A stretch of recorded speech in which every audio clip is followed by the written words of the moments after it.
Good afternoon, everyone. We're going to go ahead and call this meeting to order. I'm going to start with the Pledge of Allegiance by Mr. Robles. Please rise and face the flag. I pledge allegiance to the flag of the United States of America and to the republic for which it stands, one nation under God, indivisible, with liberty and justice for all. Have prayer by Mrs. Castillo. Heavenly Father, as we begin this budget workshop, we ask for your wisdom and your guidance. Grant us discernment as we make decisions that will impact the education, safety, and future of every child entrusted to us in our care. Help us to be thoughtful stewards of the resources we have been given, always keeping the needs of students at the center of our discussions. Bless us, bless our teachers, our administration, and staff for their dedication and commitment. Strengthen and encourage them as they prepare their minds, inspire their hearts as they shape the leaders of tomorrow, and as they get ready to receive the students that will be starting very soon. We also pray that you be with us today, that we may listen to one another with respect, that we may speak kindness, and as we work together in a spirit of collaboration and understanding. And even when our opinions differ, help us to remain united by our shared desire to serve our children, our staff, and our community. Be with us, Jesus, as we pray in your holy name. Amen. Amen.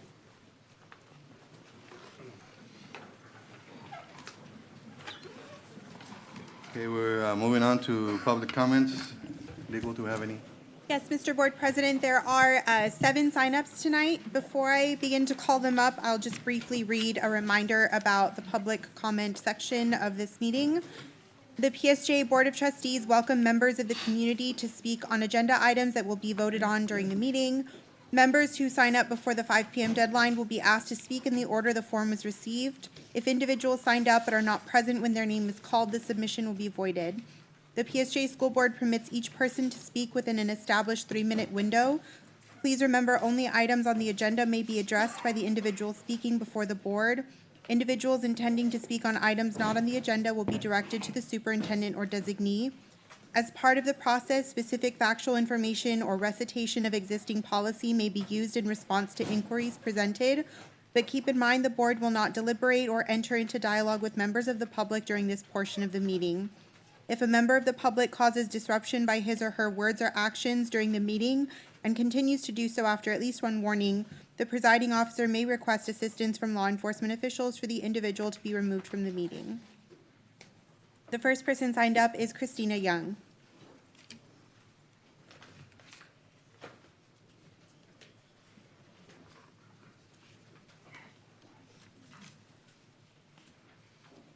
Good evening, members of the board, superintendent, and PSJ community. PSJ has a proud history of caring for its employees. We recognize the difficult responsibility before you, balancing fiscal responsibility with the many needs of our students, schools, and staff. Fiscal responsibility matters, and fairness must be part of that responsibility.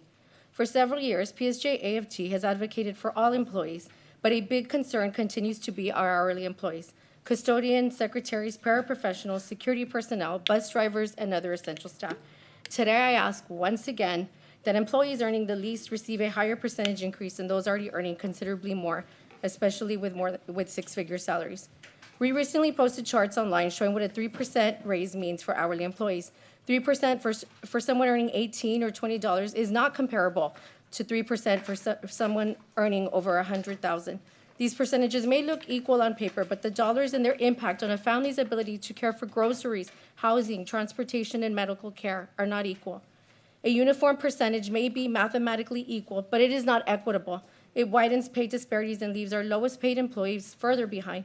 Consider that work that goes into districts like our upcoming convocation or best practices.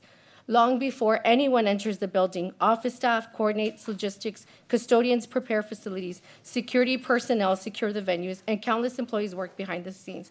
The same is true for the ceremonies and celebrations highlighted on PSJ's social media. Those moments are made possible by employees whose labor is rarely visible. As a 22-year teacher veteran, I see that work every day. Custodians preparing schools for a new school year, secretaries ensuring campuses have what they need, staff welcoming families, paraprofessionals supporting instruction, security personnel keeping campuses safe, and bus drivers supporting our children with tremendous responsibility. These employees are the first faces our parents see, and they perform countless tasks to keep this district functioning. Last year, the district had a unique opportunity to close this gap because the state funded the teacher raise. Unfortunately, that opportunity was not used to provide greater relief to our lowest paid employees.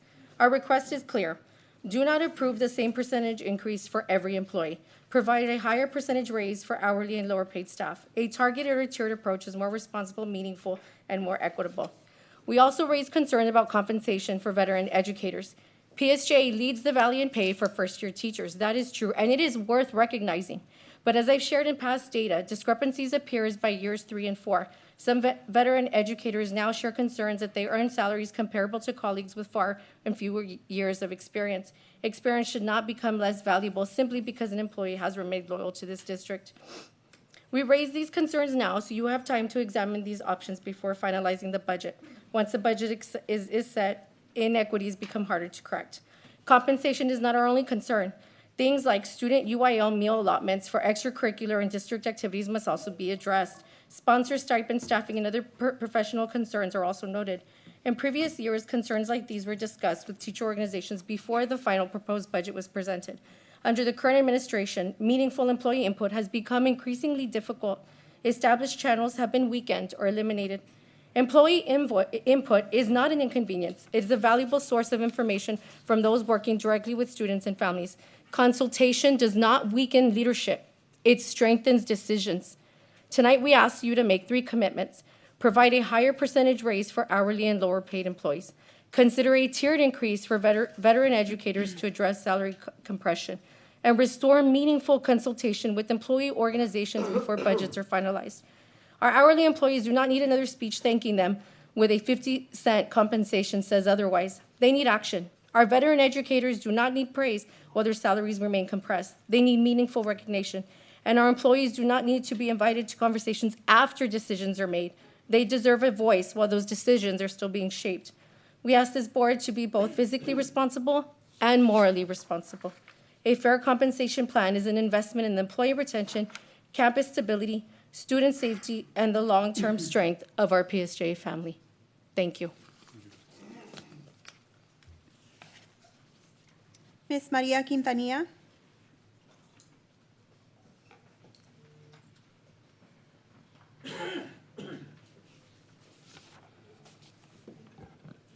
Good evening. My name is Maria Quintanilla. I was here the last one of the times before this meeting. I spoke rather quickly because I was trying to fit in my comments into the 3 minutes.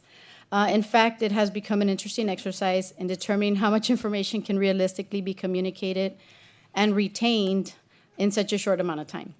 I signed up for 2 points. One was public comment. I'd like to ask for clarification regarding public comments and agenda items. I am concerned that they are expected to comment on topics before sufficient information has been presented. How can anyone make meaningful comments and provide informed feedback on matters that have not yet fully been explained or discussed? Transparency and community engagements are strengthened when stakeholders understand not only what is being discussed, but also how they can contribute to those discussions in a meaningful way. I also would like clarification on the process for bringing concerns or recommendations forward for board considerations to be placed in the agenda. So as a teacher, I will provide you a little list so you guys can see it. I don't believe email is very efficient, so I will give you a paper just as a teacher, so that you guys would like to place it in future agenda for discussion and updates. My second point is regarding finance. Although you do not know the specifics again, I have to generalize my point. So when one of us is making a large financial decision, or you all are on your personal lives, like purchasing a home or a vehicle, you don't usually accept the first option presented. We usually invest time researching, comparing prices, asking questions, reviewing the long-term costs and benefits, and asking advice from experts to ensure we're making the best use of our financial resources. The same principle should apply when making significant financial decisions on behalf of our school district. While the board and administration have responsibility to make the final decisions, stakeholders who are directly impacted by those decisions can and should provide valuable perspectives. Teachers, staff, parents, and even students often recognize potential concerns and offer insights that may not otherwise be considered. I would like to propose that those making decisions that directly affect students, including district personnel, administrators, counselors, and board members, you find opportunity to spend time in classrooms on a regular basis. Whether that means substituting, since we do have a shortage. I had to substitute the last 3 days of school for a teacher. Several of us did. So if it means substituting, co-teaching, observing, or assisting in schools, even if it's just walking around, like parent volunteers used to do, my mom did that. Firsthand experience provides valuable insight into the realities that teachers and students face every day. And I mean individually, not in clusters, to go into classrooms. That scares the teachers and the students. Perhaps spending time in classrooms Dania, would only that's demonstrate 3 minutes if support you for wanna just teachers. wrap it up. Okay, well, thank you. You.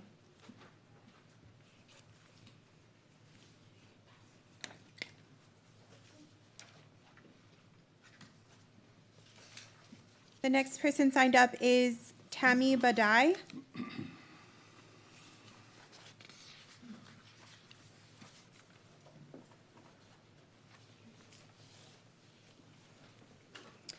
Good evening, Board President, trustees, superintendent, and members of our community.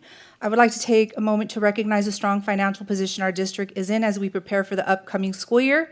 In a time when many districts across Texas are facing significant budget challenges, our district continues to demonstrate responsible stewardship of taxpayer dollars while keeping the needs of students at the center of every decision. Because of careful planning and sound fiscal management, we have been able to maintain our staff and preserve an appropriate number of administrators to support our campuses. More importantly, our financial stability has allowed us to continue growing opportunities for students. A clear example of that growth is an addition of our new BBA campus, which reflects both the confidence we have in our future and our commitment to expanding educational opportunities. Unfortunately, not every district finds itself in the same position. Districts such as Laredo United are facing reported deficits of 10 to 15 million and are having to explore loans to cover payroll and operating expenses. They are also considering or implementing campus closures. These situations remind us of the financial stability we enjoy today did not happen by accident. It is a result of thoughtful leadership, strategic planning, and commitment to long-term sustainability. I also want to address concerns that some community members may have expressed regarding investments in the Osodome.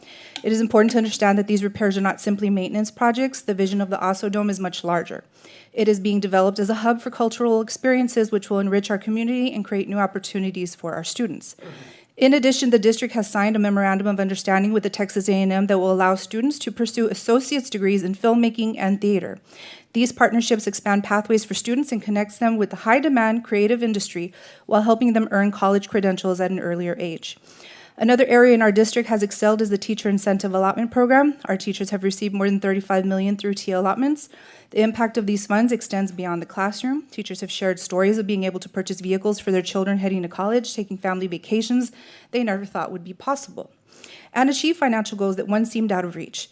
These investments help us attract, retain, and reward outstanding educators who make a difference in the lives of our students every day. As we move forward, we should take pride in what we have accomplished together. Our district is financially stable, growing responsibly, investing in our people, and creating innovative opportunities for students, and that is something worth celebrating. Thank you for your continued leadership and commitment to the students, staff, and families of our district.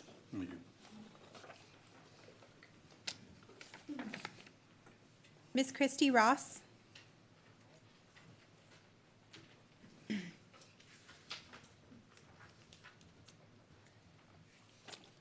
Good evening, Superintendent and members of the board. My name is Christy Ross, and I am a proud CTE educator in this district. I am here tonight on behalf of our CTE teachers to voice our growing concerns regarding the equity, oversight, and transparency of our district's current funding allocations.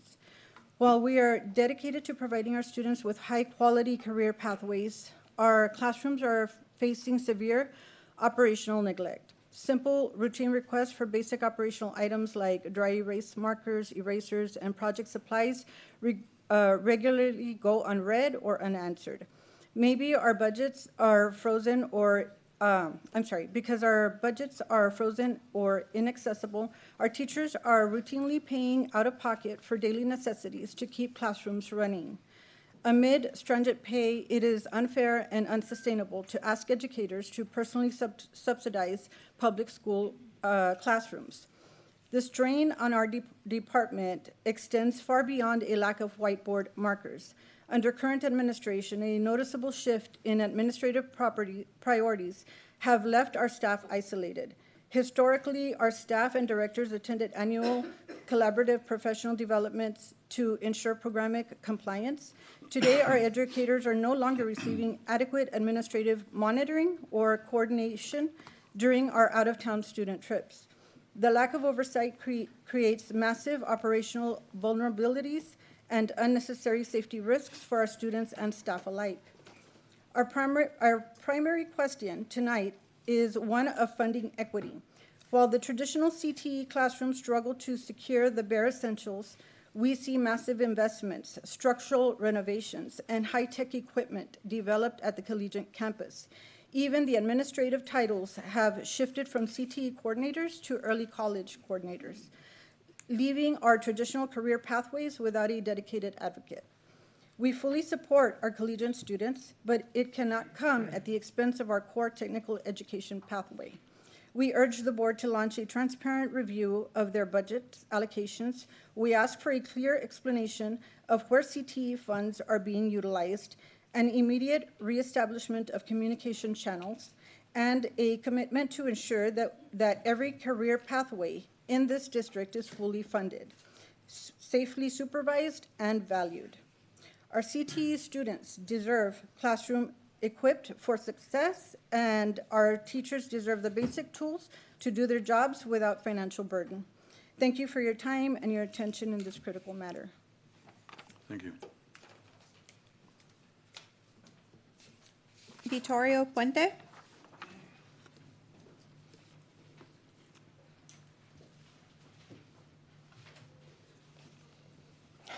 Good evening, everyone. I'm a resident of FAR and a licensed psychologist, and have worked with PSJ families for over 20 years. I want to raise three specific numbers for the district's own financial reports as board finalizes the 26-27 budget. First, the reserve is shrinking faster than it's being replaced. The district's audited fund balance dropped from 110 to 94 million from the 23-24 to the 24-25 school year. I don't have 25-26, so I can't comment on that. And only about 40% of what remains is actually unassigned discretionary money. I'd ask the board, what is the target reserve level for 26-27, and what specifically stops another year like year 25? Second, spending priorities have shifted away from student-facing support. Between last year and this year, general administration grew nearly 9% per student, while guidance and counseling spending declined. As a school psychologist, I know what happens when counseling capacity shrinks while central office cost grows. The students who need evaluation and support the most feel it first, quietly, long before it shows up in a headline number. I'd ask the board to require a side-by-side comparison every budget cycle or administrative growth versus student support spending, so this isn't buried in a 400-page document. Also, what percentage of this year's Title IV-A allocation is going to the safe and healthy students set aside, and is it funding counseling positions, or is it being absorbed into technology and security items? Third, voters already sent a signal in November that our community rejected $60 million bond. I don't think that vote was about opposing new buildings. I think it was about trust in how dollars are being spent. Rebuilding that trust starts with this budget being unusually transparent and not just compliant. For example, showing whether Title IV-A dollars are being used to offset the 45% CCMR cut and the fine arts FTE decline. Or is it also floating the technology cap instead? My ask tonight is simple. Publish the year 26-27 budget with a clear administration cost per student trend line alongside instructional and student support spending, so the community can see the trade-offs you're making in plain terms, not just totals. Thank you for your time. Thank you. Mr. Mario Guajardo?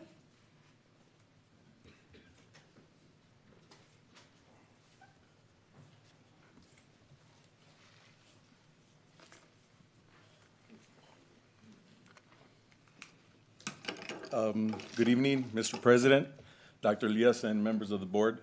My name is Mario Guajardo, and I'm here tonight to recognize the tremendous work that has been accomplished by the leadership team at PSJ, especially our superintendent and the dedicated staff members who have worked tirelessly, and I know because my wife works at central office, to ensure the success of our district. Across Texas, many school districts have faced difficult financial decisions, including budget reductions, staff cuts, and even closure of campuses. Despite these challenges, PSJ ISD Mr. President, has remained. Mr. President, Hold on, Ms. Gutierrez. Give me a minute. Go ahead. hello? Has remained, I'm I talking, think I'm Ms. muted. Gutierrez. I can't hear anything. Okay, Mr. Can you hear? Is my time stopped? Yes. No, we're not. Hello? Can you pause? I've paused the time for the record. Ms. Gutierrez, can you hear now? Go right ahead, sir.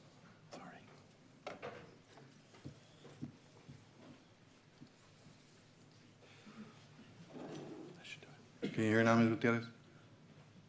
Yes, Okay. can you please, Mr. Davalos, Dr. Davalos, not mute me? Because you forget which button it is, and then I couldn't hear anything from the beginning.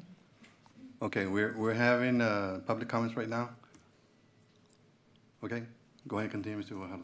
I'm going to go ahead and resume. There's 2 minutes left for the record. Okay.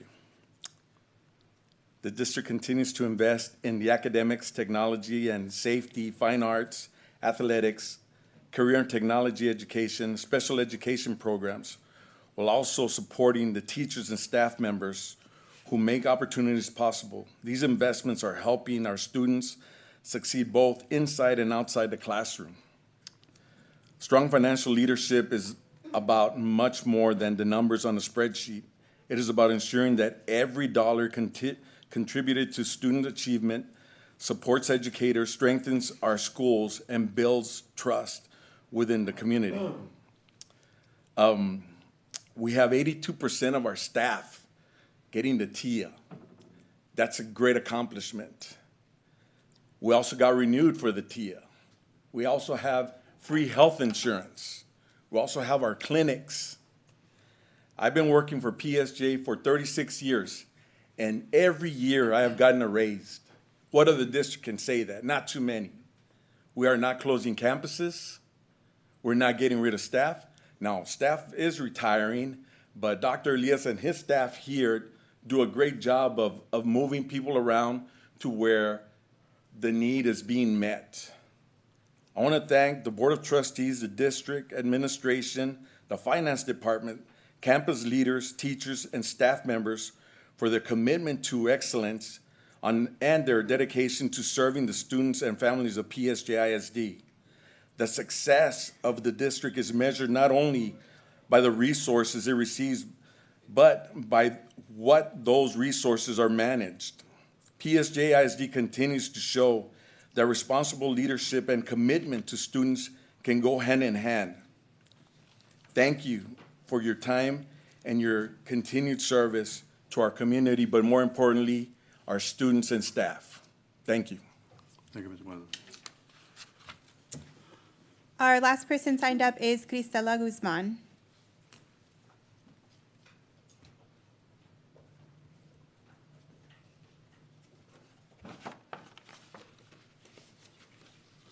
Good evening, President, board members, Dr. Elias, and members of our community. My name is Cristela Guzman. I'm a member of Texas Classroom Teacher Association. As we discuss the budget for the upcoming school year, I would like to take a moment to recognize the strong financial position of our district and the leadership that has made it possible. Across Texas, many school districts are facing difficult financial realities. Deficient budgets have become increasingly common, forcing some districts to reduce staff, consolidate campuses, or even close schools altogether. While those challenges are very real for many, our district is in much different position. Our budget remains healthy because of the thoughtful planning and responsible financial stewardship of our administration. We have been able to maintain our staffing levels to support our schools and continue operating all of our campuses without the need for closure or consolidation. That stability provides confidence for our employees, our students, and our community. Another area that deserves recognition is the tremendous success of our teacher incentive allotment program. Our district has secured millions of dollars in TIA allotments that have been awarded directly to our teachers. This impact has been significant. Many teachers have shared that these allotments have positively changed their lives in meaningful ways. Beyond the financial benefit, they have helped our educators feel valued, appreciated, and recognized for the outstanding work they do every day. Our employees have also received salary increases every year since Dr. Elias became superintendent. That continued investment in our staff demonstrates a commitment to attracting and retaining high-quality educators while recognizing the dedication they bring to our students each and every day. While strong leadership provides the vision, success is always a team effort. Our teachers, administrators, and support staff have followed Dr. Elias' vision and worked tirelessly to make it a reality. Their commitment, professionalism, and willingness to work together have helped build this district that is financially sound while continuing to provide outstanding opportunities for our students. As we move into another school year, we can be proud of where we stand: a healthy budget, stable campuses, continued investment in our employees, and a shared commitment to excellence, positioning our district for continued success. Thank you, Dr. Elias, for your leadership and vision. And thank you to every member of our district team who has worked hard, has helped make this successful possible. Thank you, ma'am. That's 3 minutes. Thank you. God bless you. Those are all the public comments. That's it? Okay. Okay, thank you, everyone. Going to go ahead and move on to item 4, presentation on the district's budget for the 2026-2027 school year. Dr. Elias? Yes, Mr. President, as we move to the finance, Ms. Gonzalez, our Assistant Superintendent for Finance, will start the presentation. Good evening, Board of Trustees, Dr. Elias. Tonight, we have a budget workshop on the 26-27 budget. This is the timeline. I know we presented this in April, so we're now in August, where the board approves the 26-27 budget. Tonight is a workshop, but on the 17th, we plan to propose a recommended budget for approval. Dr. Gonzalez, if I may interrupt. Mr. President, how are we going to ask questions? Are we going to ask questions per presentation, per slide, at the end? How are we going to, based on the presentation that I saw, there's a lot of missing information, so I'm assuming there's going to be another board workshop. But I do have questions per slide, and I would like to get some direction at this time as to how best to hold this, because it should be a discussion. It is a workshop. This is not one of our official board meetings. We're not voting on anything, just to let the audience know. We're not voting on anything tonight. It is a discussion, so therefore, I would like for you to clarify, what, in order to keep it flowing, how would you like to address this? We would do every slide? We okay? Yes, yes. And I did read your 'Cause I email have some on questions, Saturday, too. and so we did add a slide as per your email. Which email, I'm sorry? Where you asked for a recap of the general fund? The 99? Oh, I'm sorry, yes, okay, 190. I'm sorry, I thought I had sent it to the superintendent. I guess I was in on the email, you hit reply all, so we Great. did include that for you. Great, thank I you. did see that, and we did include that for you. Thank you. Go ahead. So for 26-27, the budget projections that we use are enrollment of 28,200 with an ADA of 26,995. Taxes and property values, we're projecting a collection rate of 96% for current and 25% for delinquent taxes. We received our certified values on July the 25th from the Hidalgo County Appraisal District. The net taxable value is 6.8 billion, which is only a 1% increase from 2025. We no longer have a lag in property value for state funding, so that's the value that we would be using to collect taxes for next year. The M&O tax rate remains at 0.7869. There was no compression by the state for PSJ for this year. The interest and sinking tax rate, we're proposing a decrease from 0.2241 to 1.956. This is a 2.85 cent decrease. Mr. President, I have a question. Go ahead, Ms. Castillo. Are we making assumptions on student enrollment? Go back to the slide, please. So our current enrollment is 28,200. No. The enrollment as of the fourth Friday in October was 29,053. So we are projecting a decline based on the Okay, that previous was year. my question. Okay, I'm sorry, I wasn't looking at I So- was assuming this was for this year. It's an 800 decline from last year to I got 20, it. from 25-26 to 26-27. Okay, I'm sorry, I apologize. No, I saw that. Okay. Okay. Thank you. Mr. President? Go ahead, Ms. Question. I raised my hand, Mr. President, after Ms. Yolanda. She can go ahead. Okay, I didn't see your hand, Ms. Gutierrez. Okay, go ahead, is that okay? Ms. Continue? Yes, yes. Go ahead, Ms. Gutierrez. How many students, Ms. Gonzalez, have we lost in the last 5 years? The last Where 5 were years. we at in 5 years ago compared to now? I know I saw the trend, it's gone down. We recovered at one point, but how many students have we lost There- completely? And do you know where we lose them to? I looked at the TA public information and saw some of our losses are to private schools, correct, to charter schools. But how many students have we lost in the past 5 years? We have a slide on that. Dr. Davalos, if you'd like to jump to Okay. it, or if you'd like to wait, either way I is can fine. wait. Okay. Then Next. So going back to my question. Okay, go ahead, Ms. Quintanilla. Mr. President, so just to clarify, when you put the budget timeline, I want to clarify to the community that although you have 6 months identified here, we have not met, the board has not met 6 times.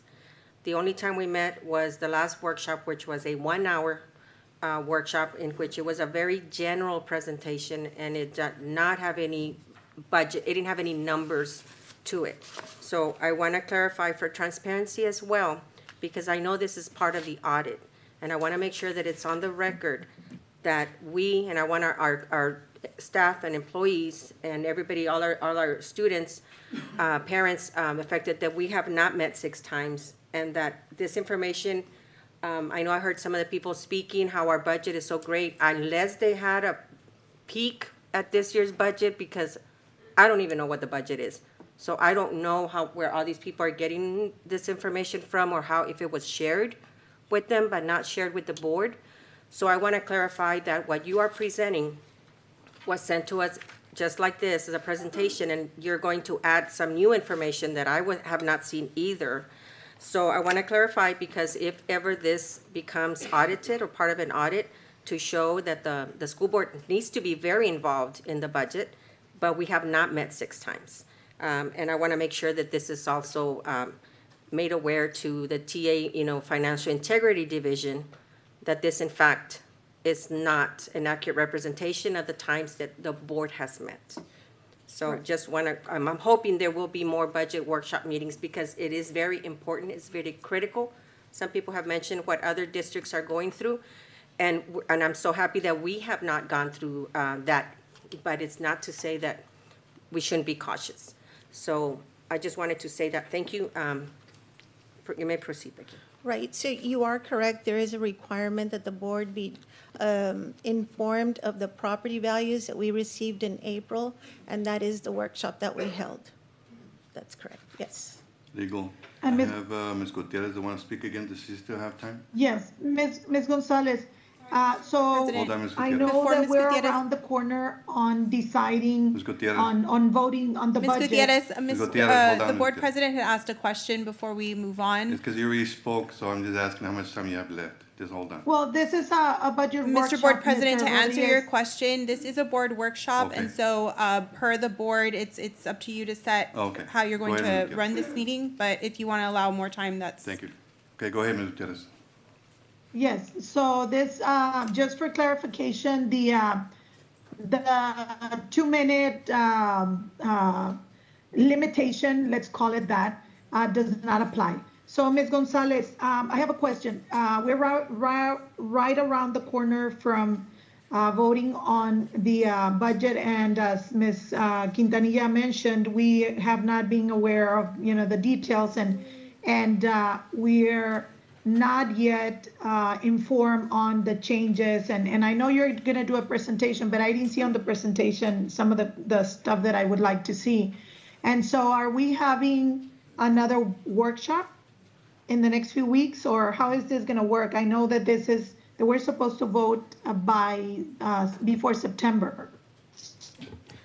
So on August 17th, right before we approve or we call the meeting to order, there is a public hearing for another workshop, essentially, for anybody that's interested in talking about the budget. There is a public hearing And this one is gonna portion. be open to the public. On This one is August open to the public, 17th, correct? yes, we're required to open that out to the public, and anybody who would like can make a comment on the budget.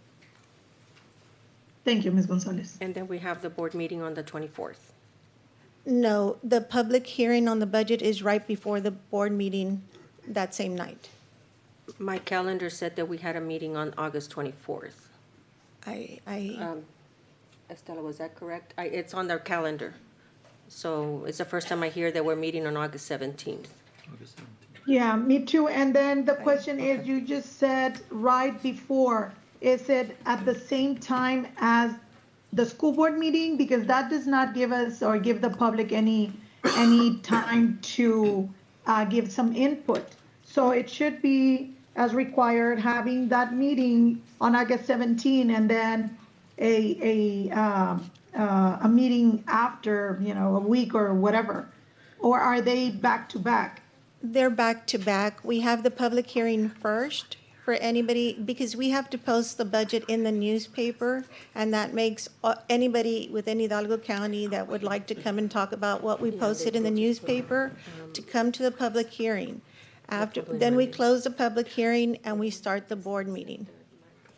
Ms. Gonzalez, in past years, I've mentioned before in the past 2 budget meetings, I've mentioned, why wait until the last minute when we can't do anything?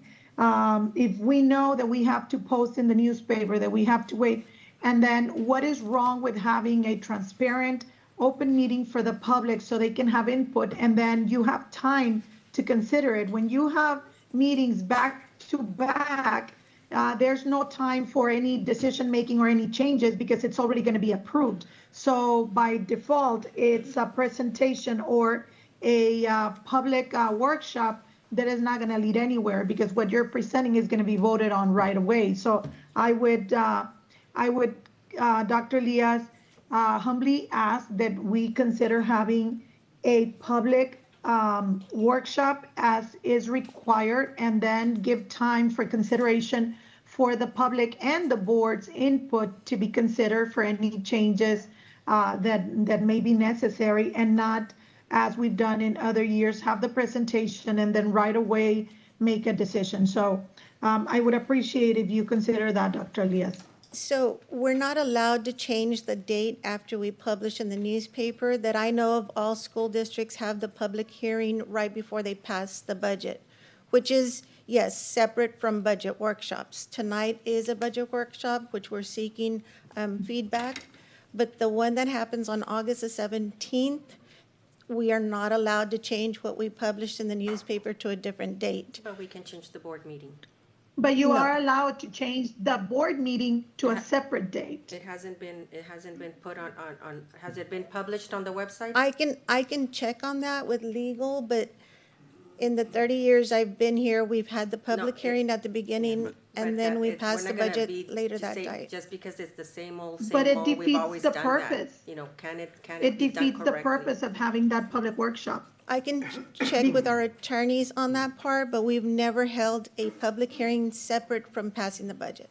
There's always a Well, first. I understand that sometimes we do things one way, but there's nothing wrong with being transparent and changing from what we've done for the past 20, 30 years, and allowing the public to have some input, looking at the budget and us being able to make recommendations that you may or may not consider.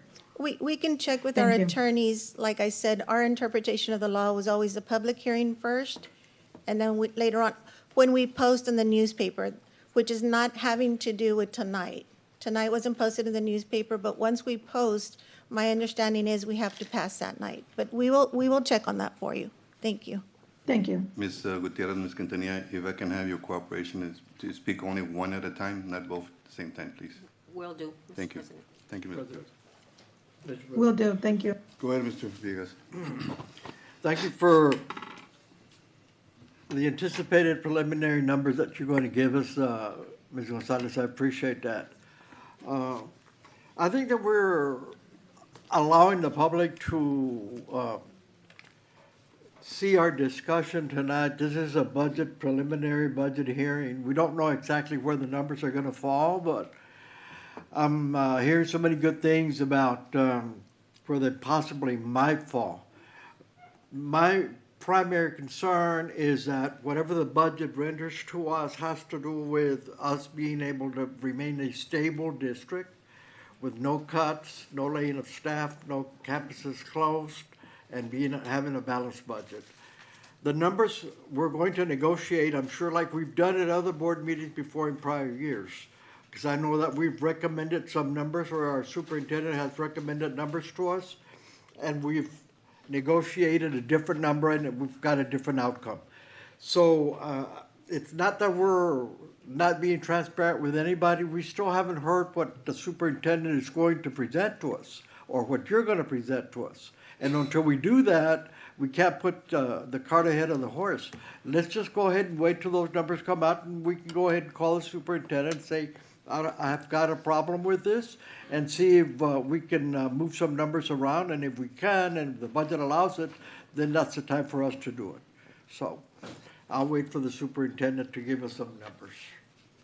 Go ahead, Ms. Gonzalez.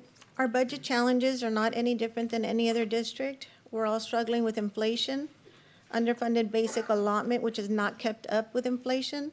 We have underfunded state mandates. Teacher pay increases were passed, but they had no funding for employer cost of fringes. Full-day pre-K is required for PSJ, but we only receive half-day funding for those students. And then we're also facing an enrollment decline like most districts in the county and state. So a question, Mr. President. Go ahead, Ms. Quintanilla. As far as inflation, so what is the expected inflation percentage that will be used to offset the impact? We are not. Since we have a decline in enrollment, we're looking for reductions. So we just finished hearing several people, including, one of our trustees, that we are doing so well. But then there are some challenges. And I'd like to know and I'm not, yes, let you go through the entire presentation, but just something to keep in mind, that we are underfunded in certain things, but however, we are still, we're saying that we're in such great shape, but people are quitting, and we're not replacing them through attrition. And we're still adding positions in some areas, and the only one I'm concerned about is more whatever's happening at central office. I feel that enrollment is going down, so we should not, then what are we doing as far as to help our campuses make sure they're all properly, and I guess I should be talking more to HR, also that they have all the staff that they need, and not be adding positions, because when I compare them from last year to this year, I see some new clerks in ACTRGV, I see some other people in other programs, other departments, everybody's looking at that. I don't dig up that information on my own. This is coming from other employees in the district. So if we're underfunded, basic allotment, state mandates, enrollment decline, we do have to make some hard choices at some point. We do. Okay, thank you, Becky. Ms. Gutierrez, you had your hand up? Yes, let me lower my hand. Ms. Gonzalez, so then I take it we're officially in attrition. Well, yes, we are evaluating vacancies, and if the enrollment isn't there at the campus, there have been vacancies that have been reduced. Okay, so what is the criteria that you're using for those positions? And I'm going to be very specific because I put it on Facebook. I called some of the board members and mentioned about the recent complaint from parents about the band director, the assistant band director at Bears. So what is the criteria we're using? Because it's my opinion that we should be looking at positions that do not directly impact the students, such as this important position.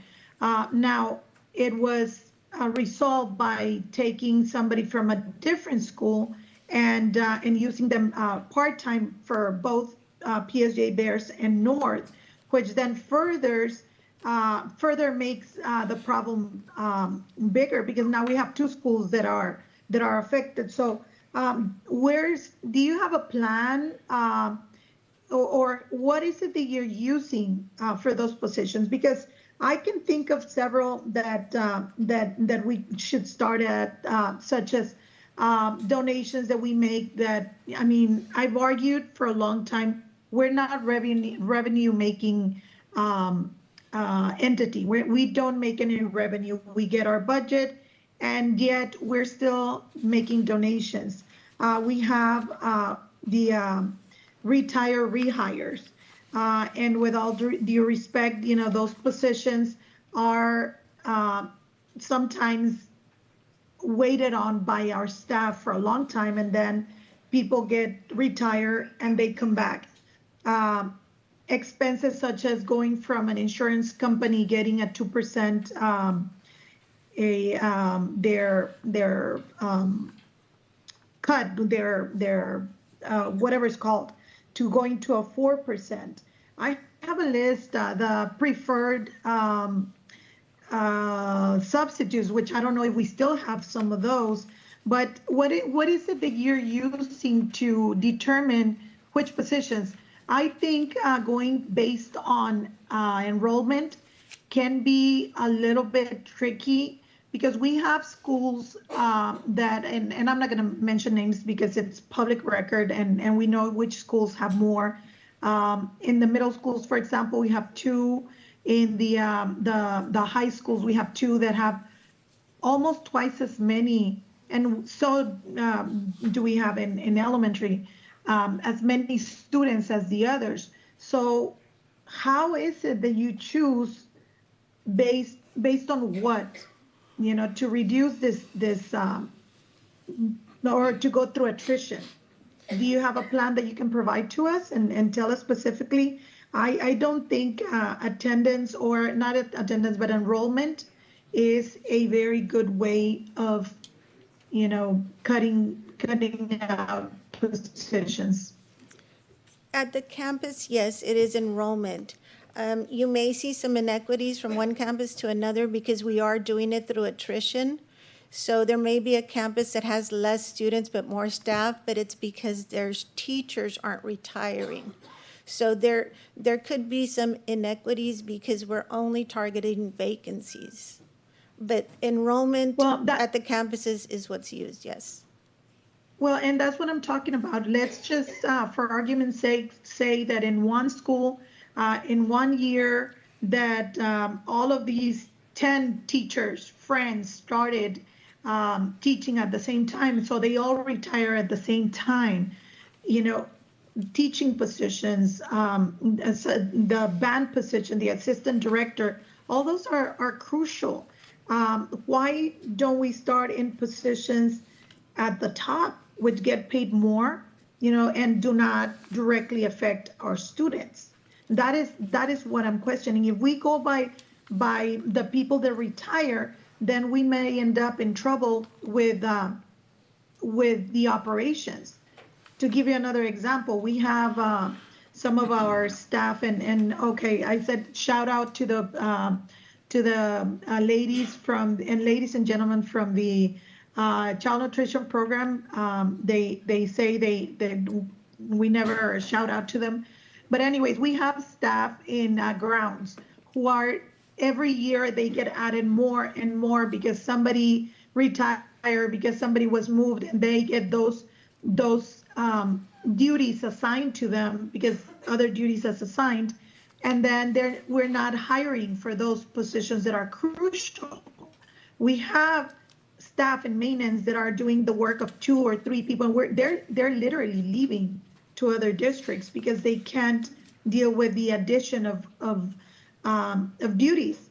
And so if you compare the salary of one such person to one in administration, you know, we can pay 3 people with an administrative position that, for example, is just delivering mail and not a lot of work, you know. And so those are the things that we need to tackle and think about, not just because of the enrollment, because I don't think that's fair for anyone. Sorry, it's my opinion. Thank you. Thank you.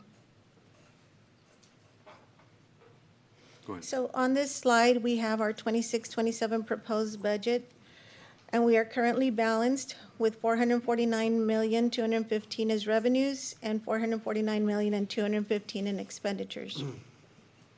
Okay. Mr. President, Go ahead, Ms. Catania. I have a question. And of course, everything that gets submitted to us at the beginning is always balanced, but that is not how it ends up at the end of the year.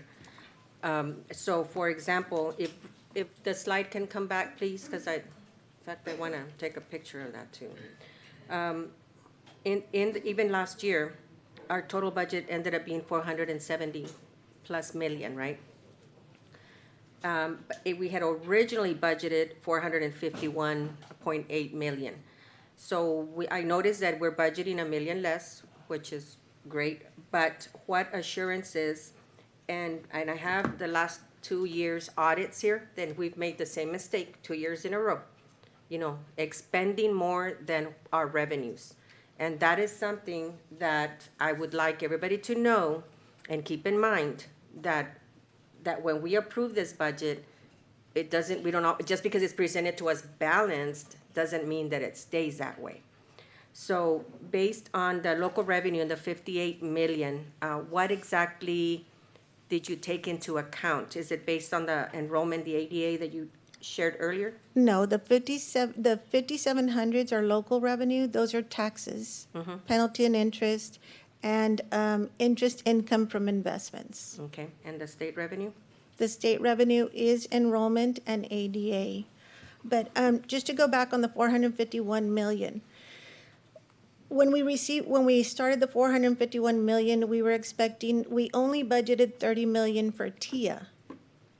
Then in April, I believe we got notified that our actual allotment was 34.5. So this budget is actually showing the 34.5 already, because that's the information we have right now. We don't know what we'll receive in April. So it's actually, you have to add those 4 million to the 1 million, the 2 million difference. This budget is actually 7 million shorter than the previous year. I hope I'm making sense. Yes. What I want to discuss, so can you tell me how much currently, at the end of 26, at the end of this month, how much of our remaining fund balance is unassigned? Well, we passed a balanced budget, so we expect the unassigned fund balance to stay the same. Okay, so it is still at 37.4 million. Currently, yes, because we haven't closed the fiscal year. Okay. It's probably actually a little inflated because we don't have our August expenditures in. Okay. So it wouldn't be then- fair to present it with that inflation in there of 3 payrolls that haven't posted for August. Okay. And also in preparing, and I'm talking about this year that we're closing out, because depending on what's left on our fund balance, you know, obviously it carries forward. This past year, there were some internal controls that had material weaknesses were identified, and I'm pretty sure you're aware of that. So I just want to make sure that this year, you know, even though I asked the same question last year, and we still went even deeper, we still overexpended, much more than the previous year. One year was 9-some million, the other one was 19+ million this past year. So So we need for, to do a better job. so for with those- 24, 25, we had an $11 million operational deficit Mm-hmm. with a $5 million transfer to construction. So your Can I ask total you- column is 16 million. Okay, can you, I ask you, where did those 5 million come from? It was function 36? It came from reserve for construction, from fund Mm-hmm. balance. In one of the reports, I saw that it came from function 36. No. No, it was construction. Okay, I'll double check on that. For 23, 24, we did not have a deficit. No, Our we first- didn't. Right, okay. That one was for, I'm sorry, 23, 24. So the year ending, actually the year ending, I have the two budgets, I have the two reports here. Okay. And the ending 22, 23 was where we didn't have, there were no expenditures over revenue. Right. But the past 2 years, that August 2024 and August 2025, there have been. So I'm waiting to hear, you know, how, when, what, if and when this gets presented for August 2026. However, going back to this budget, so you are using, because I'm looking at the state revenue, the 344 million, and you're only maybe going at 100,000, 100-some thousand dollars less than last year? Which one, I'm sorry? The state revenue. Because last year it was. Right, that's the TIA.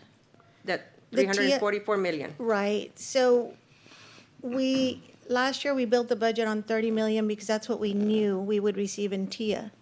Then in April, it came in at 35 million, 34.6. Are you talking about the federal? Are you talking No. about, what are we talking about? No, I thought we were talking about state. About the state revenue, the 5,800. Okay, the 344 million is what you're saying, I'm sorry, is? Including the 35 million of Okay. TIA. in TIA. So you actually, from that 344, you have to subtract almost 5 million to compare it to last year. Okay, because it 'Cause- says here the debt service fund was 5.8 million. What is that? The debt service fund? 5.8 million, it Yeah. should be higher. Okay, well, I'm looking at what was, Oh, revenues only? yeah. Yes, for state. No, 5 million, yes, would be for state, and a little like 12 million would be local. Yes. Yes. Okay. So this budget, this proposed budget is the budget that, and I understand it's proposed, is what you'll be bringing sooner or later to the board to approve. Right, and it does look like it's almost the same budget from last year, but you have to remove those 5 million that we found out about in April, because those are already in here, because we already know we'll get that next year. And you mentioned the TIA, and I'd like to know, and I'd like you to clarify to all the teachers that are watching why they received their TIA allotment in their one, in one paycheck, because I did check with other districts, and they didn't do it that way. They did give out separate checks. And I explained, there was an email that was sent by Dr. Garza, and I think I checked with you. Can you clarify why it was paid in one check? There's some new IRS rules that says that we have to tax the employee appropriately, otherwise they may be subject to a $1,000 penalty, or we send out a separate check and tax them higher. Okay. A So- separate check would be tax them higher. So not everybody is at a 22% tax rate, so we felt it was more fair to put it into their June paycheck, and then they can claim their dependents and whatever tax bracket that they fall into would be the most appropriate tax on their TIA. Otherwise, the employee is subject to a $1,000 penalty if it isn't taxed appropriately. Thank you. So instead of taxing it at the greater amount in a separate check, we went ahead and put it into their June check. Yeah, thank you. I think you explained it a lot better than when I tried. And that's new. The IRS didn't used to impose that penalty. Ms. Gutierrez, you had your hand up. Yes, Ms. Gonzalez. So, well, to Ms. Quintanilla, I was gonna, I just remembered that we were, and I called it in the reds at that meeting, and the presenter said, no, we're not in the reds with that budget. But we were, I think it was $10 million, but we settled the lawsuit for 20 million, so we ended up crossing over 10 million because of the lawsuit. And I remember that cautioning at that time that, you know, and it's the same caution that I want to have this time around, to not go over budget, because we may, I mean, we're not going to be settling lawsuits, you know, to make up for that.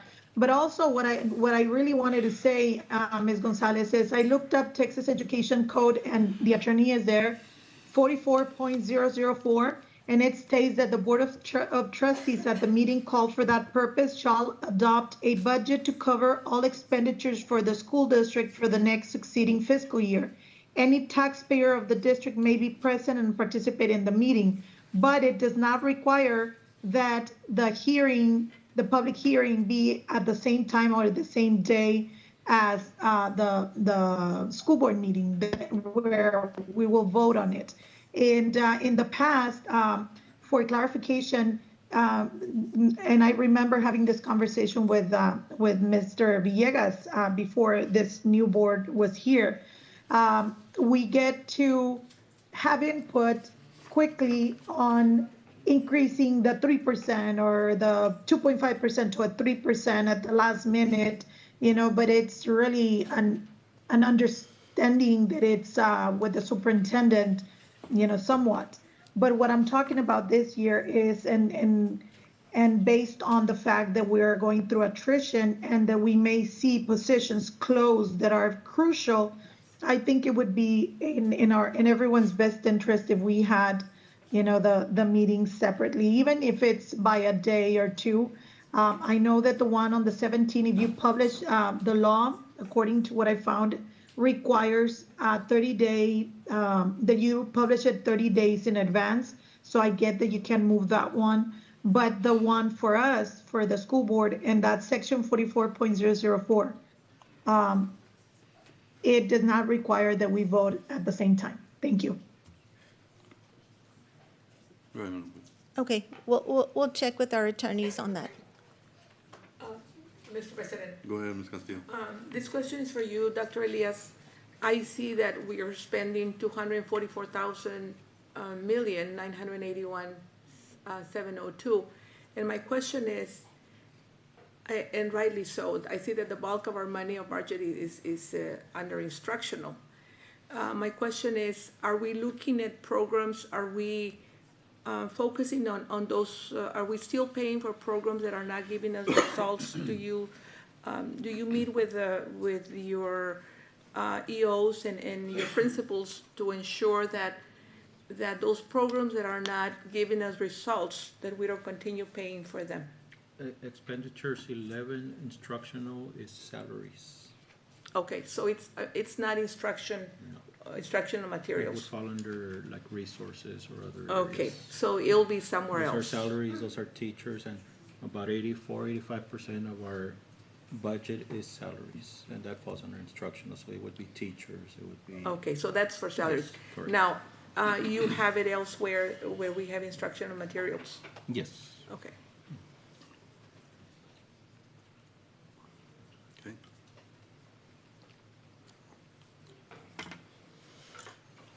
So for the 26th, Sorry. Go ahead, Mr. Villegas. You know, there's a lot of good information that's being shared right now, and I think that's why we're here.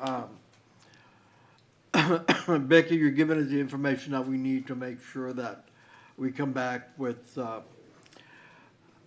some new ideas regarding the budget, but I think more than anything else, as long as we're satisfied that the budget is going to be balanced, that we're not going to close schools, that we're not going to lay off any of our staff, that we continue to go ahead and promote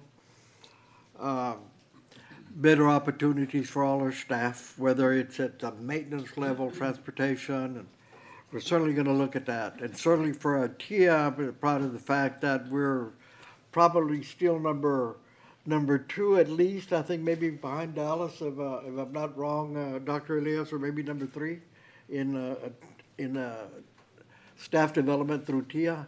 But more than anything else, just the mere fact that when we talk about how do we ensure that attrition is a way of life for not only school district, but it's a way of life for companies and other entities. That's a way to go ahead and ensure that you're going to see a balanced budget somewhere along the line.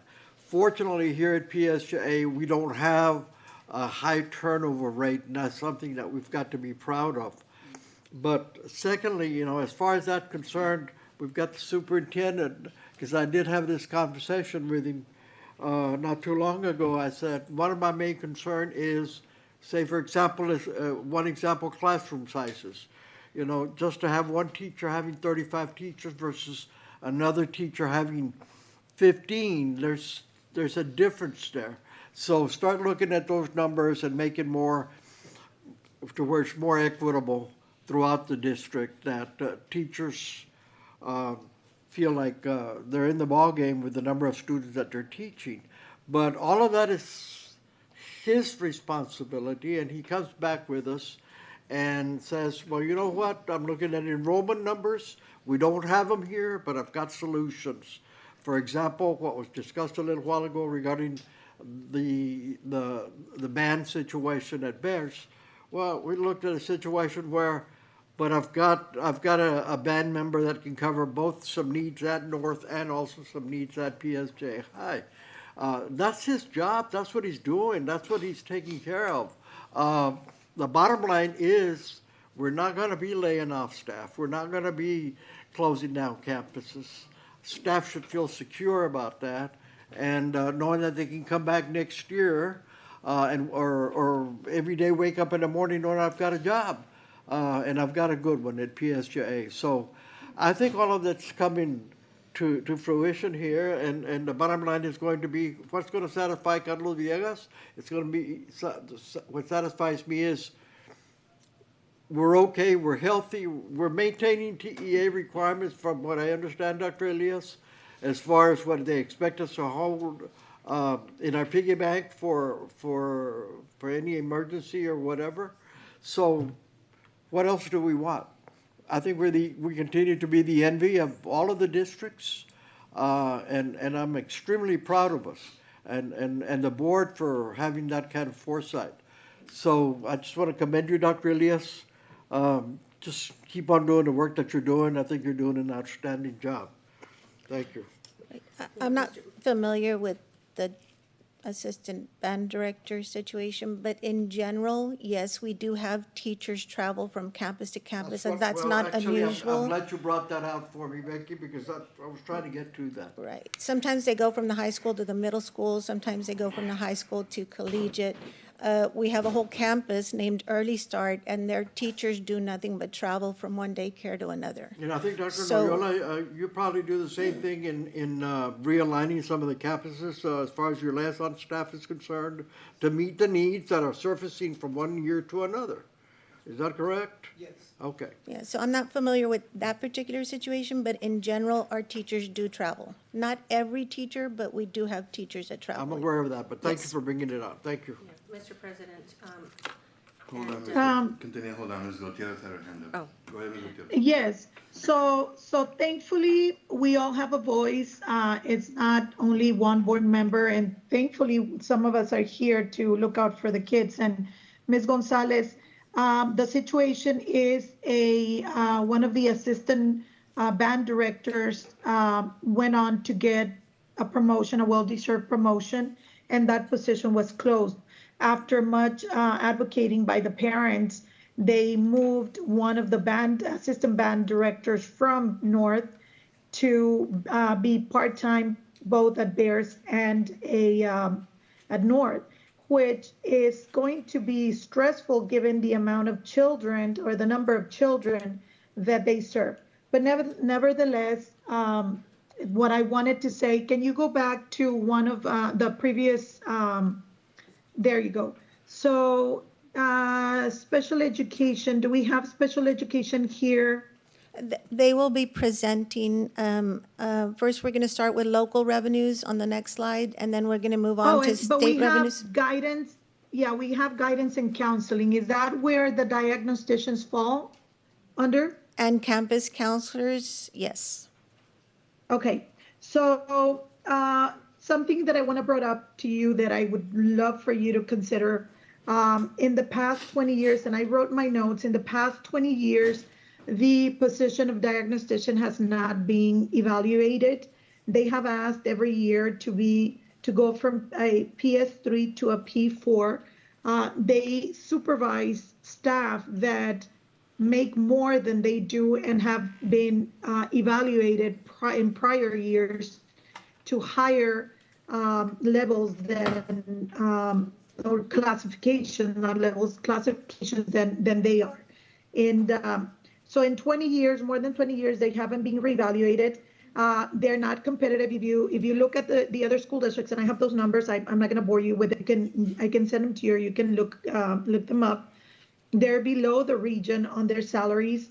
And then after House Bill 2 passed, the districts get an allotment of $1,000 for every completed initial evaluation, every test. So they are bringing I think the last time I checked, it was about $500,000 a year of revenue. And so it would be great if you can, Dr. Elias, look at their salary, their pay grade, and perhaps consider moving them from PS3 to P4. And I will look at the information and remind you when we get to the slide. I think it was slide 18 or something like that. I have it on my notes. Thank you, Ms. Becky. Thank you. Ms. Quintanilla, go ahead, sorry, go ahead. Just a quick comment to Ms. Gutierrez here. There's not just the diacs that fall under that place level. There's other positions. So does that mean that everybody should be moved to place 4? That means that everyone that needs to be moved to the levels that they should be at should be moved.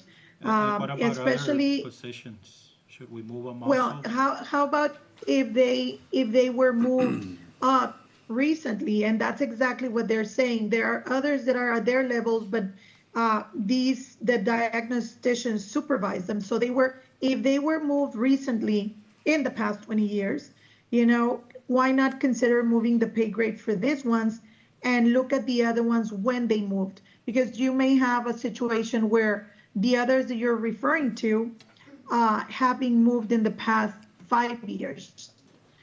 So that's where the discrepancy lies. And I'm not saying it was your time, Dr. Elias, but at times to favor in some areas, they get pay grades moved up because of certain individuals, and then they end up getting more pay than their supervisors. So I'm not saying, because the way you say it is, should we? Well, we should look at everything. This is just a recommendation. If you could please consider the going from PS3 to P4, also given that they are bringing in revenue from the testing. Thank you.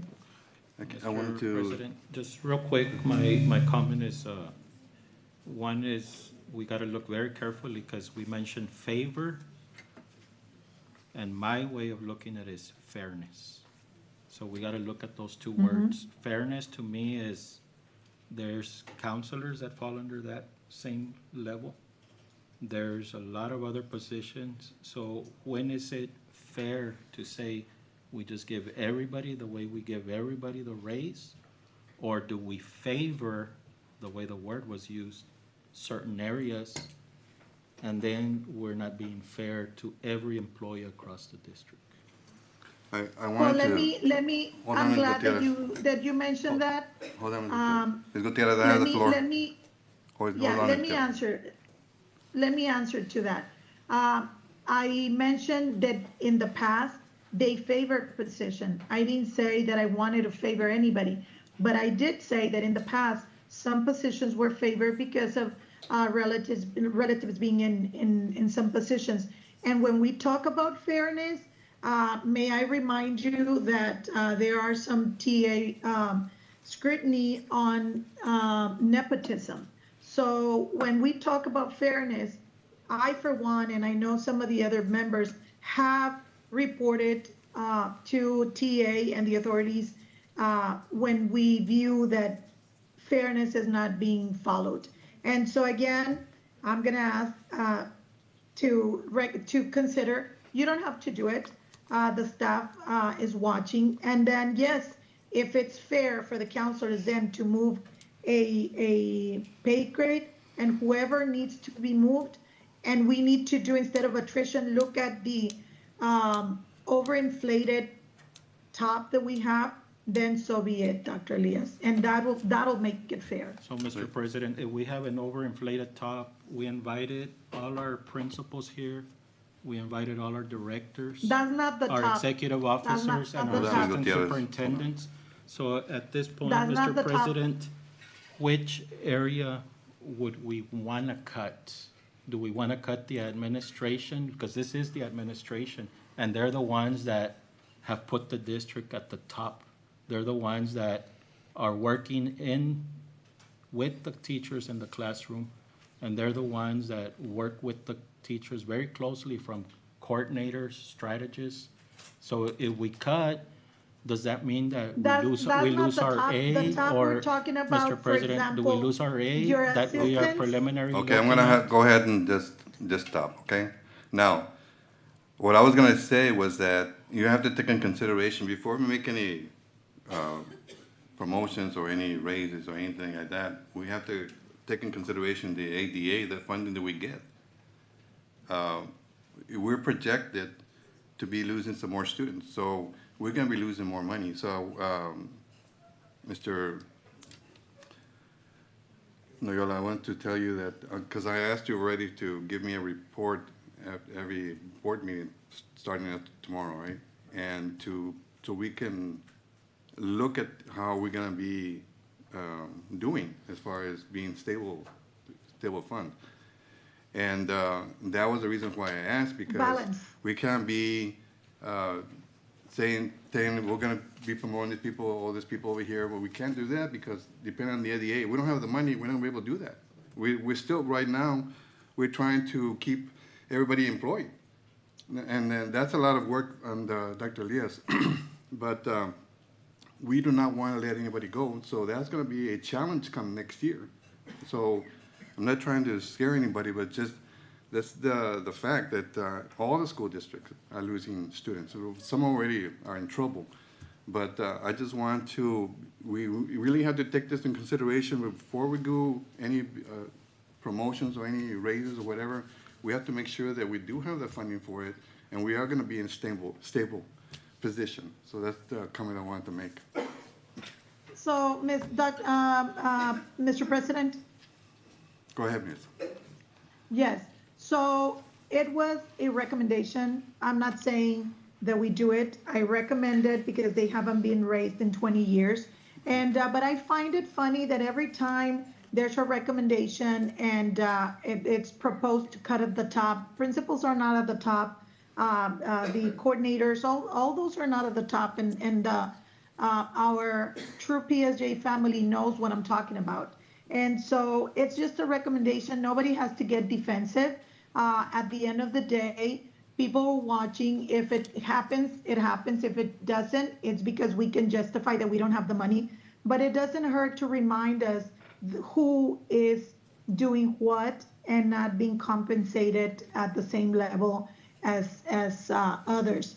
And again, it was a recommendation. Nobody has to get defensive about it, and try to defend any point. So again, it seems funny how every time I make any recommendation, everyone jumps, or not everyone, but some people jump to try to justify it. But it's fine. I made my recommendation. The people are watching. If we cannot afford it, we cannot afford it. But again, I stand by my statement that there are positions that are very cushy, and we know that who they're related to, and we should consider cutting those before we cut the people that work directly with our children. Thank you, Ms. Gutierrez. Go ahead. Mr. Board President and Dr. Diaz, may I make a comment? Regarding salaries and staffing. Annually, our district hires TASB to do a salary study.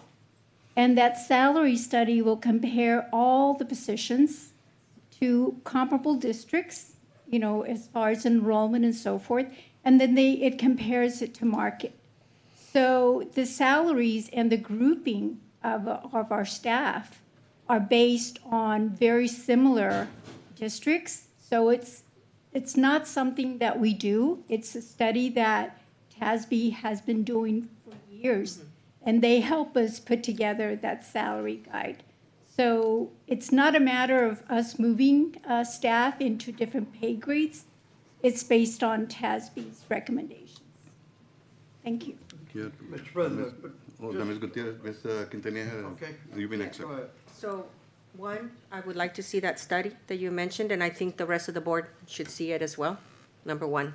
Number two, that same report, Mr. President, that you asked of Noyola, I think the rest of the board, because I will say it again, I received no communication from anybody on the board, the superintendent, or anybody else. So I am sitting here along with the rest of you, and it seems like some of you all know more than I do, and we should all be the same. When we're up here, we should all be the same. So if you receive a report, we should all receive that report, because we all have that equal vote, one vote. And the other comment that I was going to make kind of goes back to the attrition. I believe that we should do, as a board, we should look at it, and of course, this is also on Dr. Elias, that we should try to maintain our campuses, like I said before, fully staffed. And that, yes, if there are people that are retiring, resigning, or are terminated at the central office level, I do believe that that is one area that we can save a lot of money.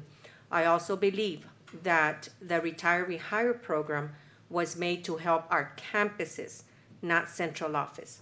And I think we're all aware that there are 2 or 3 people that I know of that are retire rehires receiving director or executive director's salary, that if those people would just go ahead and fully retire, we could afford 2 or 3 teachers at campuses. And I believe that yes, we don't want anybody to lose their job. Of course not. But our role as the board is to approve and oversee a balanced budget and make sure that we are there for the academic performance of our students and do everything that we can for our students, not simply because we don't want anybody to lose a job. That should, unfortunately, like attrition, you said it was part of business, so is losing a job is part of business. But I think that there are ways that can be done to accommodate people, let them know enough notice, preparation. But like I said, these people retired. I'm a retired person. And, I chose to retire, and I have to live with that. I have to live with my current salary. I have to, and so it's with everybody else. So yes, I would like, and I believe that our board should have additional information such as that TASB report, because I think if we had looked at it, then we may not be asking, or we may not be making certain comments because we just don't know, right? But thank you. Thank you, Dr. Garza. First of all, thank you for bringing that out, Ms. Quintanilla, because I, like you, am not privileged, so I haven't received, unequivocally, I haven't received any information ahead of time. But I just wanted to make sure the audience knew that and anybody watching me on television. Secondly, Dr. Garza, I appreciate you. I was thinking of something I had forgotten, and I appreciate you bringing out the fact that TASB does a study yearly and presents it to us as the board. But I think we failed to mention that also does a study on whether central office is adequately staffed in compared to other districts our size around us. Is that correct? There is a portion of the report that TASB will conduct that will review staffing at campuses and. So it's not only on the pay grade, but it's also on, are we adequately staffed? We're not staffed more than other districts or anything like this at that matter? This particular year, we just simply did the salary study, not the staffing. But we've done it before. We have, yes. Okay. So I appreciate the information. Thank you. Mr. Rodriguez? Ms. Gutierrez? Yes. Go ahead. So I was told by legal months ago that whenever I requested any report, this is over a year ago, that they had to send a copy to all of the board members. And so I second what Ms. Quintanilla and Mr. Villegas said. I have not received any information. And then as far as the TASB report, Becky Garza in this case, that one doesn't tell us anything about how many people we should have in administration or in the schools. It just tells us that the salaries are competitive or not, correct? This particular study is exactly what you just mentioned. However, they will conduct both staffing and salary. But this one that we did this year is simply a salary study. Yeah, it's salaries. Thank you so much, Becky. Go ahead, Mr. You have a question? Go ahead.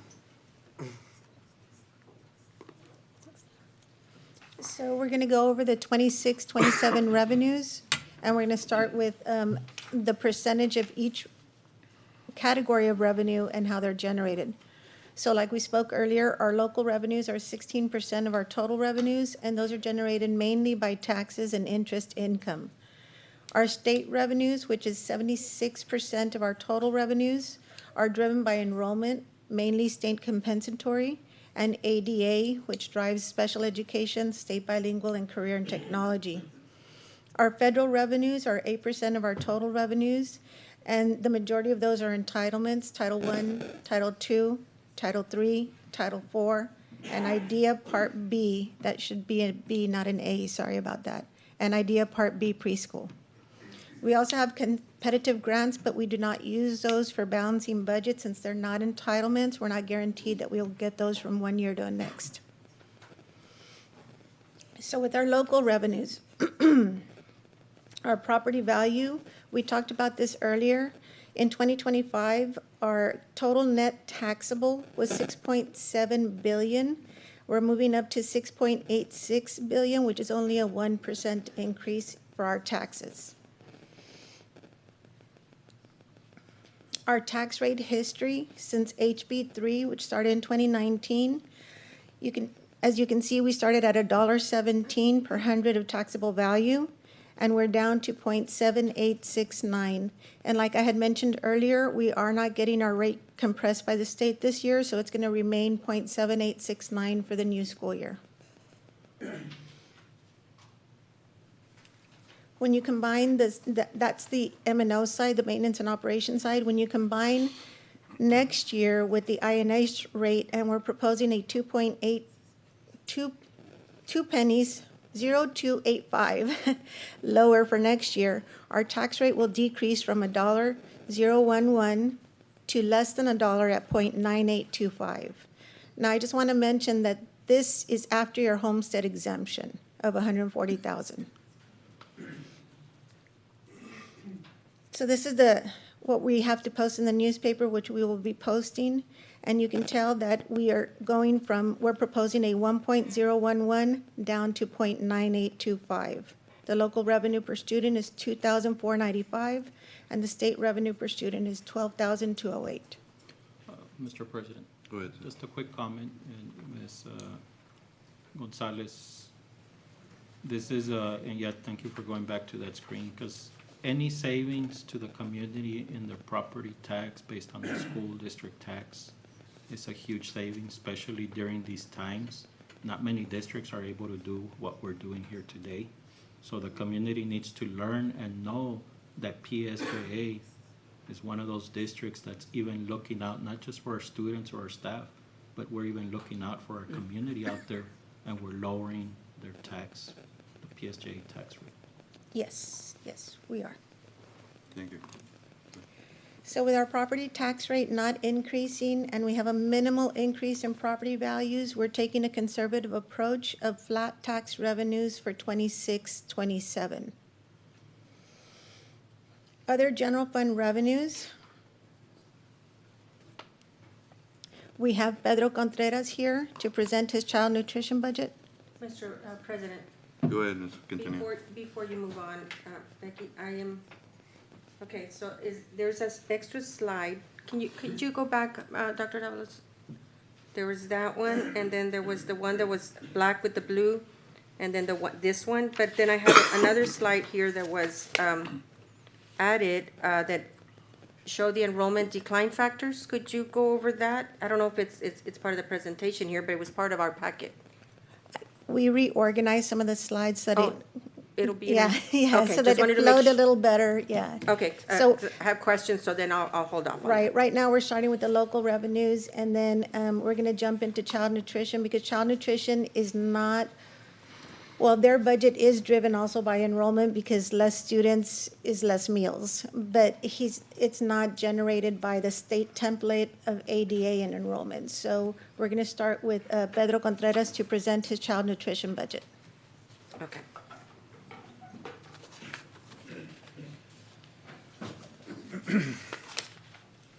Well, Dr. Elias, Mr. President, and board members, thank you very much for this opportunity on behalf of our 310 staff members. Right there? Oh.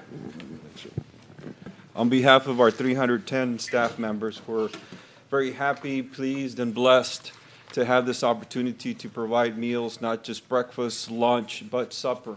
And Dr. Elias, you mentioned something very important a little while ago. PSJ is always being looked at what else, not just in the curriculum, but what else is our food service department doing? Whether there's a freeze, whether there's a flood, or any kind of hardship in our community, trust that our food service staff will always step up and provide meals to our children. Thank you for that opportunity. The next slide, we have, so over the past 3 years, what happened was we needed to look at how can financially we do better. We're always looking at opportunities, how we can improve. And if you look at this, this is an overtime savings slide. 3 years ago, that number was really high. 2 years ago, we brought it down. Last year, we kept bringing it down. So we have a savings, and the reason why we had such a high number with overtime was because the government and the state provides us with many opportunities with programs to provide meals to our children. So not just the breakfast, the lunch, but the supper. That was causing an additional shift where we had staff having to work longer. And then we had Saturday meals. We have Saturday breakfast and lunch. So we had to work with our schedule. And we came together as a team, and thanks to the 300-plus staff members, we came together and we came up with a PM shift. So this individual or individuals at the campuses, they come in later and they stay later. And that is the biggest way of saving overtime from over $500,000 3 years ago down to 212 last year. Dr. Elias, Mr. President. Go ahead. Say it. Mr. Contreras, thanks for that information. Now, 310, but, so you addressed it by incorporating another shift within the 310 employees that you have? That's correct. Thank you, Mr. Villegas. Yes, we did. We did add more staff. All we did was work more efficient in reorganizing and structuring our workforce to cover, because we weren't going to lose out on that opportunity and provide supper to our children who are tutoring, and at the same time, the students that are participating in after-school activities. We want to continue giving them these meals because there's a need, like I mentioned, and we didn't want it to negatively affect us financially, so this is the solution we came up with. Thank you. Mr. President, Go ahead, Ms. Continue. so Mr. Contreras, so Yes. if, just so that I understand, while you went down in overtime, but you increased salary because you added another shift, am I understanding that correctly? No. No. Okay, could you run that by me again? Yes, Because you ma'am. added Yes, ma'am. another shift. I'm sorry, I misspoke there. No, maybe I Let me I probably rephrase it. misunderstood. Let me see if I can make myself clear. We didn't add another shift with another individual. Well, we had, let's just say we usually had a shift of 6 to 1 or 6 to 2, right? So that would be the most common shift. What we did is we brought in someone later. Instead of coming in at 6 a.m., let's say we started bringing them in at 9. Okay, we're not going to cut their hours, but that individual's just worked longer to cover the evening, right? The PM shift, right? It's not necessarily that we added, there wasn't any added financial stress to our budget, right? It's just restructuring who we have at the moment. Okay, I understand better now. Now, I know that food services has gone, and I'm looking at official, the past 3 years' official budget, not, I'm not looking at the actual budget, but we had, in 23, 24, we had allocated, and this may be more for Dr. Elias and Becky Gonzalez. Oh, where are you? So we had allocated 23.3 million. In 24, 25, it went up to 29.6 million in food services. And then this past year, in the 25, 26 budget, it went up to 32.6 million. So I'm trying to understand if we're losing enrollment, how can our allocated budget to food services be going up, drastically, right? So I just want to understand that, and because this past year or the past couple of years, we have been approving amendments, and it seems to always to go into food services. So I just want to know if the budget has already been discussed with you, and do you feel, in order for us not to have to be doing budget amendments and taking money from somewhere else and putting it there, do you feel that this incoming budget serves your department well? To answer that question, yes. And if you give me an opportunity, if I may, I'd like to answer the other question you first had in reference to the explanation, and correct me if I'm wrong.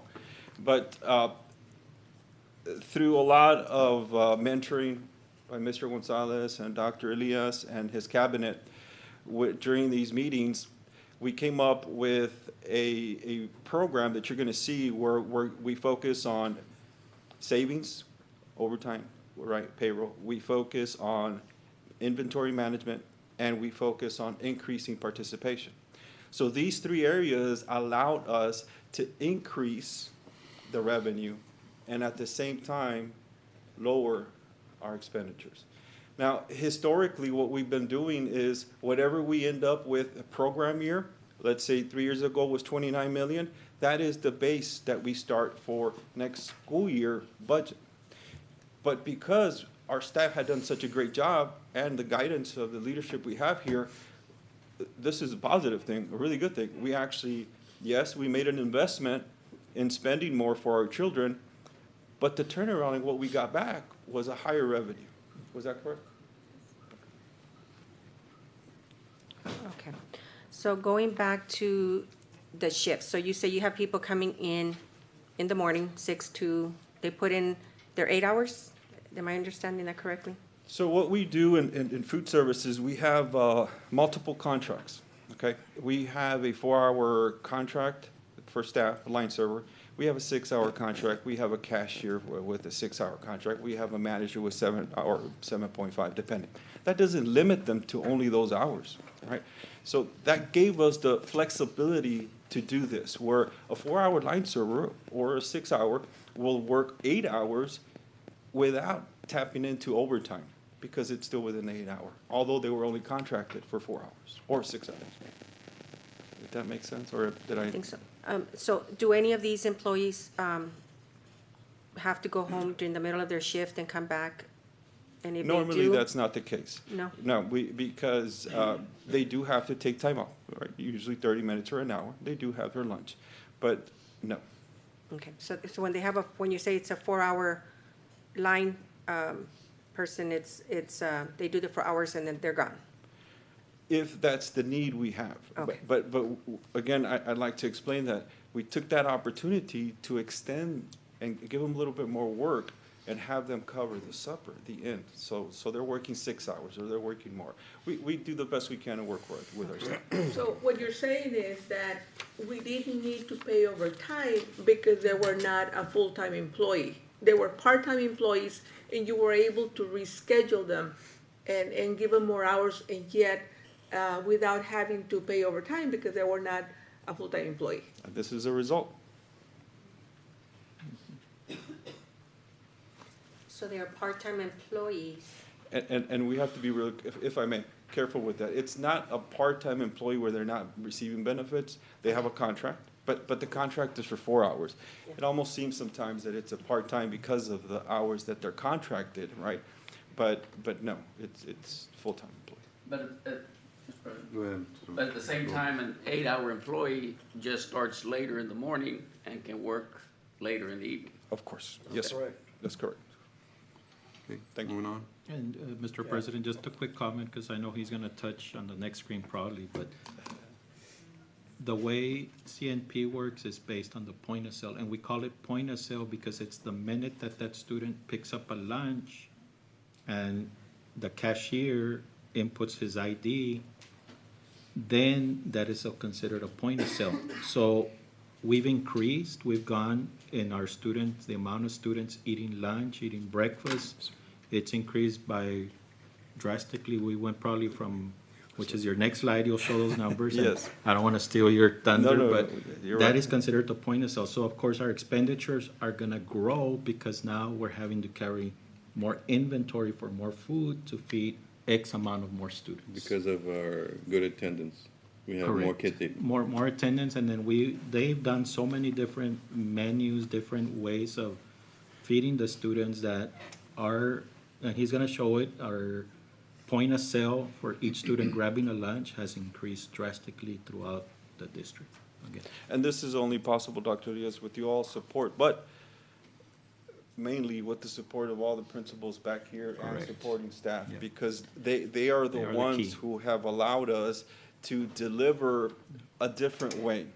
And like Mr. Gonzalez has mentioned previously, our goal is how can we put a plate in front of the child? How best can we deliver and put that meal in front of a student?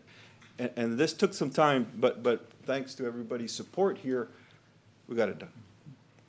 Well, because in my experience as a Go ahead, Ms. principal, Castillo. sometimes the food that was served, it wasn't enticing the children. The children, and then you did say, sir, that you've made menu changes. Yes. And probably still meeting the requirements. Most definitely. And still serving something that children like. That's- I'm assuming that's what is helping to. Yes, that most definitely, Ms. Castillo, that we're restricted by the state with strict nutritional guidance that our dietitians always comply with the menus. Yes. No enchiladas? Yes, but not as they were before, sir. Sorry about that, Mr. President. Okay. Go ahead, sir. Sorry to interrupt you. Next slide.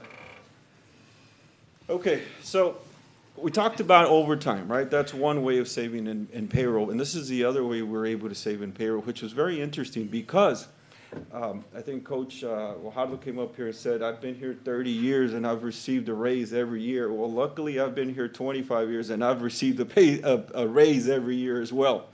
But if you look at the slide, what's interesting here is that even with the pay raise every year, we were able to show you a savings of almost $80,000. Now, if you ask yourself why, since our payroll is over $13 million, is because we are able to start working with a ratio of 100 students to 1 staff, right? And as they were retiring, well, we lowered our workforce from 320 to 317, and right now we're at 310. But we're still providing that service with that great menu to our students. And this slide, I think, was extremely important because although what we're going through right now, we knew it was coming already. Real quickly. Go ahead, Mr. Diaz. What was the ratio before? Sir? Ballpark figure. Approximately. Definitely was not 100 to 1. It was less than that. Significantly enough to make a Yes, difference of significantly $80,000. enough. Okay. Yes. All right. Go ahead. Okay. Oh, and this slide, obviously, at the end here, we're doing more with less, as you can see. Next slide. Now, the menu is important. The delivery of the meal to the children is important. But how can we maintain, and this is what Dr. Elias was talking about, 3 years ago, we were at a 67% breakfast. Very low, very, very low, 67. Thanks to the changes, we moved it up to 77 2 years ago. Last year, we maintained an 84% in breakfast. That has been the most significant change, game changer, breakfast in class, and other ways of delivering meals to our children.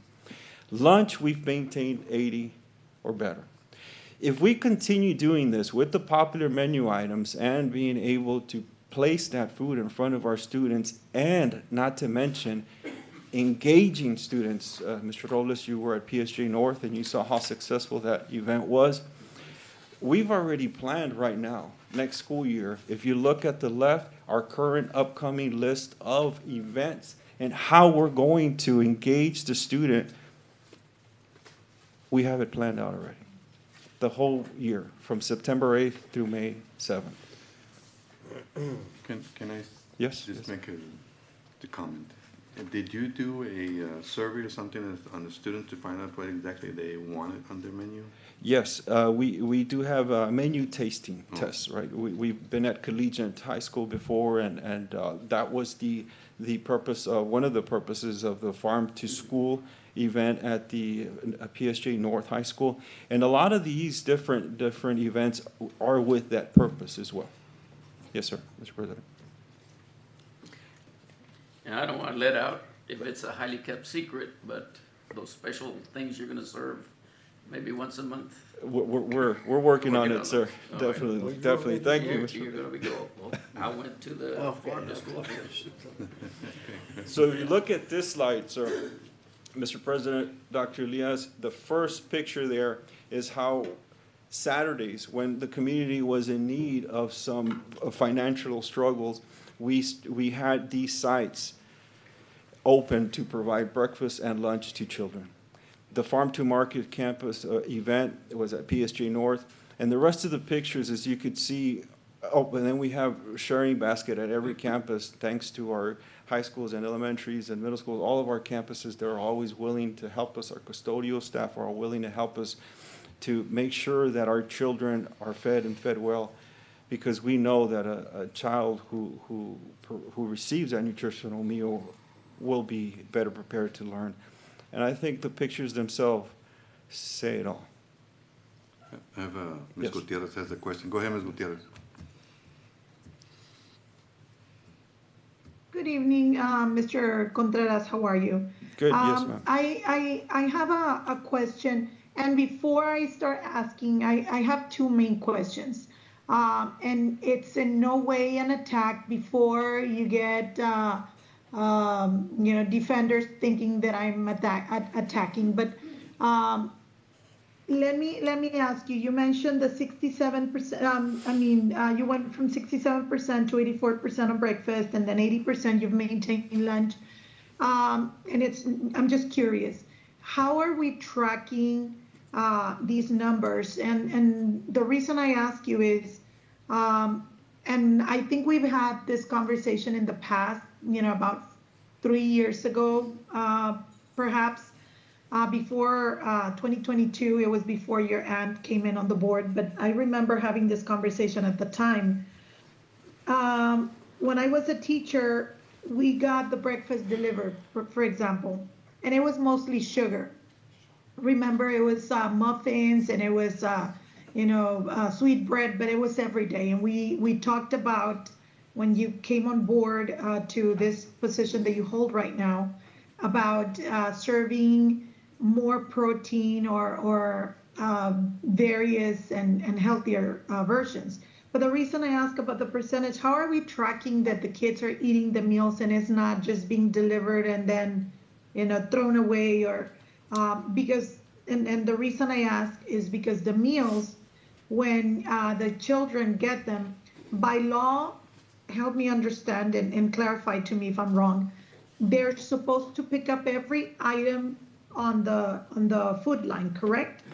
No, ma'am. We operate by components. So we have 5 components that we offer, right? So we offer the grain, the vegetable, fruit, milk, and protein, right? Which the meat alternate, I'm sorry. So during lunch, the child is, for us to be able to claim reimbursement for that meal, the child must take a minimum of 3, one being a vegetable or fruit. So, and this is communicated to all of our staff is aware of this. We also have these trainings with staff at the teachers and at the campus level, and there are trainings that we conduct with staff. We're always working really closely to make sure that everybody is aware. And we also have signs as well on the ice chest, and there's plenty of signage passed out, and we do the best we can to make sure that that's communicated and seen throughout the campus. Okay, I'm glad you clarified, because when I was a teacher, I remember that one of the complaints that that the people from the school cafeteria had is that even if the children didn't eat it, they would have to, or I don't want to say they would force, but they had to at the time pick up everything, and then they would just walk to the trash can and throw away what they didn't want, and they would just take their meal. But I'm glad you clarified that one is required a vegetable. But as far as the delivery to the classroom, the breakfast and all that, how do you track that they're eating? Is it by what the teachers give you, the feedback that you get, or how do you track that percentage? So what we track is the student taking, and we're hoping that they eat it, right? Now, there's a minimum of what needs to be taken, and it's not all items. And we do rely on our staff, on the teachers, not in every campus, because there are some other campuses that we do not have breakfast in class. We have breakfast pots. And we have our own staff taking count and making sure that counting and claiming, to what Dr. Elias was referring to, the POS, point of sale, is done correctly. So we work together, and we talk to the principals and each principal at the campus, and we explore. And there's campuses that we have all 3 methods of delivery. We have the campus cafeteria, cafeteria open kitchen. For breakfast, we have a pod in the front for the latecomers, and then we have breakfast in class for the little ones. We are always open to any form of delivery, because our goal is to place a meal in front of the child. Okay, and the other question I have is, every time we have a school board meeting, there is an amendment to the budget, and it's every time we have a meeting, it's there are amendments to the cafeteria. Is it I'm not saying it's poor planning, is it because you have to buy more? Is it, or why is it that we get, all of these amendments? And granted, I understand that you are within budget because you have lowered, you showed us that chart. And it's great to see that we went from 500,000 or 500,000 to 200 and some. And, but why do we get those amendments in every meeting? I just want to understand. Thank you, great question. And you've allowed me an opportunity to share with everyone of how efficient we are in not just seeking, but receiving grants. So we have this is very dear to me because I have seen very positive results to this program called the Fresh Fruit Vegetable Program, the FFVP, Fresh Fruit Vegetable Program. I remember Dr. Elias, when we first talked about this, I think we only had like 7 elementary schools that were offering this. Usually, we applied for the grant and we only used it for 7. And you're going to see a slide later where from 7, about 3 years ago, we jumped to 20, 15, and then 20, 25. Right now, all of our elementary campuses have been invited. Haven't been accepted yet, but they've been invited to participate. Now, the particular interesting thing about this program, this grant, is that sometimes children may get hungry around 2 p.m., right? And the state has allowed us to provide a nutritional snack, whether it be a fruit or a vegetable. Remember that? I went to Ford once, and I was happy to see that the children were introduced to some vegetables and some fruits that they were not familiar with. I remember at that time, I don't know if it was jicama or something, and I thought what a great way to introduce children to vegetables or fruits that they may not otherwise be exposed to, at home, given, the circumstances of many of the families in our area. So yes, I remember. So it's the Fresh Fruit and Vegetable Grant? Yeah, thank you for pointing that out, because that is the reason why I say it's so near and dear to me, because of those great results where the state has invested in us to provide these vegetables that children may or may not be exposed to at home, with the intention that in the future they continue consuming these vegetables and fruits. That's correct. Okay. Well, thank you so much. Oh, and then, so then the budget amendments come from this orders or? So we have an equipment grant as well that we purchased milk coolers, we purchased ovens. We're always applying for different grants. And you'll see one the slide later. We also have an engagement grant, student engagement grant, and that's actually what made possible the Farm to School Market. Not only did we have that event at North, but we had multiple students throughout different campuses visit farms, visit ranches, visit meat processors. So these grants have opened the doors for great adventures for our children. And so I'm glad that you mentioned, so you guys apply for the grants locally or through the grants department, or you guys look for them, you write them? How does that work? We always work as a team, ma'am. We have our staff looking for them, and we always reach out to our grant department, and they assist us as well. Yes, ma'am. Okay, thank you so much, Mr. Contreras. And again, a shout out to all of your staff, because this weekend I was told that we never shout out to the ladies and the gentlemen over there at the Child Nutrition Program. So big shout out to them and the great work that they do. Thank you. Thank you, Ms. Gutierrez. Okay. So year to date, because of all these improvements, whether it be payroll participation or inventory improvements, I can tell you as of at least last week, the 27th of July, we have $4.7 million in the bank cash. And the state still owes us over $500,000. That's what our finances look at this moment. And I added these pictures because this is how we're improving our participation, being out at the classroom, Ms. Fox over at Liberty Middle School was able to give us an opportunity to go visit and talk to the students at her middle school. McKeever had May the Force Be With You, and we were out there providing an event there. The building blocks, we had our staff out there talking to the little ones. So we do everything we can, not to mention the summer.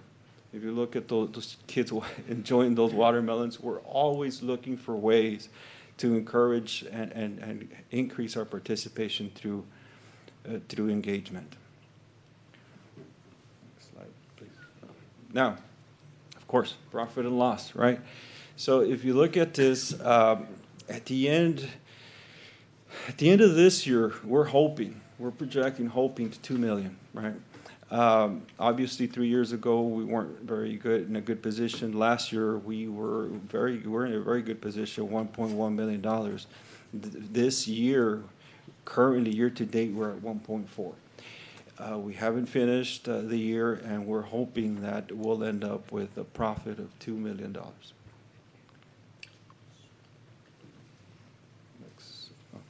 Now, okay, we're here to project what is our projected budget. Well, for 2026 and 2027, like I mentioned earlier, we always use where we end up at the end of the program year as our base projected revenue and expenditures, right?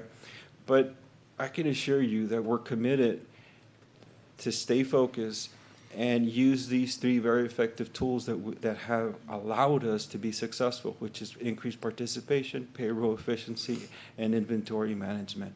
You can see on the right there the bar graphs on how implementing these three areas effectively, we will have more revenue and less expenditures throughout, and that's our purpose, that's our goal.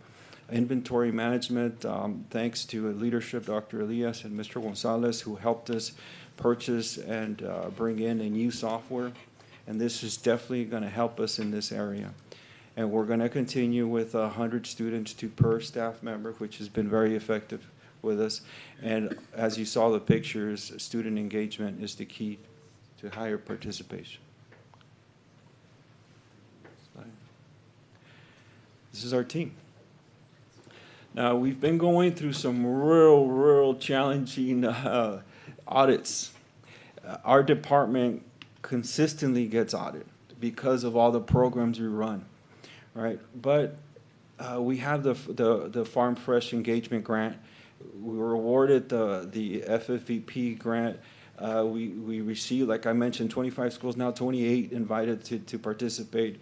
We earned the USDA Challenge Award. We earned the Farm Fresh Challenge Award. And this is because our staff is constantly looking, how can we improve? What else can we do? And we had a very successful administrative review, an audit. Very successful, not just for breakfast, for lunch, but summer. And 3 years ago, we had a successful supper and Saturday administrative audit review. This year, we're going through an audit again for the supper and the Saturday meals. But we've already established the layout on how it looks to be successful with these audits that we feel good about it. We feel really good about it. And that's, I believe, it. Yeah. I have, Mr. President. Go ahead, Mr. Fiallo. So in 25-26, we budgeted 32.6 million. So that, and you told me you worked out of this year's number, so that means that it went up to 34-point-something million. And we have just talked about how the enrollment is going down. So your budget is still going up, let's say, just to round it off, 2 million. Are you taking into consideration inflation, or what is you just told me how you've brought down some of the costs and, in overtime and other ways. Have you, in this 34 million, is that going to, you feel like, will you maintain that? Will you stay within budget? Have you considered inflation? Because we all know that this time, especially food right now, well, everything everything has gone up. So once again, I'm making sure that you feel that 34 million is still going to make that profit that you're talking about. At this time, yes, yes. But if things change, we will pivot and adjust course. and make amendments. Okay. Yes, ma'am. Just want to make sure you feel that you're starting out with a good number. Okay. Mr. President, thank you, Dr. Elias. Thank you, Mr. Board Gonzalez. members, thank you very much. Mr. President, just Go ahead. a quick comment. Mr. Contreras, thank your staff on behalf of all administration, and I think that they've done a wonderful job, not just from changing the menu, but to even implementing the new inventory system that's coming up for right now this coming year. So as we speak right now, and that's gonna help us to bring all those savings to stay within budget. And again, inventory is crucial, and as we know, that's gonna help us with the first in, first out, and make sure that, the students are getting the freshest and the most out of the point of sale, that they're getting very fresh food and that they're getting the best meals and the menus as you continue to tweak them. And I know that Mr. Robles at North, those were, we got to sample them there, and that's just great what y'all are bringing to the table. And aside from all those snacks and everything that y'all are doing, I think, the menu and the point of sale is considered the most important part for you all. But your staff has done tremendously in changing that, and I applaud them. And to me, it's, they've turned Chow Nutrition to a place that everybody should be happy. It's like going to an executive restaurant out there and being able to eat the best meals. Thank you, Mr. Contreras, and your staff.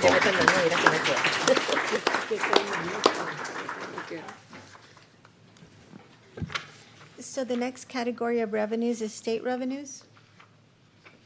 Our state revenues are primarily through the Foundation School Program. The state calculates each district's total funding entitlement based on factors such as student attendance, student needs, local property values, and the district's tax effort.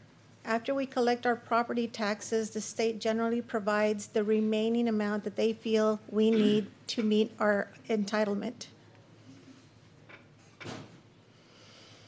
So because state revenues are based on enrollment in ADA, what we're facing here are lower birth rates. Hidalgo County has a -20 over the last 10 years.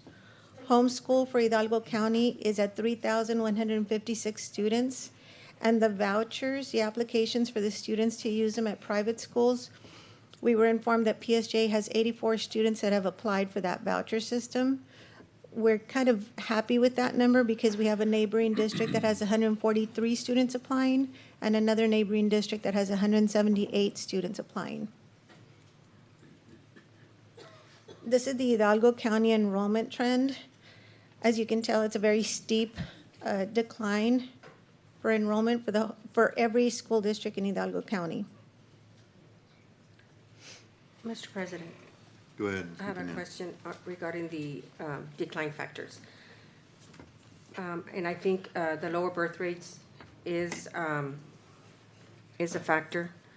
In homeschool, you say that Hidalgo has 3,000, well, I'm looking at this number, 3,156, and Cameron has 726. But how many of these homeschool are from PSJA? I believe, I think the last count was 500, but cumulatively over 3 or 4 years, it's 500, 500, and I think this last year was a little less. Right. So we have, I'm sorry, how many do we have, and I know it's not necessarily accurate, but how many do we have homeschooled from PSJ? How many homeschooled? Last year we had about 200. And so are we projecting, I mean, I know it's kind of hard, you're saying that the numbers have been going down as far as homeschool? This past year, yes. Prior to that, we had had about 2 years of a 500. They were in the 500s. Because we offer now virtual school, virtual program. So we didn't lose too many to homeschooling, but we're keeping them as much as we can. Okay, So how many are we losing to transfers, Dr. Noyola? I don't have that number, Ms., but we can get that number for you, you know, the ones that are coming in and the ones that are leaving. Based on some data that I had prior, we had coming in from other school districts, 2,714. But transfers out, we had 7,992. So that's a loss of 5,278 students right there. And what I'm saying, that's 5,278 this past year. That is not attributed to the lower birth rates, homeschool, or the vouchers. As a matter of fact, we lost 78 to that possible dream school that Region 1 has opened up. So I think, what is your department doing to try to win back, to recruit, to, 78 for the possible dream, that we have our own I have campus as never well. seen 5,000, like what you're saying. I know that we do get, like you said, 2,000, usually from the neighboring school districts, right? But never to lose that many. That's why I'm curious about that number that you're showing or saying. I will email it to you. Okay, sure. Okay, And in our department, we do recruitment. We send out the liaisons to bring them from the surrounding school districts or maybe even within, because we do have like Ms. Gonzalez said, we had a lot of homeschooling in the past. And we've been very successful in not allowing that same number to continue, which about 500 per year. Now it's down, it was down to about 200 last year. That is the report that I asked him, that we weren't gonna start it until September, because that's when we'll have an idea how many kids came back and how many didn't. So that's why nobody knew about it yet, but we were gonna be doing that and everybody's gonna get the report. But he's had the program, he's been working like using this past year as an example. What efforts, what worked, what didn't, what schools are they going to? What is it that those schools offer that we may, why are they not coming to us? It's just, because we are a great school district, but so why are they going to our neighboring school district, or some of them not even neighboring? Some of these charter schools are in our neighborhood. So just kind of want to see what it is that's pulling them away from our And school. again, the 5,000, I do not know where that number's coming from, but we'll look into it and then we'll let you know where they're going and why they're leaving. I'm saying. Because we do. Yeah, but I'm saying you should have done this already. So Well- you don't have any general information. What is it from, I'm assuming your liaisons speak to parents. Why are they withdrawing? Is it, I guess I'd like to know, is it because of better programming, or is it better curriculum, class ratio, culture, that's what I'm saying. They What are is it? surveyed and they do leave a survey behind. Okay. Those surveys are brought in through the public relations. They're shared with also some of us. I don't get all of them, but we do get some of them. They do leave for different reasons. It's because they're moving, they're going someplace else. Those are the ones that we see. But 5,000, again, that I don't know where that number is at. Don't harp on the numbers so much as What to we the do, because we need reasons. to check for enrollment, right? Yeah, That's the reason why. reasons. It's Mhm. very unusual. Mr. President, a quick comment. If we were to lose 5,000, if we lost 5,000, we were at 29,000 students last year. That would put us at 34,000 students. We've never in the history of PSJ even surpassed Right. 33,000. Yeah. So to me, that number's already wrong. The other area that I wanted to cover is that if we're looking at the homeschooling, and I know the possible dream, because that campus, we serve, through our CCTA program, we serve 18 to 26-year-olds.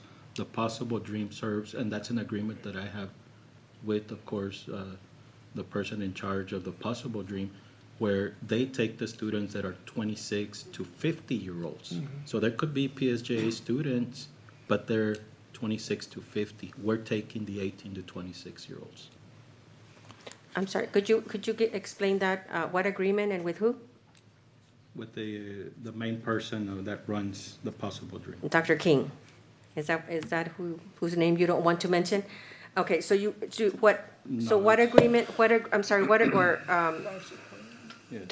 Cuellar, yes, so I don't know why you can't mention it, but, I'm sorry, what agreement? So you're saying that if a 27-year-old comes We don't to the take- district, we don't you take- agreed with them that they can take them as opposed to us increasing our We enrollment don't with take them? 27 to 50-year-olds.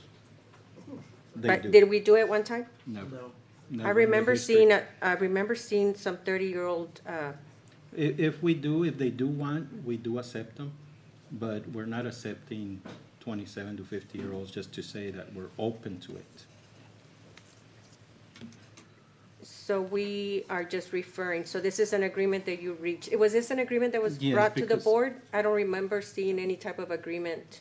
No, it based doesn't on need to come to enrollment. the board, that's based administrative. No, I understand that it doesn't need to be brought to the board, Dr. Elias, but again, we are the board. Correct. And we, again, oversee your duties, your responsibilities, and that there are some things that I think as a board we should know. And I didn't realize, I didn't know that we had that agreement, the district. And Because you're it's a basically verbal binding. agreement. Okay, Yes. It's a verbal agreement. okay. Thank you, Ms. Okay. Quintanilla. Ms. Gutierrez? You had a question, Ms. Gutierrez? Well, now I'm curious about verbal agreements that can be hold us liable in court, but because I know that I'm not going to get anywhere with Dr. Elias, I just want to say, Mr. Noyola, that what Ms. Quintanilla is referring to is the Texas Education Agency Student Transfer Report 2025-26, Region 1, Edinburgh. It says FAR San Juan Alamo, and then it has our number, charter status, traditional ISD to CSD. And then on the transfers out to, it gives a list of all the schools where we have transferred children to. And just idea, unless they publish incorrectly, it has 2,914. And then Vanguard Academy, 2,773, not to mention Brilliant Academy, Donna, Ed Couch, Edinburgh, etc. But those are the biggest ones. The others are, in lower numbers. And so there's 500 to Hidalgo ISD, which, it's a neighboring school district. But those two numbers, the 2,900 and 2,700, which is above the 5,000, those are the concern that we have. And that's TEA publishing those numbers for 25-26. I don't know if those are cumulative or because that's not how many we lost, let's say, last year. That's why I'm curious about that. Maybe it's cumulative. It might be cumulative, it might not be last year, because last year, I can assure you, we did not have 4,000 students leave the district. I'm wondering if it's more like maybe they live in the area? According to this report, you had 2,714 coming in from other districts and in small amounts from Donna the most. And so that might have offset, because Dr. Elias said that it doesn't make sense. Well, if we had 3,000 coming in, then, it offsets somewhat the balance, and it puts us at where we're at, with the transfer in. But nevertheless, the other comment, that Ms. Quintanilla is gonna send you that information. What I wanted to ask you, so what's the plan if enrollment continues to go down? What's what plan do you have, or what is it that you're doing to recruit more students? I know that you do the countdown to zero, but those are for the dropout rate. But what is it that we're doing to attract, and do we have anybody in our midst, in administration or elsewhere, looking at why they're going to do those two districts that I mentioned? Why is it the small classroom ratio, teacher to student, which I don't think applies anymore? Is it the feeling of being important because it's a semi-private school? Has anybody done any studies or any research on why they're going to those two school districts? Like I said. Or what earlier- is our plan? What is our plan? Our plan is to recruit. That is one of the things that we're doing, to go to the houses, especially new developments or new neighborhoods coming up in the PSJ area. And that's our plan, to go out and recruit. I know we've lost some to even immigration, and parents are afraid to come out. Parents are deciding to homeschool for those reasons. But we try to keep as many as we can through our virtual program. But saying that we're gonna go recruit is like me saying, oh, I'm gonna go get a job. You know, it's very general. But specifically, home visits, I think even with dropout to the countdown to zero is limited, you know, because a lot of people don't answer the door. Is there any plan, any real plan other than we're gonna recruit? That is very general, that is very generic as well. And I would like to see, Dr. Leah, something specific where we see efforts, you know, in not only saying we're gonna recruit, but how are we gonna recruit? How are we attracting these children? Obviously, we have great programs. We have, you know, a lot of things that are very competitive and that these schools are not offering. So what is it that who's doing that research, Dr. Neola? What is it that they have that we don't? What we've done is we've run lists from the campuses individually and given it to the principals, and this is what we did last year and even the spring before that, to give to the principals to let them know these are the students that have left. They've gone over to those houses to go and ask them to return back, to tell them, you know, these are the programs, this is what we're offering as a campus. So to ask for specific plans, that's what we've done in the past. We're planning to continue the same thing, even though we have countdown to zero. We're also at the same time going to do recruitment, which we've done with the elementary campuses. And we're going to continue to do that. We do get some results, some good results. That's why we're going to continue doing that again. And of course, PSJ is growing, just like I said earlier. The new neighborhoods, the new subdivisions that are coming up, we're going to go out to recruit these new individuals that are coming into our community as well. So there are some small additional items that we plan to do, but those are the two major ones that we've been doing. This is a question, the following is a question to legal. You're still there, right, legal? Sí. Yes, I'm here. Yes. Okay. So, in many instances, in many arenas, texting has become a very successful resource. Let's call it that. And it's a very efficient way of getting to many people, you know, at once, you know.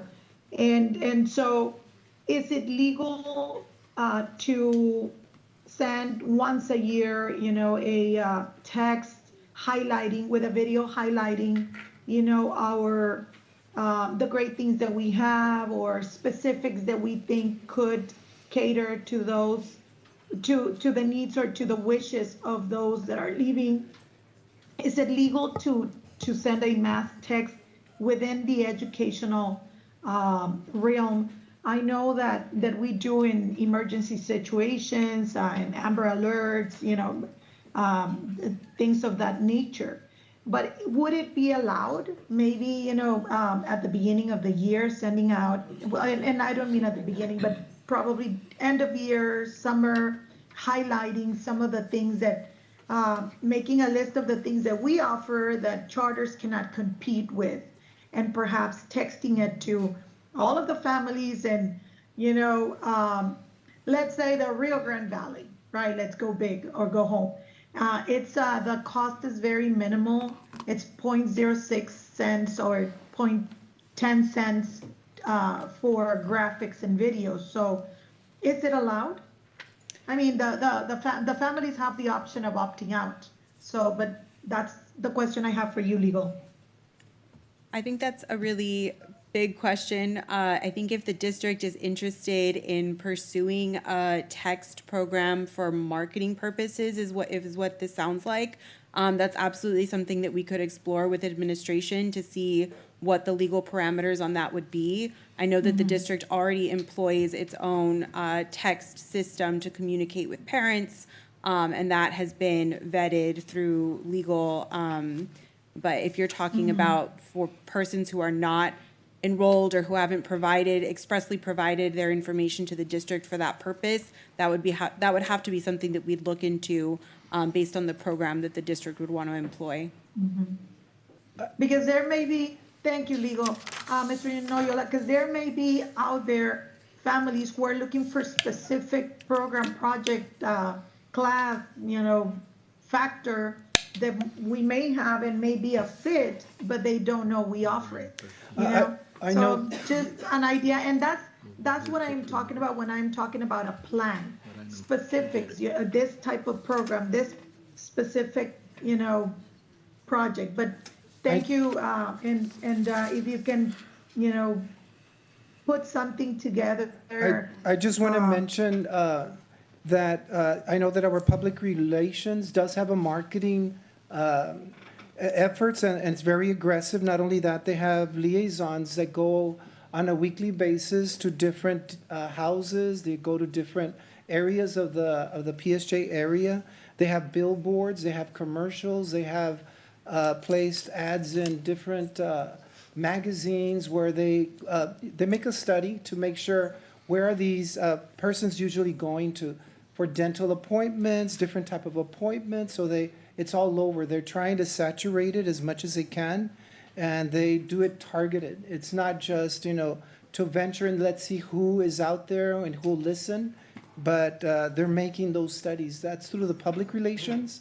And of course, they work with us, with the liaisons as well. So, and they do different campaigns whenever there's events in the cities, both in, in all PSJ areas. Whenever there's something, they're out there. Whenever there is an Oktoberfest, whenever there is a watermelon, the avocado, whatever you want to name, any event, they're all out there. Always, right. I've seen them out there at the movies as well. They go to all of these places, even like juniors, HEB, other items.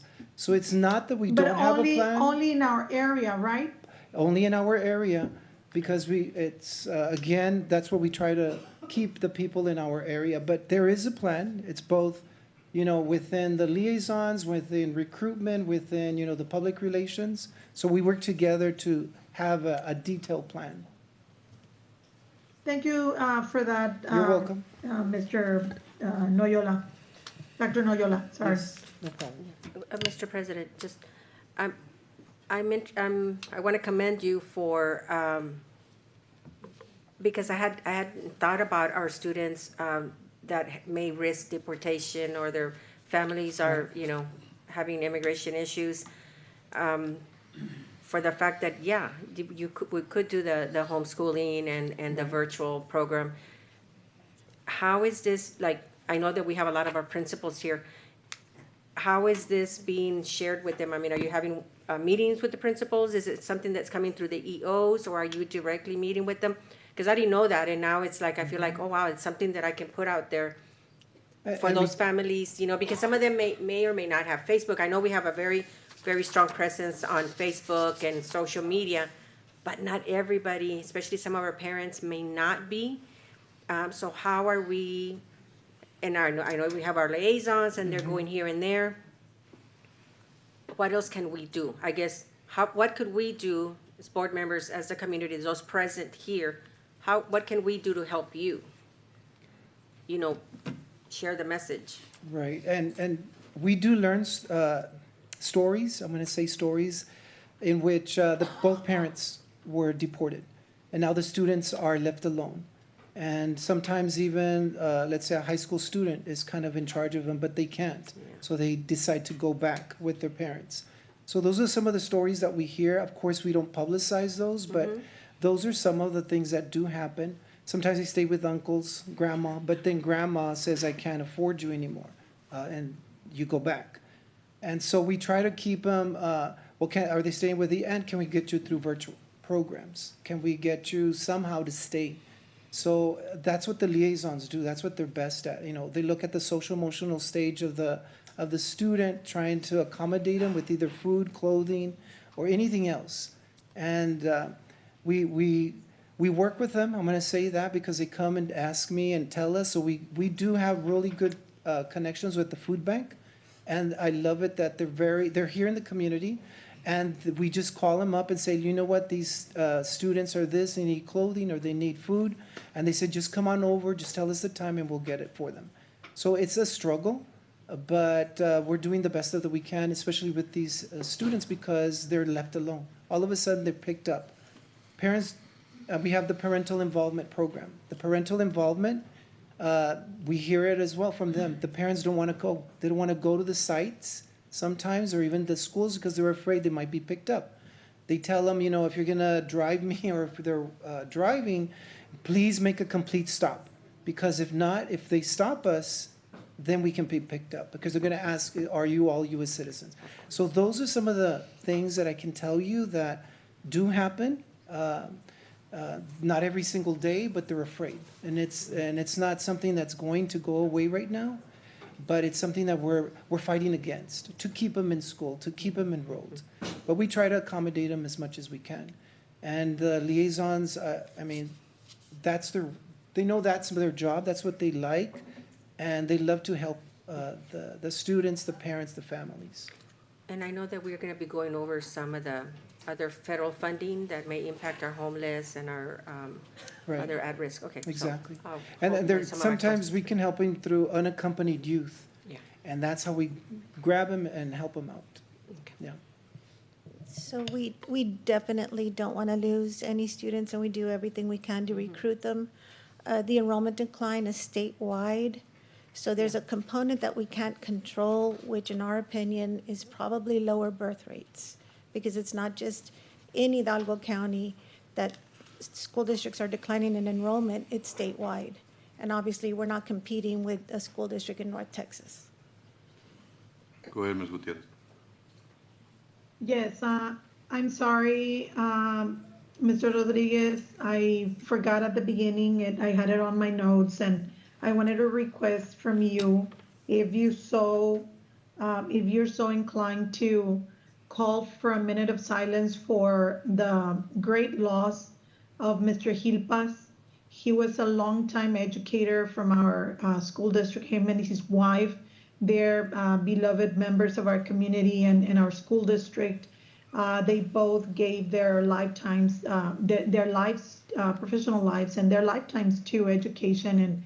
And I wanted to ask at the beginning, I was not able to connect right away, and then it was an oversight. So if you are so inclined, I'd like for you to call for a minute of silence for him and for his family.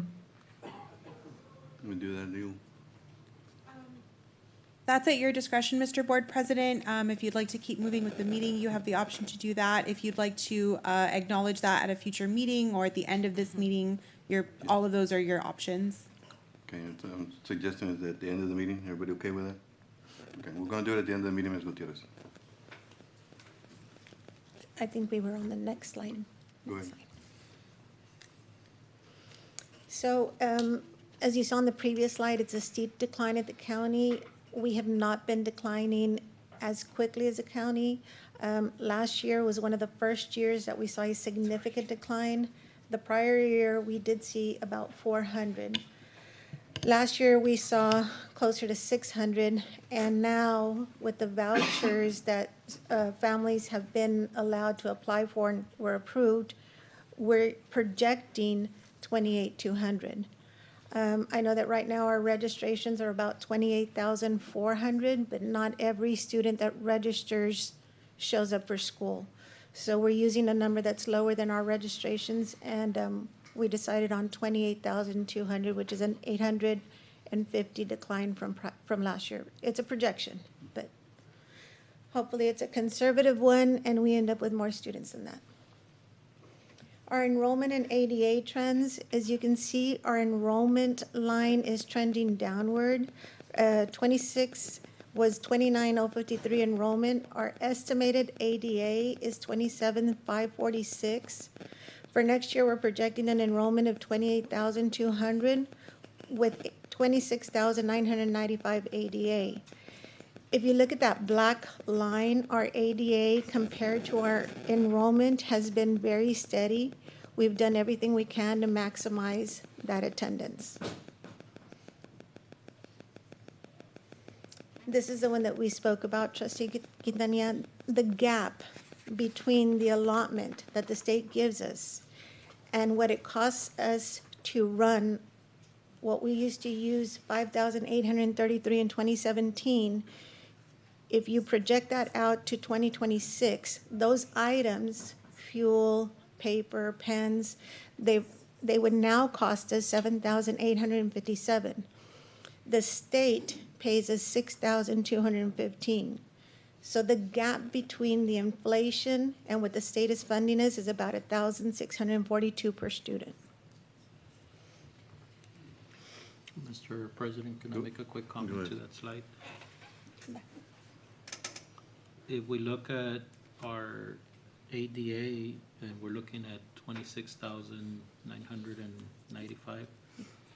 So based on that, we multiply that times the 1,400 that are there, that translates to our district being shortchanged by $44 million. By the state. So that's the reason that we see many districts surrounding us and districts throughout the state becoming deficient, going into shortfalls by millions and millions of dollars. And that's one of the reasons that the state is not able to keep up with the inflation rate, pay us at the rate that they should be paying us, but yet PSJ continues to do well, to be healthy. And again, we can tell that most of our funding does go to our students, because if we look at our preliminaries right now that we have, the district is on a trend to, God willing, we're looking at the hard work that our principals and our teachers have done this past year, and we're truly looking at being an A district, and that is due not by chance, that happens by design of each campus, by design of administration, by design of the parents being aware of what the district offers. And to me, that's, that's really defying a shortfall of 44 million for our district. All our I wanted to campuses make are a doing more with less, yes. comment that I want to commend all the principals that are here. Yes. Without your help keeping their attendance, we're doing very well with attendance, and because of that attendance, we're able to fund the whole school district because of your all's hard work, making sure the kids are at school every day, and it's helping our nutritional program too. So I want to commend all of you for all your great hard work. I'm very appreciative. We're very appreciative for all your hard work. Thank you again. Go ahead. One more thing on this slide. Those two arrows can never connect, because then that would mean that every single enrolled student showed up to school every single day. So it's good that it's shrinking. However, in reality, those two lines will never touch. So we believe we've maximized our attendance efforts. We talked about that one, yeah. Okay. So state categorical funds. Next, we have some of our directors for our state categorical funds. What categorical funds are, they're supplemental to the other allotments, and they're designed for specific students, programs, and purposes. Tonight, we have special education, state compensatory, bilingual education, career and technology, and the transportation department. These funds must generally be used to provide services and strategies benefiting the students or programs for which the funding was generated. So first, we'll start with our transportation director, Mr. Joe Rivera.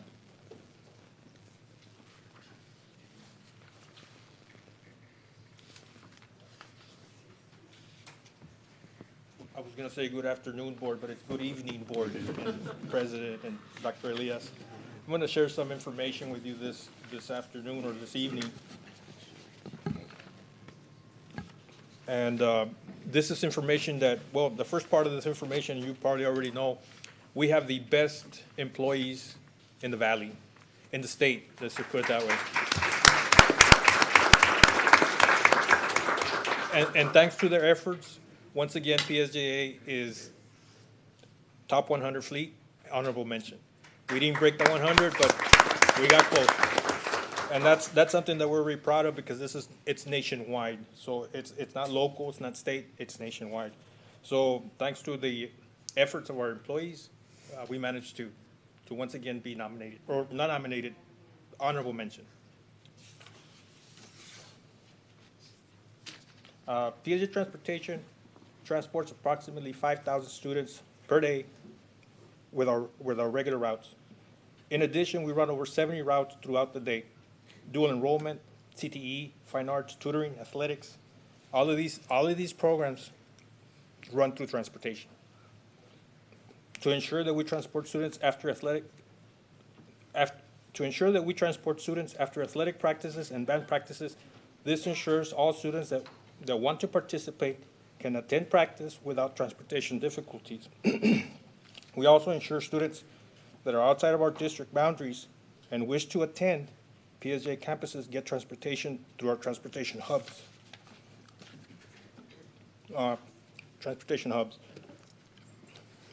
What we do here, what we found out is that the campuses that are on the border of our district were getting elementary students coming in, but they wouldn't graduate to the middle schools because of the transportation issue. So what we did, we provided the service.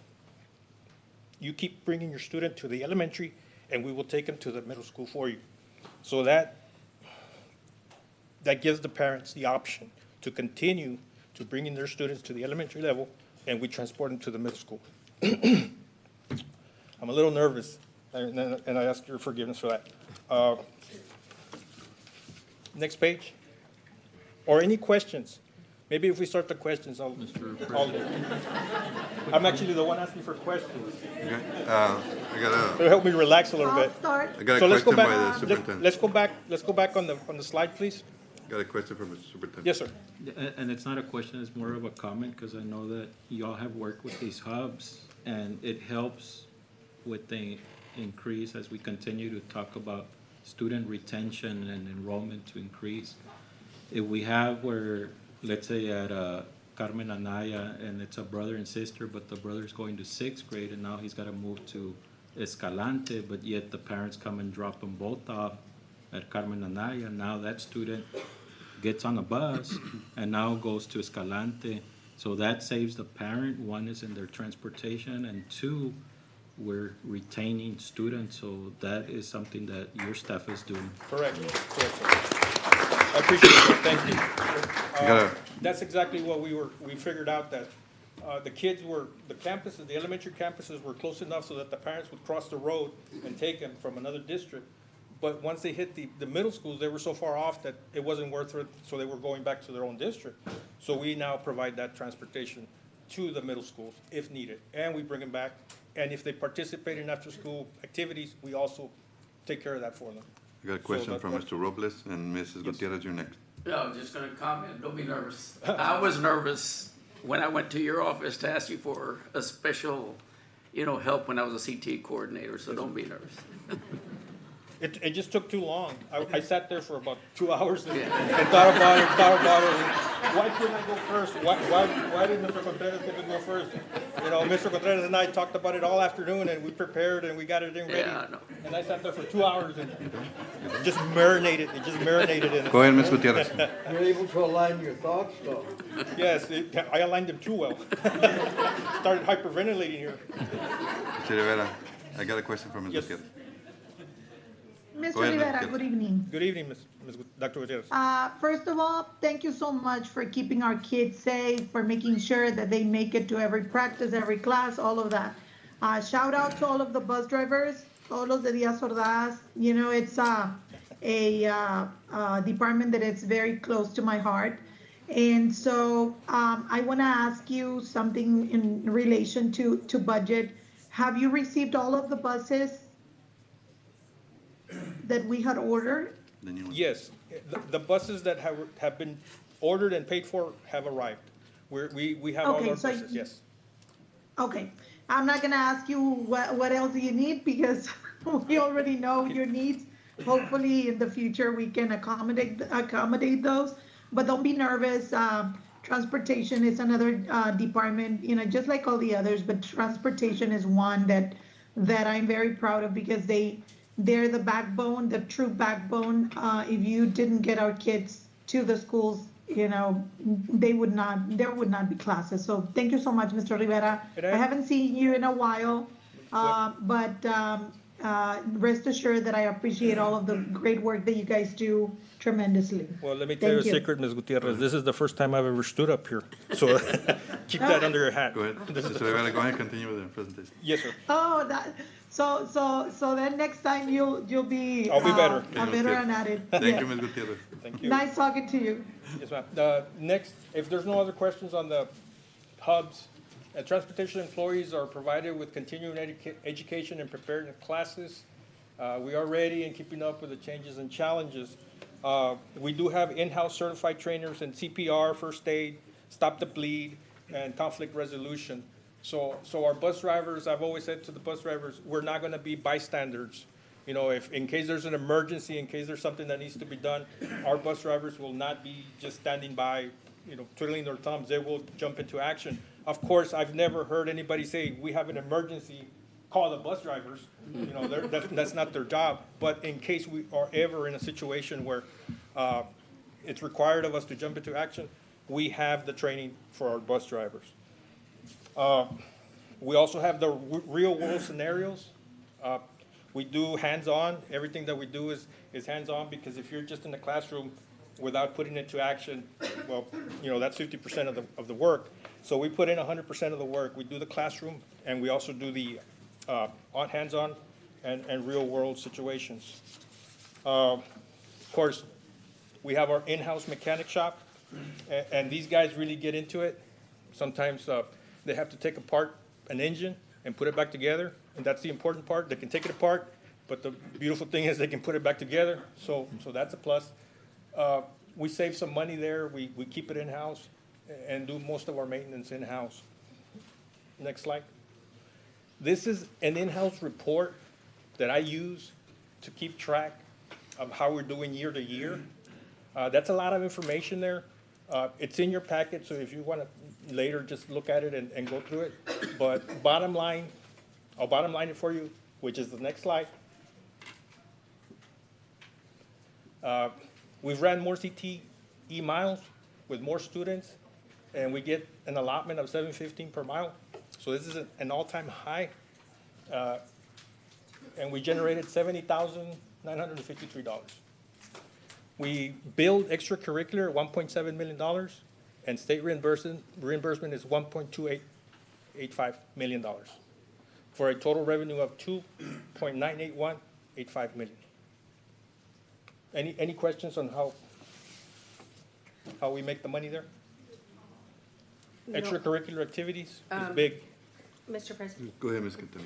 I just want to, actually, I've been looking at the allocated budget for the past 3 years, and I do want to commend you because you have not really received an increased allocation. And you have obviously been making do, and I know that you know, we are, the administration is taking care of trying to replace buses and, you know, doing the whole thing to comply with whatever TEA is, safety measures and everything. But I do want to also ask you that the same thing I've asked the other directors. Do you feel that this has been an appropriate amount allocated to you? Is there an area that you would like for us to consider? I know that our bus drivers, I think you put there $19.50. I don't know, if, you know, plus maybe whatever it is this coming year. And obviously, is that enough to continue recruiting bus drivers? We are in a very good position at recruiting bus drivers. Okay. We don't lose drivers to any other district. Okay. If I've always had this saying, if you put a fence around something and people are trying to crawl out, you have a bad product. If you put a fence around something and people are trying to crawl in, you have a good product. Well, that's who we are. People are trying to come to our district. You know, we open up one position and 15 people apply for it. So we're in a very good situation when it comes to bus drivers or employees at the transportation department. So we're doing really well there. And we've been able to manage with our allocation, and I think we're good. I think we're good. Very good. The big one is coming up, though, for the buses. That's our next slide there. No, ya se le pasó la oportunidad. Well, I thought we were talking about, I'm just kidding. I thought we were just talking about Go ahead, sir. transportation budget, because this does not come from transportation budget. No. And what it is, it's a mandate from the state. It's an unfunded mandate, basically. And the mandate says that by 2029, September of 2029, every single bus that transports students, every yellow bus needs to have seatbelts. We currently have 44 buses that do not comply, 44 buses out of 144. So in a way, we're in good shape, but at the same time, it will be an expenditure. It will be something that the board has to take up and look at. And it's a state mandate. Yeah. It's not the department wanting more buses, it's just a state mandate.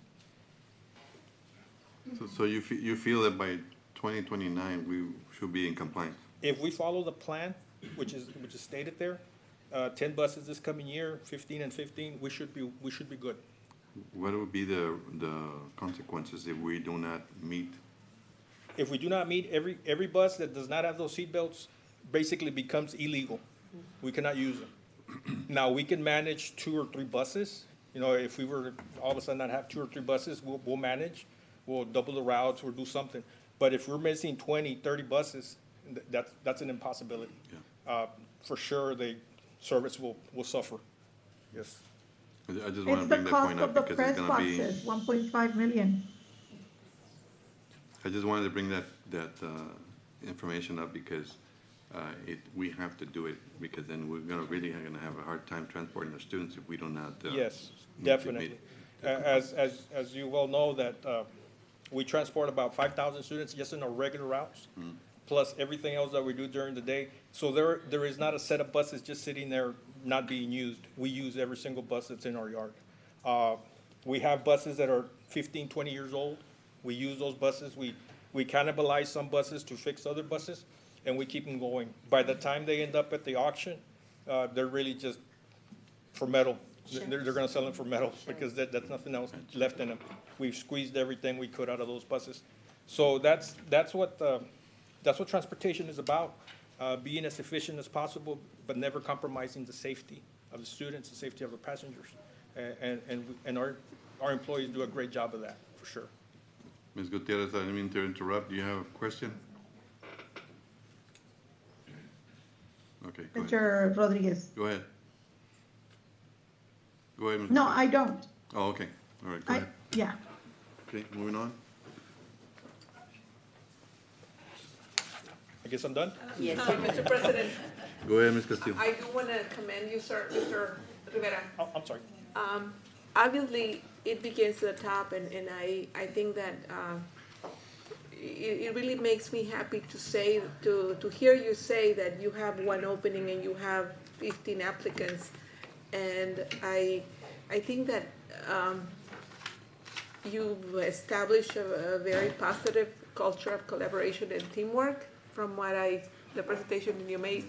And so I want to thank you for that, because obviously, you've established a very good team. And so I think that right now, our homework is making sure that we support you and help you with ensuring that we budget for the challenge that you have coming up. And I'm sure Dr. Elia is already working on it. So thank you for what you do, and thank you for keeping those children safe. I recall when I was working, I would actually get on the bus and ride on the bus with the kids, because they had, it was difficult for them to stay put, and they would put their hands out the window, and sometimes I would follow the bus, and so I have a lot of respect for the bus drivers, because Definitely. they carry human lives and then they have such a big responsibility. Yes. And so, thank you for what you do and for what you're doing. Thank you, ma'am, I appreciate that. Thank you. Go ahead, Mr. Davis. Mr. Rivera, not so fast. I have two questions for you because we were talking shortly before the meeting started, and you were mentioning about, and congratulations on your honorable mention. Yes, sir. Convey that to all the staff. But you were saying something about electric buses and that it's not feasible at this time because they really don't go very far. Right. Is there a state mandate that has you having to comply by a certain year that we've got to have a number of electric buses? No, sir, there is no such mandate as of right now. That's our discretion, or Yes. your discretion, That is your correct. recommendation. No, the electric buses, they usually come with a lot of incentives. And there's, the only way that I could see recommending electric buses is if they're really heavy on the incentives, where we're maybe paying $50,000 per bus, when the bus costs $450,000. Right? And usually that comes with a lot of incentives, and that's about the only way I could see where it's feasible or where it's even worth it for any district to have it. If it's not heavily laden with incentives, I don't see us buying $450 worth of one bus. That'll get you to the zoo, it'll make it back. But And it's that's not it. ready for the next day. It's not ready for the routes, it's not ready for the afternoon, it'll be ready for tomorrow. I had that question asked, that's why I made it a point to ask you during this forum. I had another question. Do you have an interlocal agreement with any surrounding districts, or maybe you're traveling 250, 300 miles, you have a bus breakdown? At the very minimum, maybe you can call one of the other districts and they can assist us in getting our kids back? Oh, definitely. It's more of a brotherhood when it comes to bus drivers and transportation systems and transportation departments. We've had it where Laredo has broken down, and we've lent them the bus for the weekend so that their kids can still participate in whatever activities they're doing down here. And we've had the same thing happen to us in Corpus, in San Antonio. We just pick up the phone, we call the director of transportation, we have this issue, and they'll lend us their bus, and we'll use their bus. We've had it where we've actually driven a borrowed bus all the way to here, and then we would return it to them the next day. So yes, our kids will never be stranded for very long anywhere in the state of Texas. It's a brotherhood where every transportation department has my number or can get my number, and so can I for them, because that's what we do, it's for the kids. Thank you. Good. Ms. Gutierrez, go ahead, Ms. Gutierrez. Yes, Mr. Rivera, I remember we had approved the construction of what was it, the tank for the fuel? Yes, For the diesel? the 30,000 Yes, gallon. is that on? That's up and running, and finished? it's beautiful, yes. It's been running for a while, and it's a beautiful thing to see. Oh, okay. Yes. Is that saving us money? Is that, because I remember the purpose was one, to hold enough fuel for several, in case, prices go up and in case there are shortages in fuel. That is one of the benefits, because we bid out the price for fuel, and we can get it at the lower price, and we fill the tank, and of course, fuel is always going up. It's rarely does it go down. So that does help, but really what it does is gives us a month's supply of fuel in case there's a hurricane or in case something goes down, something happens, something goes sideways somewhere. We have a whole month's worth of fuel for our buses, and we can keep running without an issue. Before, we had about 8 days worth of supply, and that was not, it wasn't a Right. comfortable thing to be in. Sufficient. Position, yes. And also, I remember, and this is probably more than likely not the year, but it should be a consideration in our minds. I know there's an election in November. Some of the board members may not be here at that point, but still, it's something to consider for administrators and Becky and et cetera. in the past, you talked about how, what a benefit it was to buy that automated washer for the buses, and what a big difference it made, not only in expediting cleaning the buses, but also in the amount of physical work that that your staff did. And we've talked about in the past how in the future you probably will need another one, given that the fleets are growing.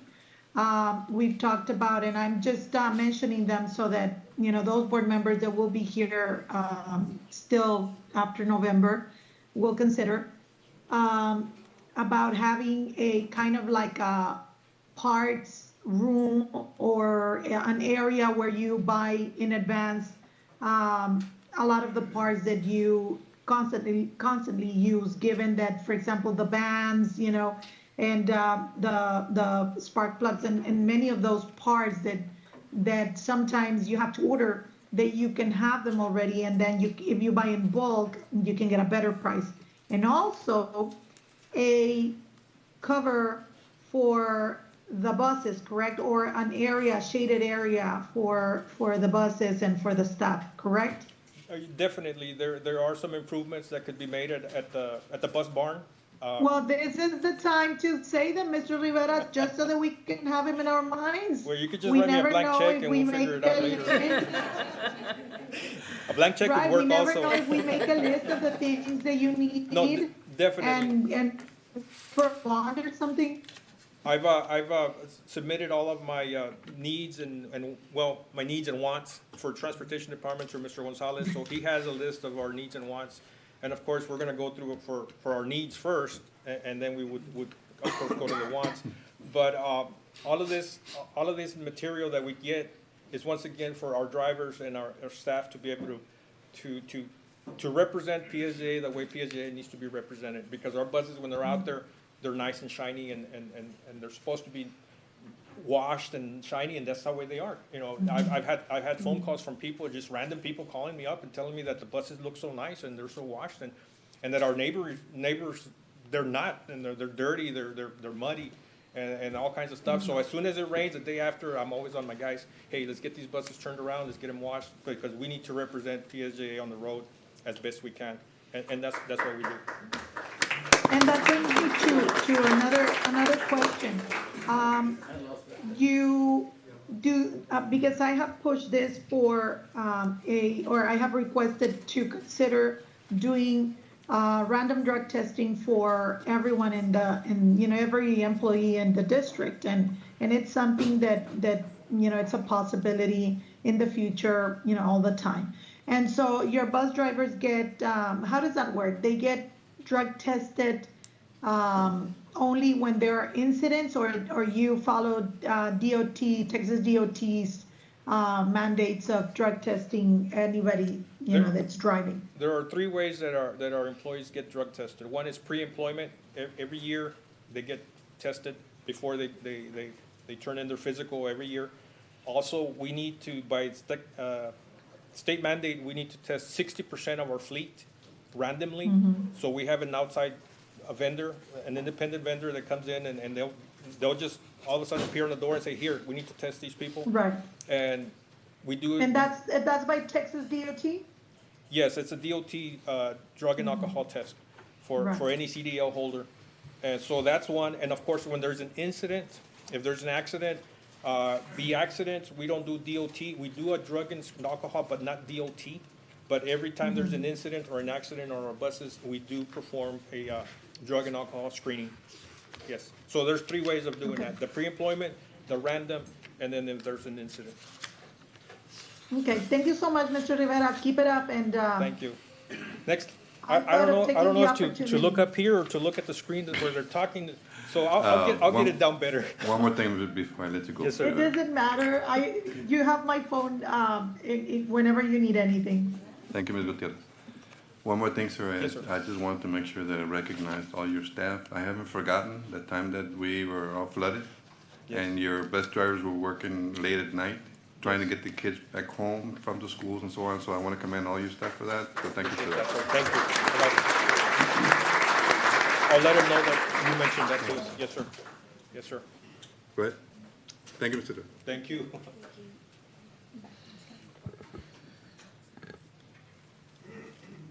I just wanted, wait, one slide back. I just wanted to clarify that the PSJ transportation plan to purchase buses for 26, 27, if we can afford it, the 10 buses, we would like to fit it into the budget. Right now, they are not budgeted, and so our projection is that they're probably going to come from fund balance. At the time that we're ready to order the buses or put them out on bid, we would ask the Board of Trustees to approve that amendment from fund balance. Next, I believe we have special education, Ms. Veronica Quintana.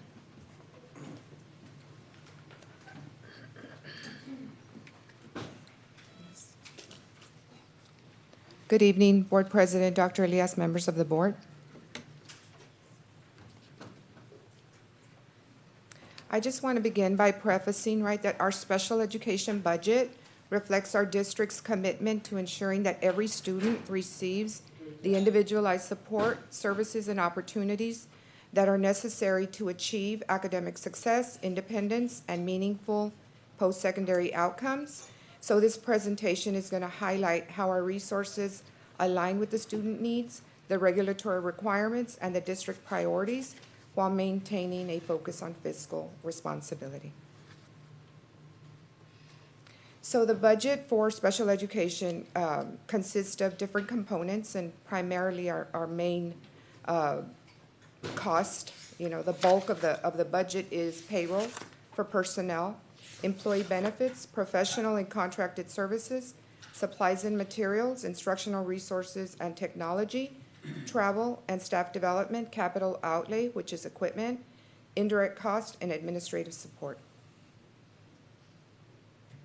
So if we look at Fund 199, which is our dyslexia allotment, under the 6,100, we do cover our payroll costs there. It's 261,000, but we have 2 learning support strategists and a diagnostician that we pay through that. Under the professional and contracted services, we pay 6,000 for consulting. Supplies and materials, that's 312,978. That's supplies and materials that we use for dyslexia. We have software that we use for also our 504 students. A portion comes out of this. And then we have our testing materials. And then other operating costs are $10,000. So we put travel and $9,000 and operating costs $1,000. So for Fund 199, and this has gone up from last year, but the total budget is $590,000. And we do have about 1,000, a little over 1,000 students with dyslexia that we serve.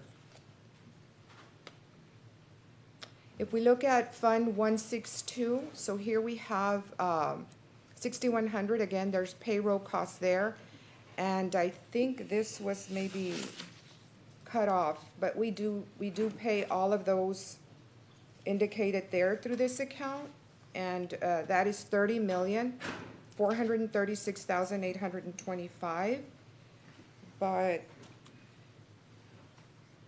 yeah, I think. Yeah, and then I think it was cut off there, but we do have one LVN that we pay at PTI under this account. We also have professional. Mr. Rodriguez. Go ahead, Ms. Gutierrez. I was raising my hand. I was waiting for her to finish if I may. the slide. I was waiting for her to finish the slide, then I was gonna ask, if you can ask. Yeah, it was on the previous slide, but you did not see me raise my hand, and I didn't want to interrupt. But go ahead, Ms. Quintana. Good evening. Good evening. Okay, 6,200, we have professional and contracted services. We have 56,346. That's where we have contracted services again, professional services, Region 1. We have our copy machine lease, equipment rentals, and Verizon for our hotspots. 6,300, we have supplies and materials, 300,977. That's again testing materials for diagnostician, speech, school psychologists, furniture and equipment, anything that we may need maybe in schools for students or in our office. Software, which is through Frontline, that's also part of the system that we use for our ARDs and our assessments. And then technology-related equipment, that's 9,000. Supplies and materials, 53,500. And then hygiene supplies that we provide for the units in the schools. And then also other operating cost, that is $414,050. That's a regional school for the deaf. That's one of the presentations that I did before. We have 302,000 there, 500. We have 18 students that we send to regional school for the deaf. And then other operating costs, and that is where we embed our transportation costs. I think we spent maybe like 50,000 up until April, maybe on the buses, which we utilize across the district and also for our students at PTI. Go ahead, Ms. Gutierrez. Ms. Quintana, good evening. Good evening. I just have a quick question. I was waiting for you to present because I had seen it on page 27, but they switched all the presentation around. So, Yeah. But on the previous slide, I jumped because I was going to forget. What is the consultant fee for? What is that? So we consulting the 6,000 for consulting services. Yes. So in this account, we put this money in there because this year we're transitioning into a new dyslexia program that is evidence-based and on the TA approved list. And so we're switching from Lexia to Reading by Design.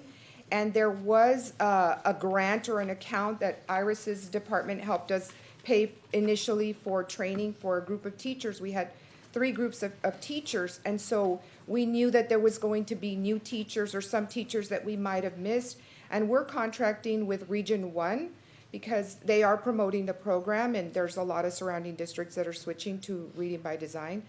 But so we put that money in there in the event that we need to buy the program for teachers that didn't get it, and also to pay Region 1. We have to pay $400 per teacher. So we needed to have that money there. Yes, and since it's dyslexia program, this is where we set it.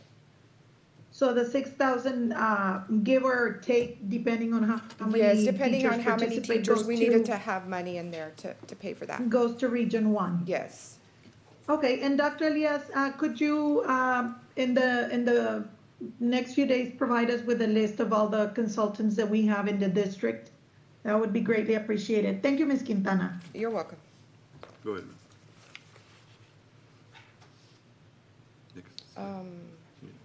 Did I cover that slide? Yes.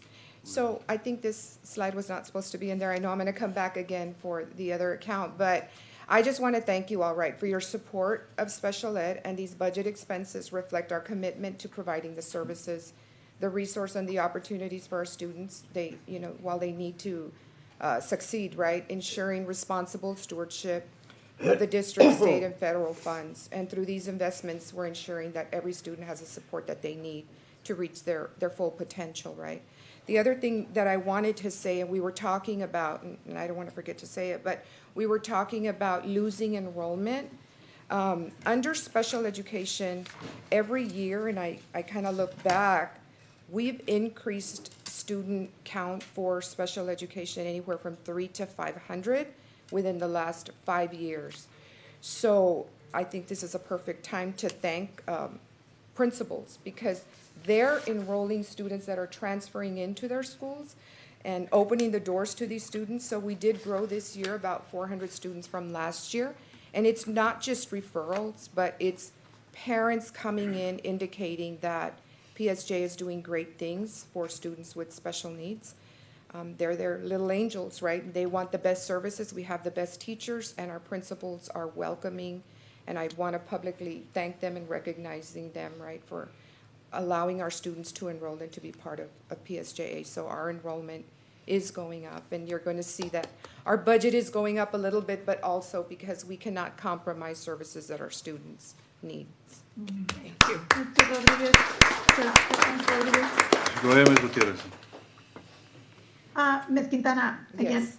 I forgot to tell you when I asked the first question, thank you so much for everything that you do, that you have done, in innovating with PTI and all that. Thank you for that.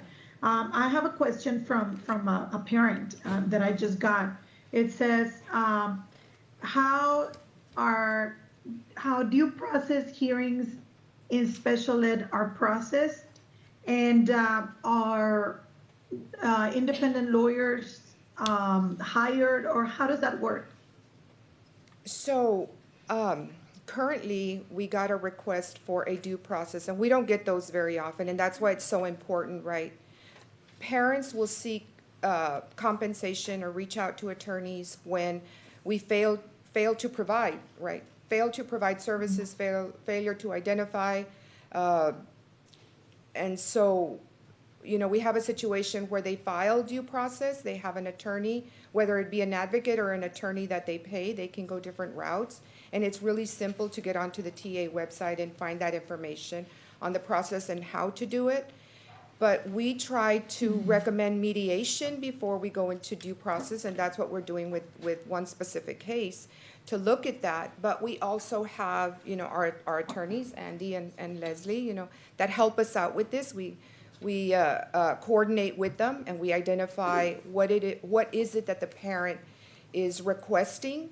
So they have a right to their own attorney, and so we want to make sure that the student receives everything that they need. And sometimes if we miss that, then that's when the parents seek out. You know, most of the time, we're doing what's right. We are doing what's right for students. It's also, Okay. we've also received situations where we get complaints because it's easy to fill out one form on the TA website and file the complaint, right? So we have to do all of the legwork with that to resolve it and to identify, work with the schools and find out what it is that the parent is requesting through that. So we use the same attorneys that we have, the Yes. O'Hanlon, Demrat. Yes. You don't go out and get other independent attorneys? No. Okay, I guess that was the question. Thank you so much, Ms. Yes, Quintana. of course. Just Thank wanted to make a comment. Yes. I work for the university and I basically visit different districts here in the valley. And one of the things they tell me is that if you want to have your child in special ed, PSJ is the place to go. So the word out there with the parents is that if you want to have some good, I guess, representation for your child in the special ed, PSJ should go. So I just want to commend you and your staff for that. Thank you, and that is a true story. Yes. Thank you. Surely. Go ahead, Mr. Villegas. Well, thank you. I'm sure you're hearing from all the board members, but we made walkthroughs. You've welcomed us. What you're doing with your store also is just so incentivizing for our kids. There's no doubt they're receiving the best care. I don't want to sound naive in front of all the principals that probably already know this and administrators, but I know how much does a copier cost? Because you're leasing one for $6,000? Well, the one we use is super industrial in our office, right? We make training materials, we do some booklets, you know, I know we're trying to go into the print shop and trying to see how are we gonna save there. I know Region 1 was trying to sell us the workbooks for the teachers, and we said, that's a lot of money, we can get our district to make those at half the price, so we went that route, but yeah, we can look at that copier cost. But you're saying that it's more cost effective Yes. for leasing right now? Yes, it is. Okay. It is. All right, that's all I need to know. The other thing that I want to add is we are going into a different funding model. So our funds were generated for special ed students through their instructional arrangement. The location or the coding that we do on PEIMS, whether it be resource or inclusion or homebound. And so now I guess it's been a long time coming, right? So now we're going into the intensity funding model. And that is going to be giving us credit for all of the services that we provide students. We weren't getting paid for that. We weren't getting compensated for that. So now we're switching into as of September 1st, we're switching into the tiers of intensity model. And that's going to identify, we're gonna be looking at the 5 different domains, which is curriculum and behavior. I know it's the personal health and independent functioning. So sometimes, you know, when we have a shadow with the student and he's just in mainstream, then we don't get as much money as if we document the other way. So one of the things that we're gonna work on is doing a lot of training with diagnosticians and teachers and school psychologists on how to truly document in the ARD because they're going to increase special ed funding so long as we can justify and code those students with the tiers. We did do 10% of the students. For PEAM snapshot, we're gonna have to submit 30% of our file, or 50% to TA, and by December, we have to switch over into that funding model for all of our kids by December. So hopefully that's gonna bring us some more funds, so long as, you know, the money is gonna be in the documentation. So I just wanted to share that with you all. Thank you. Good job. Thank you all.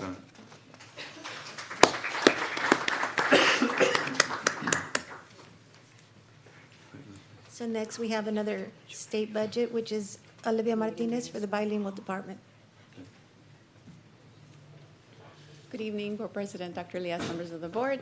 Today I'm going to be talking about our state bilingual allotment. So as Ms. Gonzalez had mentioned, state bilingual budget is also a supplemental budget that helps us as a district ensure that we are implementing and maintaining high-quality dual language programs and ESL programs for our students. It also helps us to ensure compliance with what the state is asking of us, and of course improve the academic achievement of all our emergent bilingual students, which is the STAR, and then the English language proficiency for our emergent bilingual students, which is TELPAS. Not only that, but for the students participating in our dual language programs, we also help them maintain their bilingualism and their biliteracy. And of course, for our EBs not participating, we want them to have that long-term success. So our allotment is used for some of the following activities. We do provide our teachers with teacher stipends for bilingual and for ESL. We also provide professional development for our elementary, middle school, and high school teachers who serve our bilingual students. We also have instructional coaching, curriculum development, instructional materials, language proficiency assessments for identification and LPACing purposes. We also are mandated to have parent engagement activities and, of course, a program evaluation.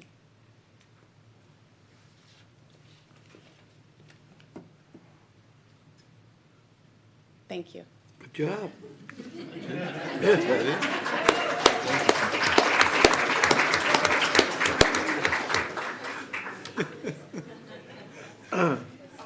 Next, we have Adriana Garcia with the career and technical budget.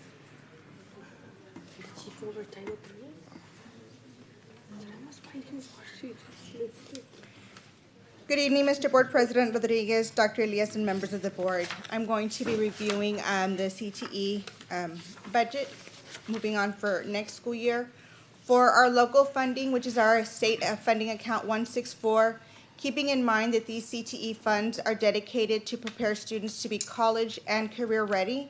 They provide core academic skills in our programs, employability skills, and technical skills that are very job specific depending on the program. And these are all aligned to high skill, high wage, and high demand careers that we're seeking for our students and their future. On the next slide, you'll notice that we are being budgeted at a $12,606,143 of allocations for this local funding. And so what I've done is I've broken that down into the different categories and what those entail. So you will notice that 80% of this budget is to pay salaries. And so it is a large portion of our budget, but of course, that's the backbone of our programs, right? Our staff that have specialized skills, that are coming from industry, that are able to share those, their expertise with our students in the various over 25 programs that we offer in our district. So our payroll cost there includes our CT campus teachers, and of course, that varies again by high school. And that also varies on the number of sections, right? So we do look at that on a yearly basis to be able to ensure that if for whatever reason a teacher is not 100% CT courses, then the difference is actually budgeted towards another account. So it's not coming out of the CTE fund entirely. We also prorate high school counselors that are paid at that 0.125 of their salary. Again, they are providing the academic advising to our students to stay in our programs aligned to whatever pathway they're seeking. And then as a district personnel office, we have a director, a CT coordinator, CT advisors, and a secretary and a clerk in our department that are funded through this account. In reference to our 6,200s, our professional contracted services, they've been budgeted about 707,000. And on those, right, the 6,200s, a bulk of that is also, we do have copiers at our high schools that we lease and pay, whether that be on overages or regular rental. We also have, if we have any providers, for example, our EMT program, that we seek out an entity to provide that curriculum and that we go through to get our students certified. That's paid through there, as well as in our welding shops, our gas rentals, our cylinders, and the gases that are used constantly at all of the various welding shops we have in our district. And also, we do pay our tuition for STC on any of our dual credit CTE programs that we have. Also comes from that 6,200, which you'll see there is going to be the yellow, which is 6% of our budget. The 6,300s, you'll see, is another large component, our supplies and materials. And again, this varies, right, to be able to provide supplies and materials for all the different programs. I will say that obviously some programs cost less to provide those equipment or supplies and materials. And then we have some other programs that it's a lot more that they need for supplies and consumables on a constant basis. So we look at that by program and by campus, by student enrollment, to be able to justify the need to be making those purchases. On the 6,300s, we also include curriculum. So any of the curriculum for the various programs, and of course this curriculum is aligned to certifying entities that ultimately are those that provide the test for our industry-based certification. So again, lining those up for CCMR purposes with our students. So we have anything from National Healthcare Association to ICEV with curriculum and testing vouchers. We have Cengage that we also provide, get some of our testing vouchers from, Pearson, Certiport. Those are all different curriculums or different entities that the state has said are those allowed for our industry-based certifications, which are for our CTE students and pathways. We also include in our 6,400s, which are our operating expense, you'll see there, it's 6% as well. And on those, some of the items that we're going to be heavy on there is our travel. So we're talking mainly student travel. Any of our organizations like FFA, BPA, FBLA, Skills USA, anytime all of those different students travel, that would include their meals, their hotel, their registration, right?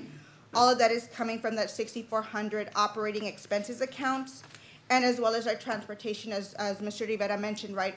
A large portion of their funding is because we're funding for our CT students to be able to travel for these events, or also as we cohort our students to be able to go to different facilities where we have the infrastructure in the shops to have them get that skill. So as they're transporting students to the Baloo Learning Center or here at the Dr. King College and University Center, all of those transportation funds are paid from that account as well.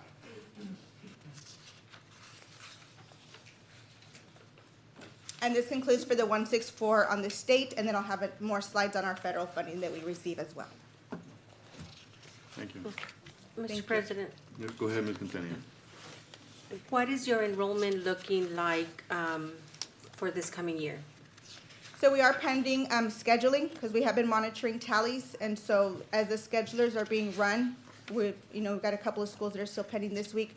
I'll have a better idea of exactly middle school and high school enrollment. Okay, how many students were enrolled last year? I didn't bring the enrollment data from last year. General? I don't have them separated, to be honest. It's something I would have to get to Dr. Elias to show where we ended, as they were doing our enrollment per 6 weeks with the new attendance, right? Every 6 weeks for the middle school and then at the high school. But I Okay. will make a note of that. Okay, and also, because the funding for CT has changed. I The think weighted it funding? seems- Yes, it seems like it's been changing here and there. So what efforts has CTE made to make sure that students stay in a pathway and they go and they follow the level one? Because now it's not just any CTE courses gets the weighted funding. Now it depends. A level one gets less, level two, level three, level four. So what are you doing to make sure that students stick to that particular and they finish that pathway?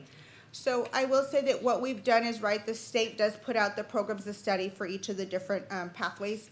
And so of the ones that we offer, we are very intentional in the courses we're selecting for PSJ, right? I mean, there could be anything under the sun with the state, but we minimize that also because of our mobility from one campus to another. So we don't want the student to lose that half a credit because they didn't complete it, right? So we have those pathways outlined. And again, we are making sure to include they must get to a level 3 or 4 because that's one, your highest weighted funding, plus 2, to get the CTE completer status, which is also aligned to CCMR for credit. You know, gone are the days where just certify the student. It's got to be the certification, plus they have to be aligned in the coursework.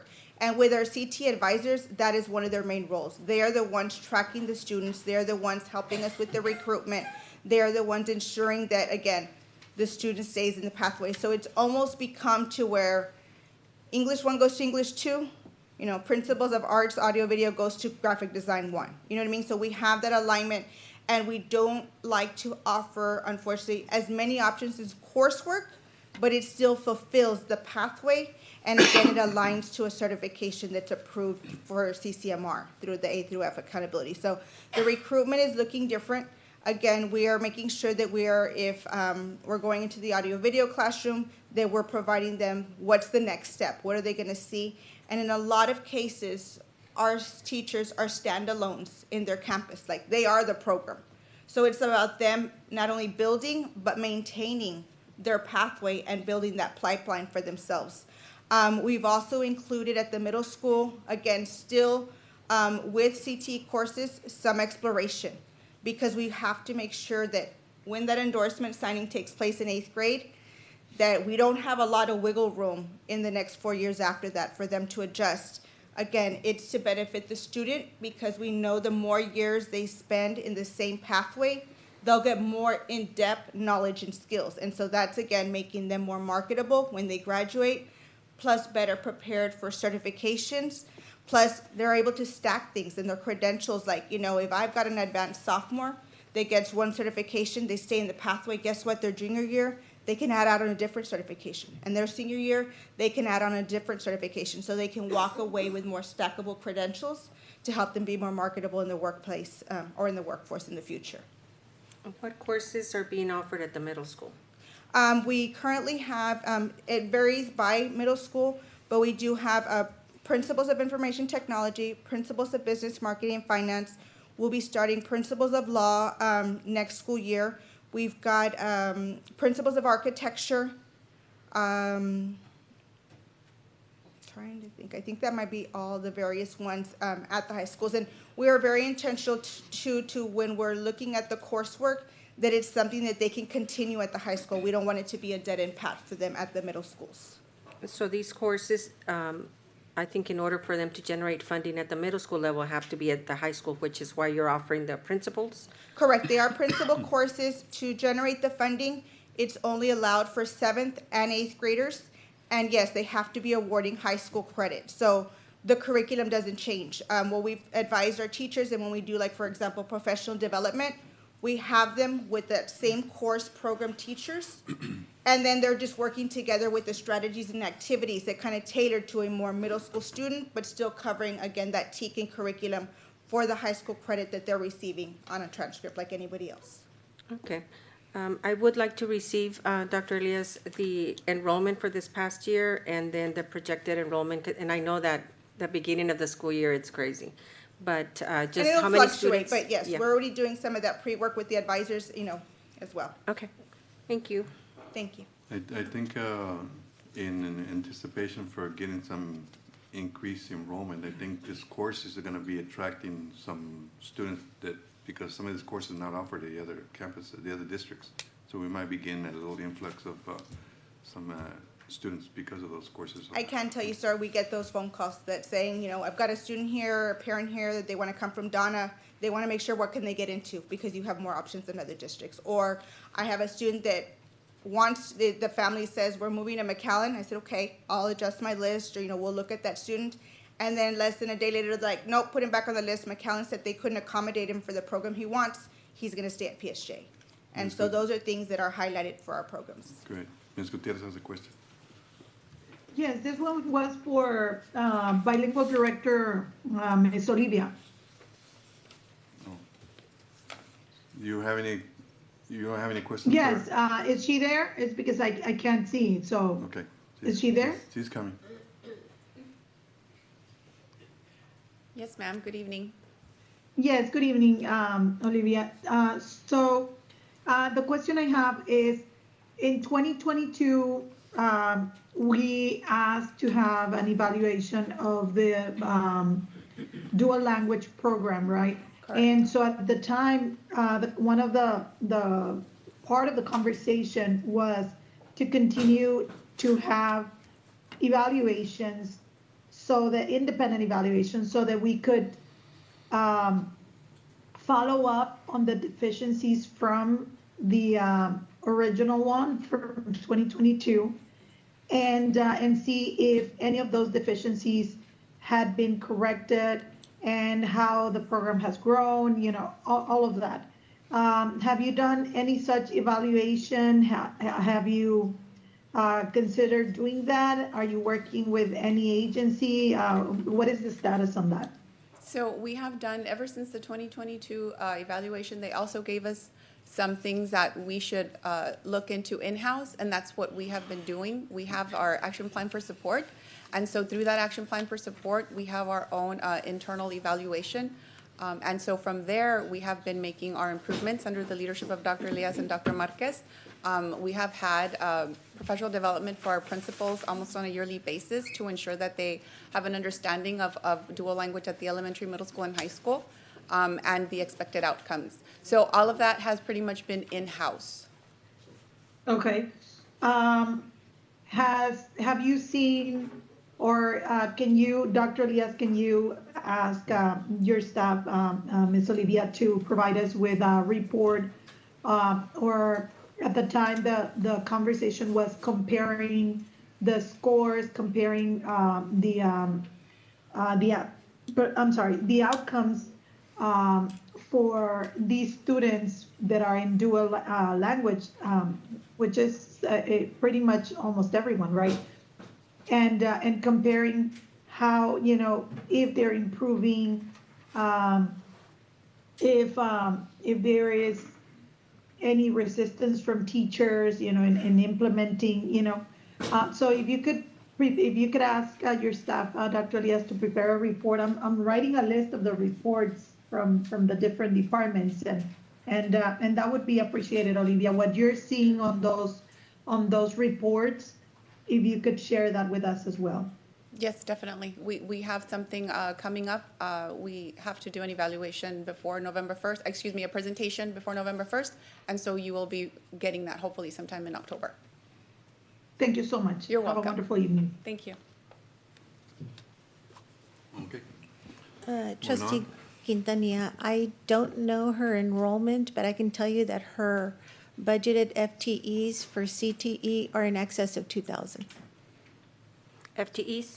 FTEs, right, full-time equivalents. But I don't know her enrollment, but it's over 2,000. What we used to budget are full-time equivalents, and they're over 2,000. Yeah, and the reason I'm asking, if I may, Yeah, go ahead. Mr. President, is just that it seems the budget is going down. It has gone down maybe in the past 5 years. So I was just wondering if it was an enrollment thing, or if it was just the weighted funding is having a negative impact. And because there's been concerns, some Statewide. teachers saying that sometimes there's not enough funding for certain things. So I was just wondering, trying to see if it was enrollment, was it the impact of the changes in the weighted funding? Is it the course offerings? I think it's a combination of both. I know that we were receiving, you can ask Dr. Elias, we were receiving emails that there was concerns about the change of the CTE funding in this last legislative session. So I don't know her enrollment, but I can tell you that we budgeted her FTEs at over 2,000. 2,000, okay. That'll help. Thank you. Next, and this is our final state category, is Jill Wright with her state compensatory budget.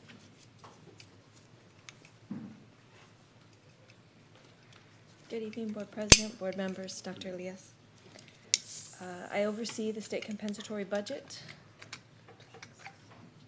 The primary purpose of our goal is to increase academic achievement and to reduce dropout rates among our at-risk students. So that's our target, is our at-risk students. We achieve this by providing supplemental programs, services. So our use of funds basically is under the salary category. We pay for teachers, paraprofessionals at all levels. We take care of spring enrichment camp, the 5 days from February, March, April. We also take care of summer enrichment camp for our students. And also we pay for student medical expenses, including vision and dental. The nurses at the campuses, if a student broke their glasses or they failed the eye exam, they have tooth pain, we take care of those. There's certain providers that we work with in the PSJ area, dentists and optometrists, to take care of that.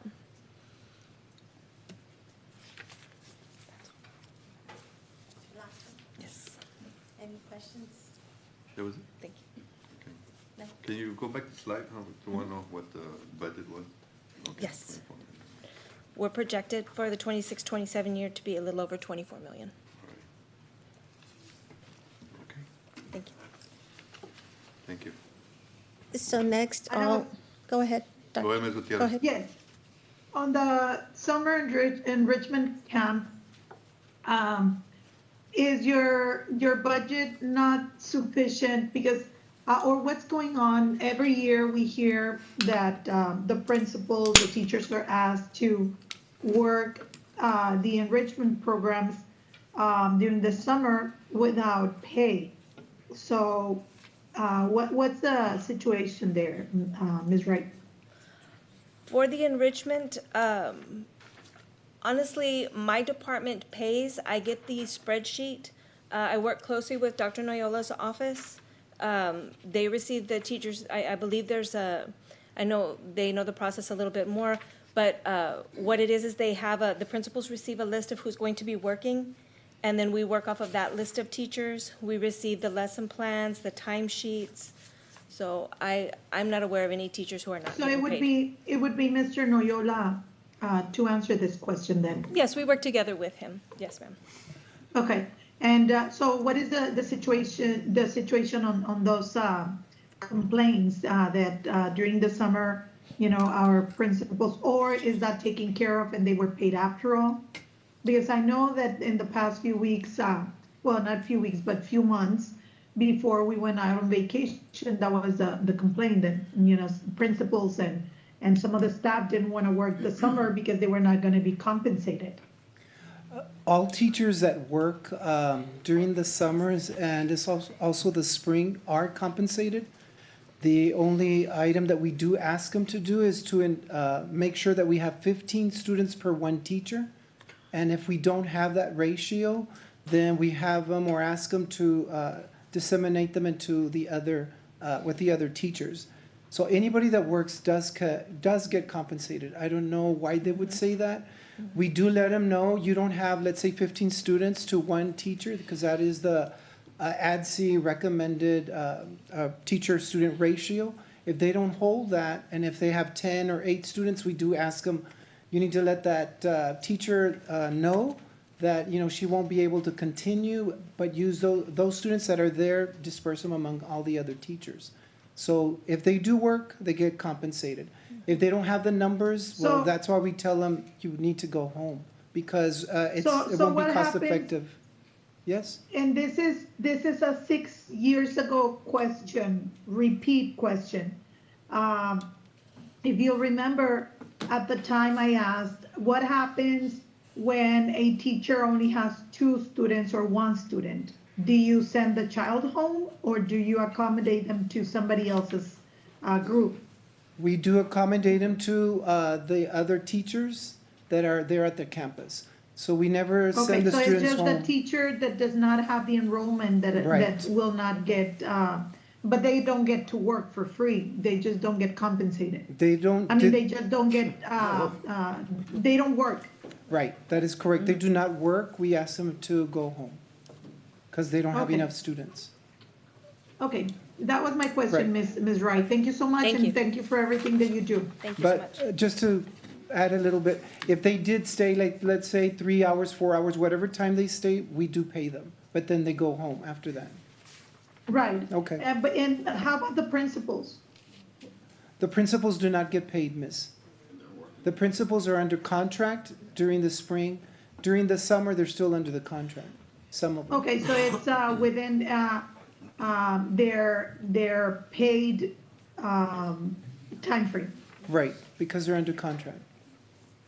Okay, thank Okay, you. You're welcome. I have a question. Go ahead, Ms. Quintanilla. But I'm not too sure, and it could be because since now the order went different, so before you leave, she went over state compensatory education. Who's gonna go do Title I, Title II, or have we already done? You're still gonna do the same? Okay, I just wanna make sure, wanted to get my slides in order here. Okay, thank you. Yeah, we went ahead and separated into categories so that it was a little more clear. These are the ones that are affected by enrollment in ADA, and we're gonna move into federal revenues, which are a little different. And they're not as affected by ADA, but they're still an ADA calculation. Is Jill first?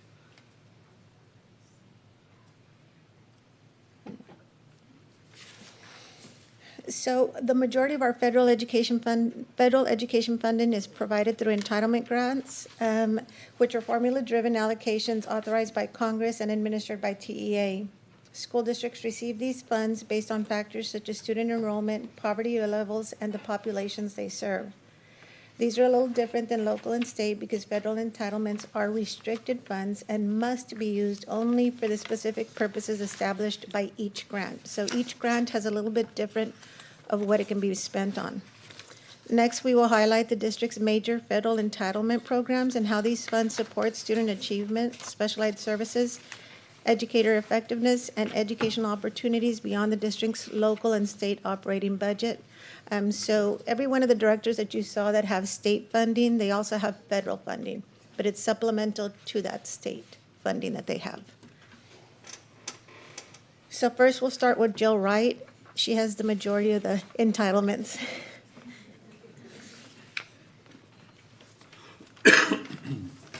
Hello again. Okay. So this was what we received from TEA. This is our master entitlements, our allocations.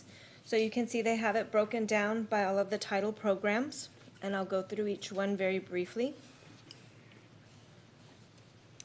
So the purpose of Title I, Part A, this is a federal program designed to provide all children significant opportunity to receive a fair, equitable, and high-quality education, and to close all achievement gaps.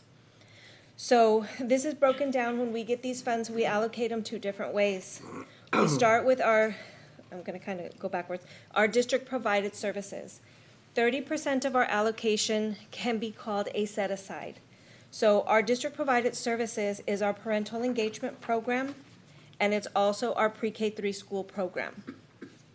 And again, this cannot go over 30% of our allocation. Now, the rest of the money after this 30%, this goes to our campuses. I allocate this to our campuses. The campus, depending upon their basic needs, and what we see a lot, I just listed a few of the things that we see most often, is manipulatives, hands-on learning for the little ones, their counters, their little bears, math manipulatives, technology, they do spend money on technology, instructional supplies, and of course, tutoring for our students. This year, our allocation is a little over 18 million. This is our planning amount. Okay, Title II. Yes, ma'am. Go ahead, Ms. Castillo, go ahead. Ms. Wright, when do the schools receive these funds? Usually they're released by September 1st.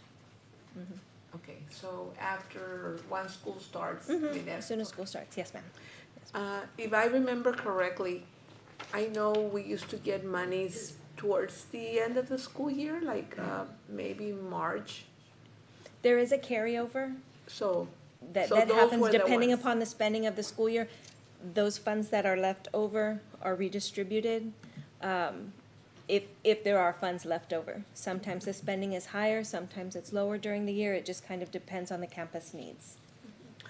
And one of my concerns is that, it's probably having, it is having to do with planning, because sometimes I remember getting monies towards the end of the school year, and so we ended up rushing to buy probably things that we didn't need for that year. Correct. But, you know, we still, and it might have been poor planning on maybe on my part at the time, because I know that we did, so, and I don't understand where that money came from, whether it was monies that belonged to the school initially, or whether that was leftover money from other accounts and then they were redistributed. So Right. can you explain that for Sure, me? I sure can. So at the end of the year, you know, if there are funds left, then once we close out the year, business office helps me with that, with closing out the year.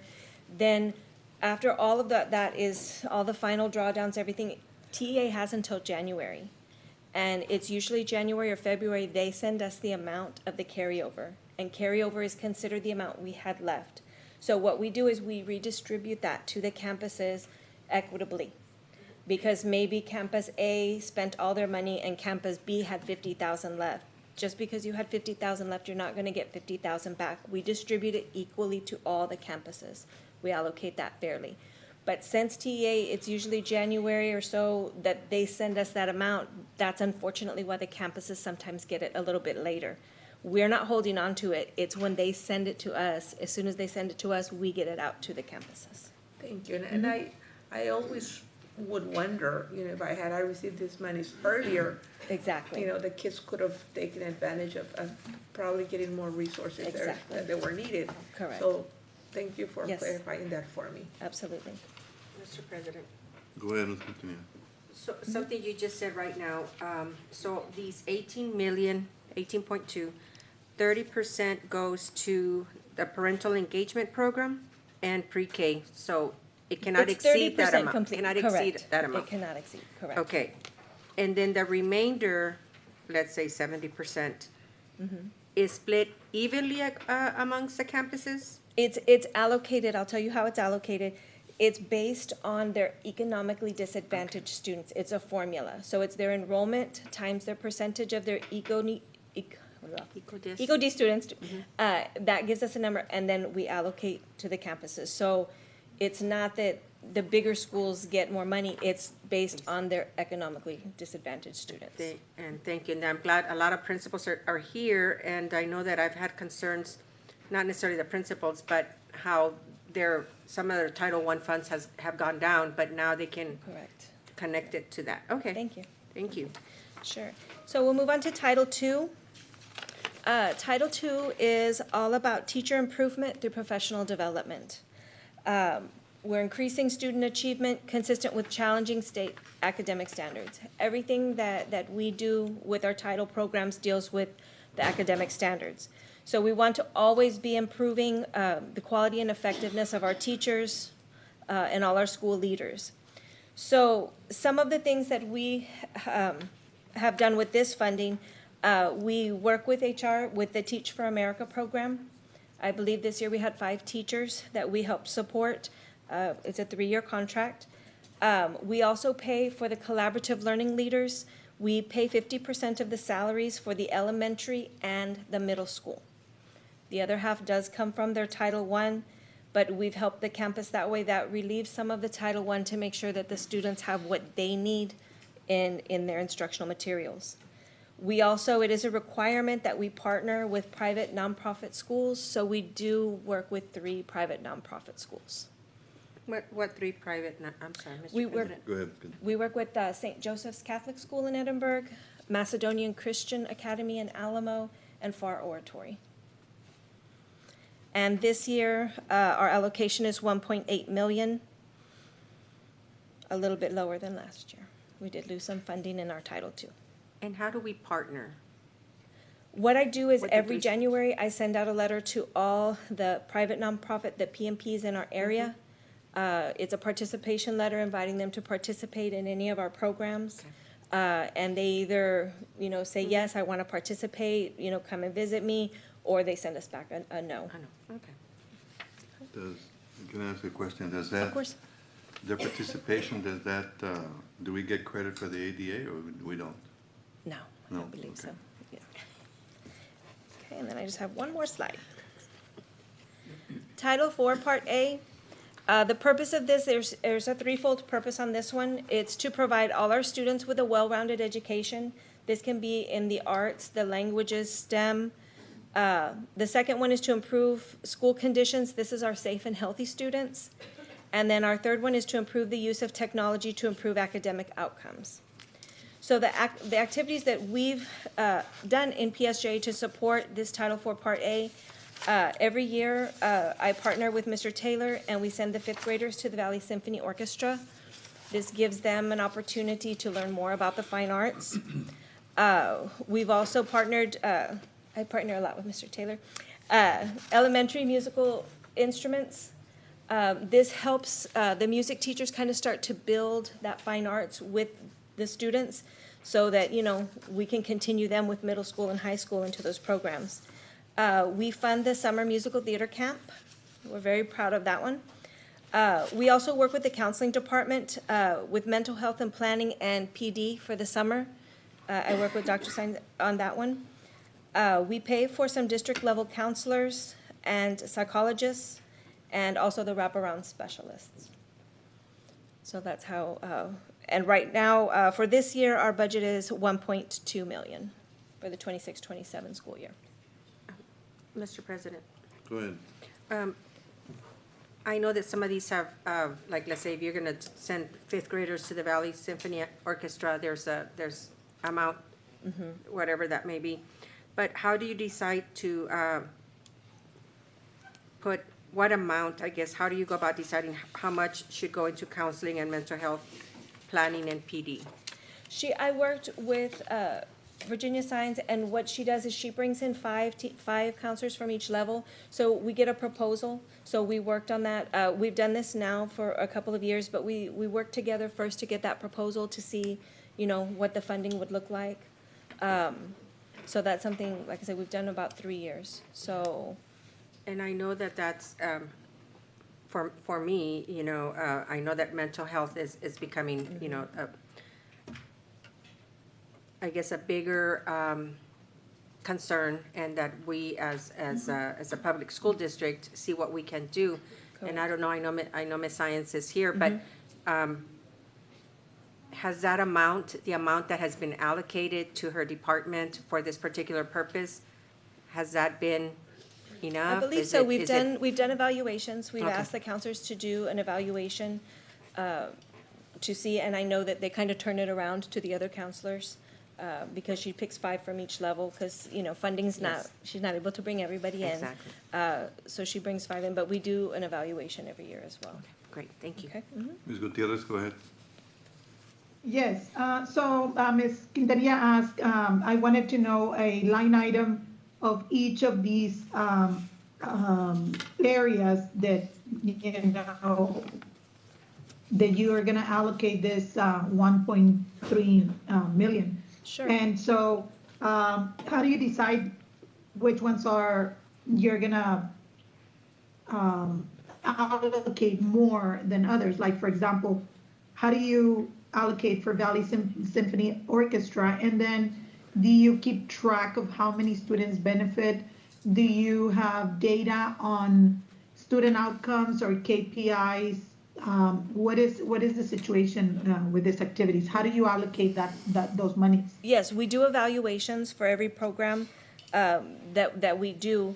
I also have the committees that come. I have a committee that comes that meets with me a couple of times a year. We're finally getting a really good committee going, and we talk about all of these things, to have people in agreement that these are good for students. And we look at, the different areas, of course. But we also do look at, cost analysis and, I work with Mr. Taylor with the teachers to see, if this is something that's beneficial, and do get the feedback from the teachers in the form of evaluations. Okay, thank you. that's all I have. Good job. Next. Thank you. Okay, thank you. Thank you.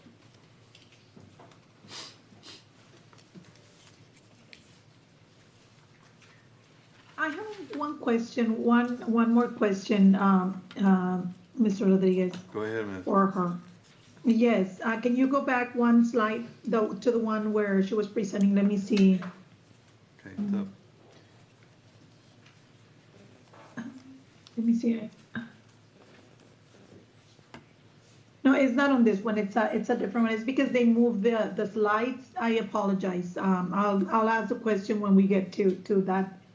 Because now I have the page numbers moved around, but okay, I'll ask the question when it's appropriate. Thank you. thank you, Ms. Wright. Hello again. So right now, I'm going to present on our Title III allocation. So our Title III allocation is 1.1 million, a little bit over 1.1 million. And so Title III is part of the Elementary and Secondary Education Act, as is amended by the Every Student Succeeds Act. So what we do with this funding is we make sure that we continue to, because I believe Ms. Gonzalez was talking about how the federal funding is very different from the state funding.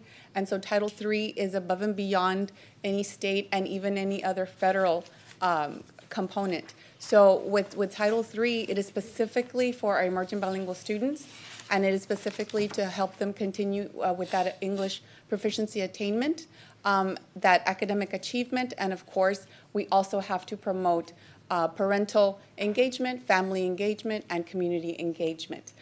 Just as Ms. Wright was talking about participation of PNPs, we also have to call out for any participation from our Title III, and we do have the FAR Oratory who takes up part of the services that we provide through Title III.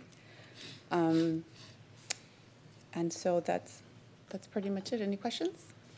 Mr. Rodriguez, Go ahead. so when you talk about attaining English proficiency, what are some examples of the things that you do, of the programs that you provide for these children?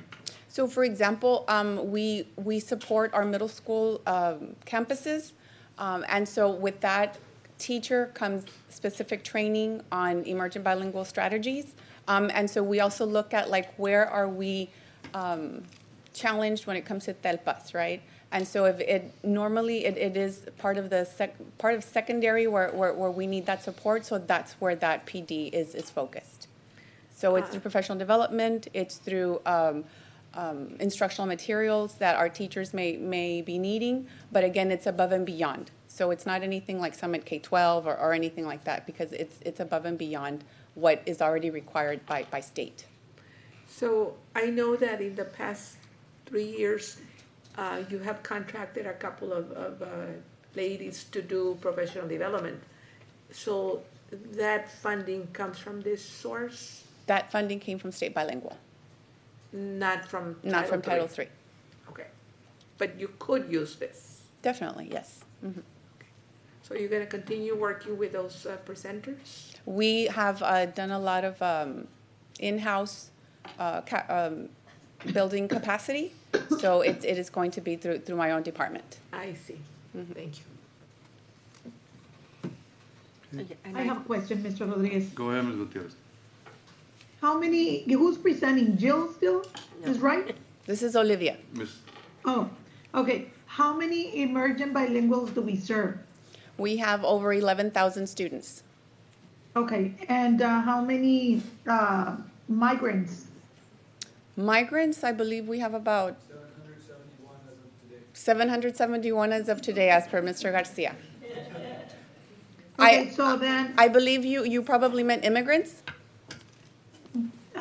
Yes, sorry. So we have we have a little over 500 students. So as Dr. Noyola was speaking to that, we did lose a lot of immigrant students. We had a little over 1,000, and so now we have about half of that.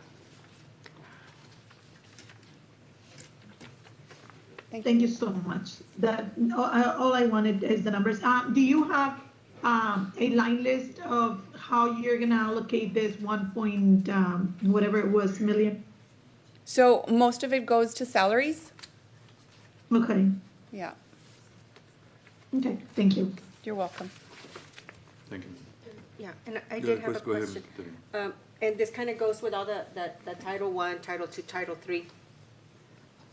What funding is used, and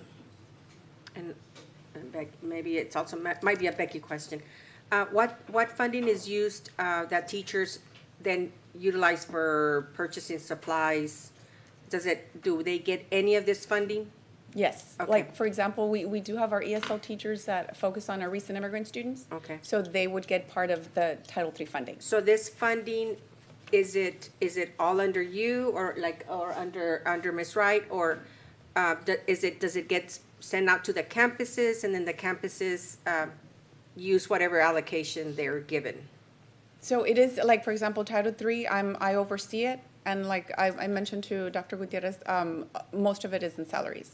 So the little bit that is left over, we do make it a point to try to get those resources that our ESL teachers need for our recent immigrant students. But well, I guess what I'm talking about are what teachers request for their own, like the teacher requests, like at the campus level, right? They go and they might go to I don't know if it's the school secretary, a bookkeeper. I don't know what funding is used for that purpose. The majority of that funding is state comp and Title I. Okay. The Title II is mainly for CLL funding, Mm-hmm. and it has a professional development. So the teachers wouldn't be able to ask the campus for protractors, notebooks, right? Because so- that one is for professional development and salaries. So then a certain amount is given to each campus, and then the campus just The goes through Title I and the process. state comp, right. The Title I is distributed on a per-student allocation, and the state comp is similar. It's a little more flexible, the state comp, but it's similar. And that's the money that the campuses would use to purchase supplies. And next, we have Veronica Quintana.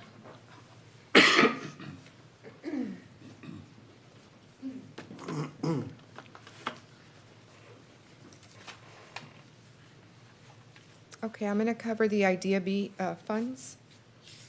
We can move the slide, Dr. Davalos.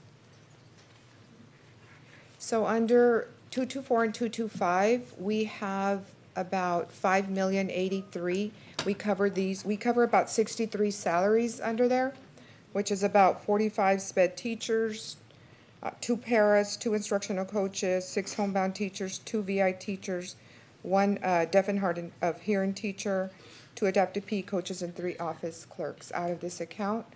We also have, under the 6,200, professional and contracted services.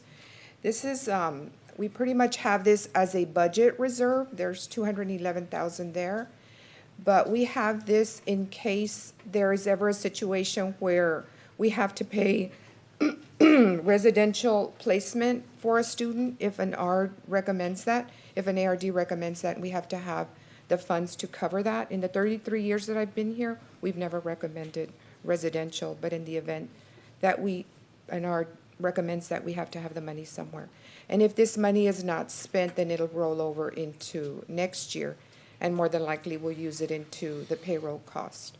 We have under general supplies and materials, that's $1,000. So under 224, our budget is $5,296,395.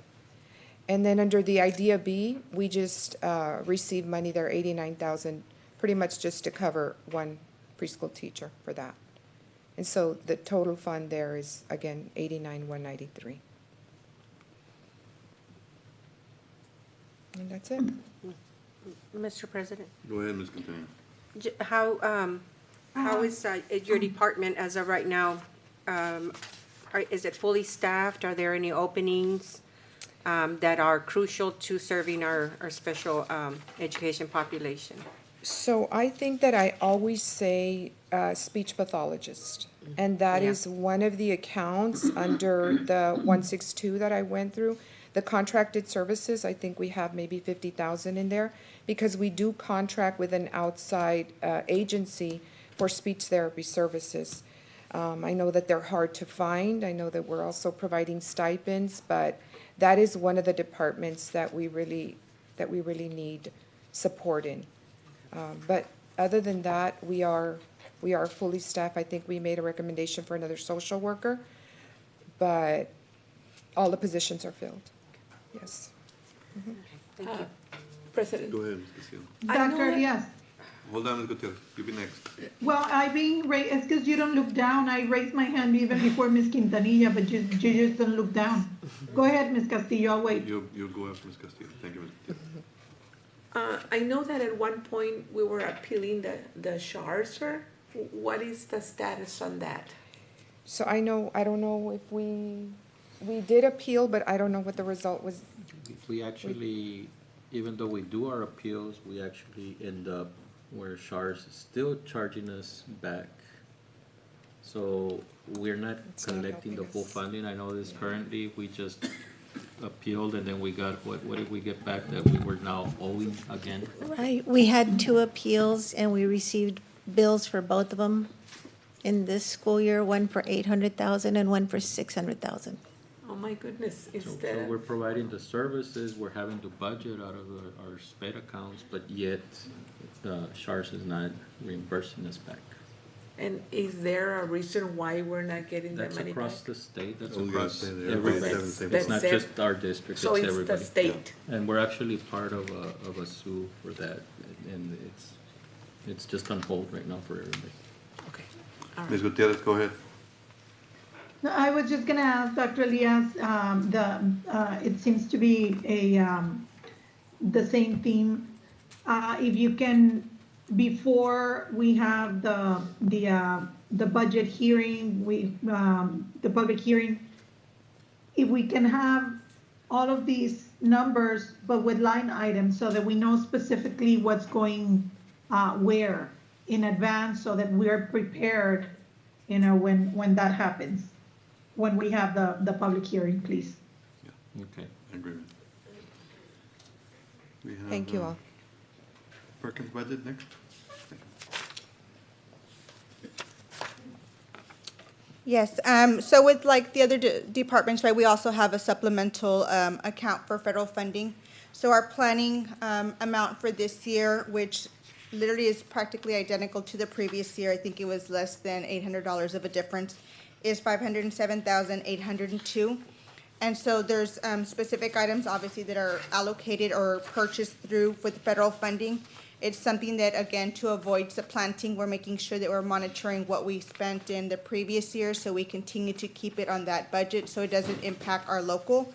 And so, as you'll notice again, our highest percentage of by category is our salaries. 68% of that fund, which is our account 244, is paid out for salaries. That includes 1 CT coordinator, 1 community and business engagement coordinator, and then a Sims lab technician that services all of the high schools. So those 3 positions are salaried and paid through this account. On our next largest one that you'll see there, the 29% of our supplies and material, again, being very intentional on what we are looking at, items that are large, heavy equipment that'll last us over 5 years, right? So we can be utilizing those funds appropriately. Some of the things that we've got on there is pretty much a lot of our technology. So as we do phase-ins as devices go end of life, right, at the different schools based on the number of years, we're able to replenish those labs, and we kind of do it on a cycle depending on who's getting to that point. We also have some specific CTE softwares that we continue to pay out of there. Again, as things have adjusted, and we want to make sure that we have those softwares because they're literally tied to certifications. An example being our software we purchased for Adobe. So once we got it onto the Perkins funding that we were paying it there, that's where we continue to leave it. So even as we grow those programs and there's an increase in maybe number of licenses or number of vouchers, we're secured by keeping it on the Perkins funding. Also, some of our higher end equipment, right, further it be for welding shops, electrical shops, HVAC shops, as our student interest in these programs has increased. Obviously, the number of cohorts of students that we're servicing has increased, so therefore we need additional number of these equipment pieces, right, to make sure we're not, putting 4 students to 1 device. We're actually looking at maybe 2 students only, and so it's a better learning experience for our students in our environment. So those are on our 6,300s. You'll notice there are 6,600s, our capital outlay. It is a small portion. It's our 3%. This is, again, equipment that should cost you $5,000 or more per unit or of equipment. So again, that varies year to year on what we're targeting. So maybe last year we tried to increase or get better equipment because of outdated equipment, industry changes. We need maybe an updated 3D printer. We needed an updated type of simulation devices for some of our trades programs. This is where we outlined it. So every year it kind of depends on how I'm able to try and, okay, this year I focus on automotive. Next year, let me help out the culinary program. The following year, a different program. So that way each of those programs are keeping up with the trends pretty much in the type of equipment that they need to provide those students those real world experiences and continuing to impact their learning, right? The 6,200s is also the other area you'll notice. It is a small, like 0.5%, and that really is to meet the requirement of the evaluations of the Perkins and all of our programs. And so we use that through with Region 1 to be able to evaluate our programs, the effectiveness of our programs, and it's a small budget that we put for that. And that's kind of, just giving us wiggle room in case we need to evaluate another program specifically. If we lose enrollment, we want to get some evaluation on it. If we have increased labor market data information that we actually need to outsource, then we kind of have a reserve for that. But it's small because the majority of our is the salaries and, again, our supplies and materials. Thank you. Good job. I have a question. Go ahead, Ms. When did you last submit the CLNA, the Comprehensive It was Local this Needs school Assessment? year, or this coming year, where we had to renew our CLNAs. Okay. Can, Dr. Elias, I would like to have a copy, I guess, for the board on the CLNA, because I know that it's obviously a Comprehensive Local Needs Assessment for the CT department. I would like to see that. Yes, that was submitted because it's prior to us being allowed to even apply for the grant. We have that. Thank you, Ms. Thank you. So for our 26, 27 expenditures, we're focused on controlling payroll and payroll benefit costs. We're reviewing vacancies and closing them through attrition. We're calculating pay increases for all employees. We have the addition of a high deductible HSA eligible plan. We've looked at reducing redundancies and reducing outsourcing. As with all the budget, you I have have a question? Mr. President, reducing outsourcing what? So we used to allow for printing outside the school district. We've cut that down to a print shop, and that's to keep the dollars here within the school district. Transportation as well. We implemented a rule that if you're gonna rent a charter bus and a yellow school bus is available, then the transportation department will match the dollar per mile for the charter bus so that the money doesn't go out to the charter company, it stays within the transportation department. How about maintenance? The maintenance department, or are you still keeping some of those jobs in-house? Or I've been hearing that there's been a lot of outsourcing going on. It depends on the job. If there's employees that are able to do the job, then we do it in-house. I do know that we do outsource some of it, but it has to do with we may not have the equipment that we need, or we may not have the expertise that's involved in that job. And sometimes the job is too big, so then we do outsource. Okay, and who approves if the job is too big? What process does it go through? So the one that comes to mind, and it's always this, roofing. We don't have enough roofers to do the roofing that we need. So a lot of the time, the roofers are doing patchwork. But if we have to replace a large portion of a roof at a campus or a building, usually that's outsourced. Which reminds me, there was an item that was tabled, Mr. Gonzalez, which was the fine arts, the roof or that, what happened to that? It was, I know it was quite a, It's gonna come back to us. sorry? It's gonna come back to us because it was tabled. It will, Yeah. that's what I'm saying, so it'll be, and I guess my question was, so that's gonna be part of next year's budget? No. Or- Well, I'm assuming. So what's being presented here today does not include, I believe it was a change order. Yes. It was a change order to the Oso Dome to, I'm sure Ralph could explain it better, but it was something having to do with a coating on the roof. We have not brought that back. When Dr. Elias asks us to bring that back, we'll look at it again, but it is not part of any of this budget. It was a change order, I believe. Yes? It was. Yeah. Yes, it was a change order, and help me understand, maybe I'm just not, so then we still have, it's still going over what we had originally budgeted. No, the change order was tabled. I know, but when it comes back, I don't, right, I don't know that it's coming back. Right now, Dr. Elias' directive to us was not to bring it back. not at this time, okay. Right, not at this time. We have not talked about it for the 26-27 budget. Oh, and I So- guess that's kind of where I wanted to see where that was gonna fall. Okay, well, and we'll see. Yeah, I had the same question. Go ahead, Ms. And, Gutierrez. yes, I had the same question and also, if that was gonna be brought back, I don't know, Mr. Rodriguez, you said it will come back, so then Becky, you're It was saying gonna- Dr. Elias says We had it's tabled not it coming and, back, so. I was under the assumption it was gonna be brought back and we're gonna be voting on it.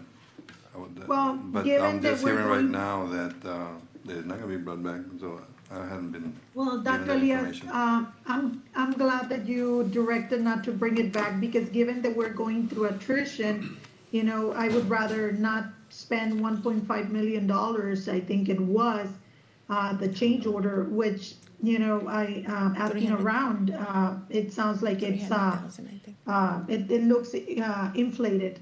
But I would rather not spend that money on a building that we're not gonna be using right now, and just use that money to continue, you know, using it for employment. So I had the same question. Ms. Gutierrez, just to clarify, that change order was for about close to 300,000. Go ahead. I thought it was 1.5 million, the change order. No, ma'am. Oh, it was a combined, it was two things. You had two things and it was a total of 1.5 million. No, It no, was two change orders. no, I've only brought one, and it was for 300. Right, and there was a previous one. Yeah, one for two, I think it was total of 500,000 on change orders. Yeah, the total was about 1 million, and five. No, we don't have And with a, the change orders. We No. never reached a million. no, we haven't reached that much, no, ma'am. No, because we tabled this one. No, so the change order two was for 300, and what Dr. Elias had approved that he has authority to is, was about 200 and, I think it was 220 some. So if, change order two had approved, then it would have been, we would be at 500, So it's 500,000. yes.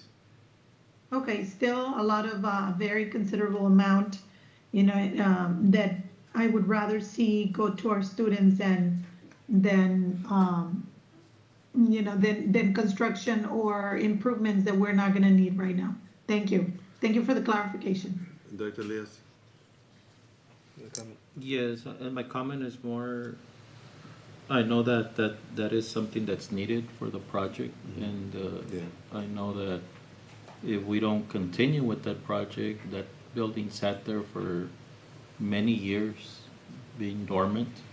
The plans are with right now currently with A&M, and we're bringing in the filming industry into PSJA, where students are going to be able to get associate degrees in film, in acting. So we're expanding the view for the students where they can get these associate degrees. The theatrical, the culture here in the Valley is not here currently like in San Antonio, or we look at the Austin area, the Houston area. So we're trying to bring that and the competitions that the students are gonna be able to perform there. So we're bringing that aspect to PSJA. If y'all have heard, I know Matthew McConaughey is an actor out there, and he's trying to bring Hollywood to Texas, to the Austin area. So what better than to have PSJA be able to bring those opportunities to our students so that they can be very competitive in those areas also, because now we offer, of course, the math, the engineering, the science, but now we're focusing on the fine arts area, which is where our students can succeed in all these areas. Rick, Mr. President. And Mr. Rodriguez. Go ahead, Ms. So, Gutierrez, hold on to me. You're gonna be next. that all sounds great, and as a mother of somebody that did acting in Hollywood, it's been going on for a while. There are many grants statewide in New Mexico and in other places, but can they do it out of their own theaters? It's a big expense that we've undertaken, and especially this year that we have that we're going through attrition to continue to spend money on something because the kids are going to get a that associate. I think we could do with getting that associate within their schools, within the theaters that we already have, which are phenomenal. You know, we have all these big productions, and then the kids that will be getting those associates, they will be competitive whether they get it at their own school, you know, North, Bear, Southwest, etc., or in this. I really explained to me what the difference is between doing it at their theater or doing it here, other than we go to a bigger state-of-the-art place, but in the middle of attrition. So that's help me understand how that makes sense. And when you keep using the word attrition vaguely, it shouldn't be vaguely, because attrition means, okay, hold on, please. Attrition means that we cut as enrollment, of course, is going down. We did that during ESSER time. I don't know if you remember, when I came in, we cut 183 positions through attrition because ESSER monies were not there. Pandemic. So that's the way we do it, instead of going out there and cutting staff, laying off staff. Now you're hurting families. Now you're hurting students. You're hurting everybody. So I don't believe in that. I don't believe in school closures. So we're not doing that through attrition. You don't feel it because it's people that are leaving through retirement. They're leaving to another district. So now those are the opportunities that we're taking advantage and moving people around. So it's not felt. We're not hurting anybody, and we're not hurting families, and we're able to budget. And you're going to get to see that right now as Ms. Gonzalez continues to present, that we're able to budget and still continue with the healthy district. I think the word you were looking for was not vaguely, because I'm not being vague. I think you were looking for the word loosely, but I'm not using it loosely, because I asked, the first question I asked at the beginning, right after Ms. Quintanilla asked her questions, way at the beginning of the meeting, was, are we under attrition? And Ms. Gonzalez clarified and said, yes, she had already answered to Ms. Quintanilla.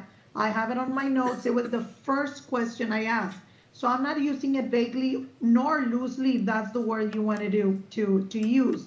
But when we use attrition, and let me tell you, is because there's no other way of funding anything, whatever, salaries, you know, keeping the schools open and all of that. I am not very fond of trying to tug at heartstrings, trying to bring in, people to buy what I'm saying. I'm stating facts. We are spending millions of dollars on the Oso Dome when we're going through attrition. That's my point, Dr. Elias, that while we're spending on those things that we want, we are letting go of those that we need. Because if somebody that is going to retire, that position is cut, that is a position that is going to be cut more than likely at the school level, directly affecting our students. If we stop right now spending any more monies on the Osodome or for example, I go back to the press boxes, and which reminds me, I have it on my notes, something that I been wanting to ask you, but it was not on the agenda, so I wasn't able to, but I can today. I have documents where the rentals of the press boxes are $2,500. So some of the, I don't want to say people, but entities that have rented those press boxes are our own athletics leadership, let's call it that. So they're renting the press boxes for what, and paying with our own funding, so it looks like they're being rented, but they're being rented with monies from the athletics department. So like we say in Spanish, you're taking from Joseph to pay, Joe or whoever, and that's something that we need to stop. I saw you had your golf tournament, which, I am grateful that you're able to fundraise funds for our students. But I also saw there that some of our departments are contributing from district funds to those fundraisers. I think we need to be careful because it looks like we're just moving money around, taking it out of those departments and putting it into fundraisers. I don't know if I'm not saying it's illegal, I'm not saying it's legal, I'm not saying, it just, the optics are bad. And I think we need to really look at those expenses, because $2,500 for press boxes for a season and using department funds for a fundraiser are not a good thing, because we're using money that should be allocated elsewhere.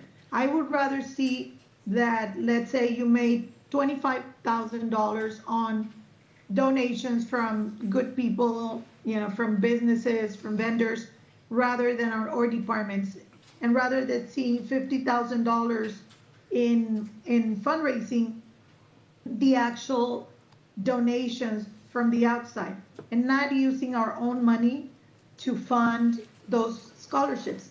Yes, it's nice and it's good, but at the end of the day, we're just moving money around from our own budget, from our own coffers, to other things that they were not originally intended for. That it's allowed? Yes. That it's possible? Yes. That it's being done? Yes. No, That we it's not. should be doing it? No. Hold on, Mr. Villegas. Thank you. Okay, First- yes, the defender, because here goes Mrs. the Gutierrez, defender. Ms. Gutierrez, thank you. First of all, I agree, let's understand whether we interpret it vaguely or we interpret it loosely. Attrition is a tool that helps us maintain stability, a balance. And again, I go back to no layoffs, no campuses closing. And it's used by every institution that I know. 30 years of working for the state, we used to use attrition rather than have reduction in forces. It was a tool that worked. Secondly, I want to remind everybody, I don't know that any particular department is using a press box and using it for free. I have. But no, hold on, I have Hold on, Ms. I haven't Gutierrez. finished. I have the invoices. But I haven't finished. Well, you have the invoices? I think you need to bring that to the attention of Dr. Elias, and talk to him did. about that. Back when Secondly, when I got the those money, documents. Just make a comment. okay, but the money that is being used for, let's say, I think you're referencing Dr. Elias's golf tournament fundraiser. I'd like to remind everybody that the entirety of that money goes to the PSJA Foundation, which provides valuable scholarships to our students. So I'm going to commend Dr. Elias, because you could use that money for a lot of other things, but you forward it over to the foundation, as far as I know. And just to make a quick comment, Mr. President. Go ahead. We have all the principals here. Did you all pay, if you did enter into the golf tournament, you all paid from your own pocket, am I correct? It wasn't that let me pay from school funds. So if we did raise what we raised, it was mainly based, and you can attest to it, I did not see any of the monies. It was all going straight into the Education Foundation, and it was all vendors, and we have all the proof. We have all the proof, so a lot of times we want to talk, but without the evidence. I have the evidence. Ms. Gonzalez has the evidence. The Education Foundation has the evidence. They have somebody that accounts for all that money, which is, of course, Ms. Robles. And to me, the accounting is there.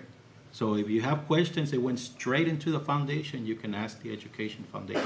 Okay, let me finish with correctly. this one other, Mr. but I'm Rodriguez. gonna, I would still like to finish.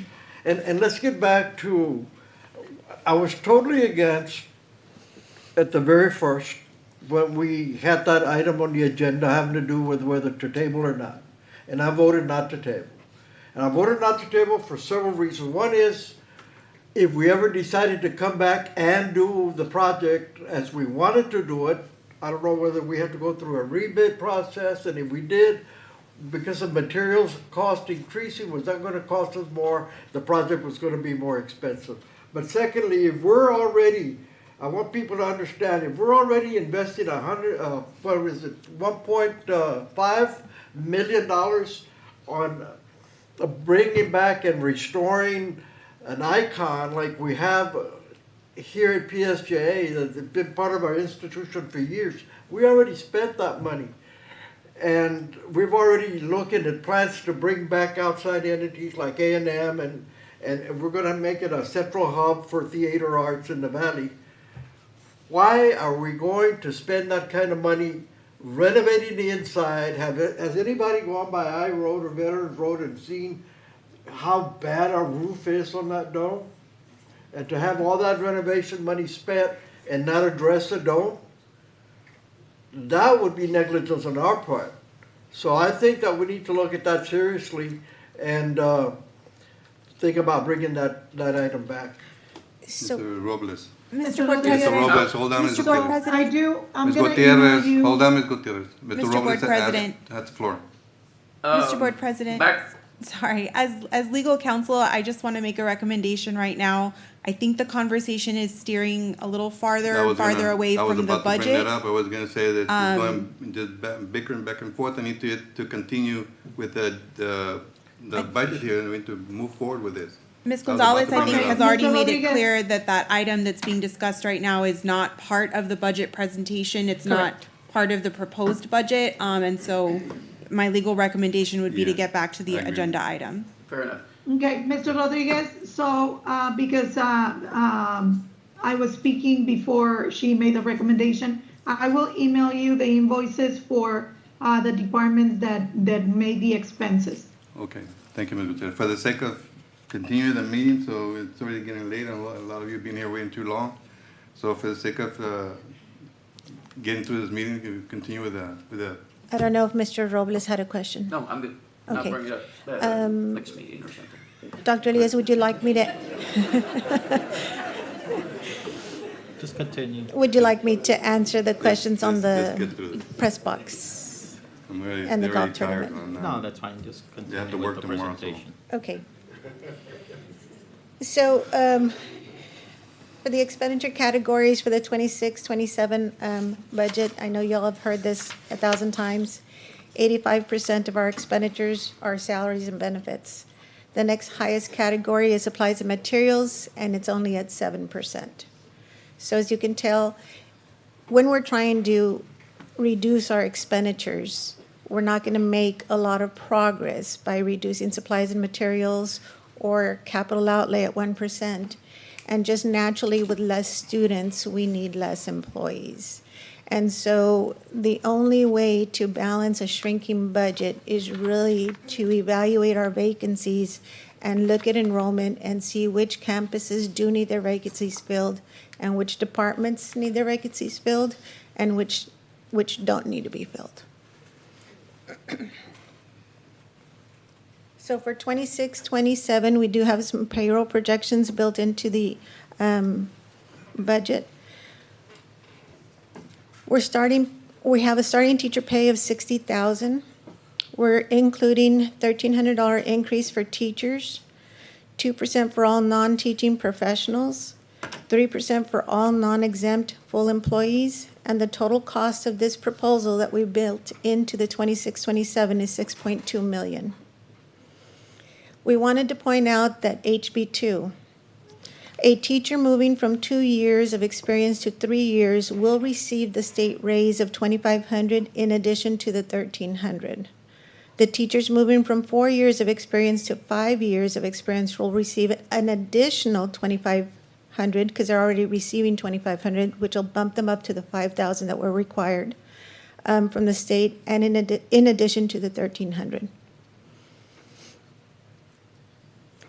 This is the cost by category. Teachers at $1,300 is $2.6 million. Every additional 100 would cost the school district $214,000. Non-teaching professionals are at a cost of at 2% or $1.6 million. Every additional percent costs $525,000.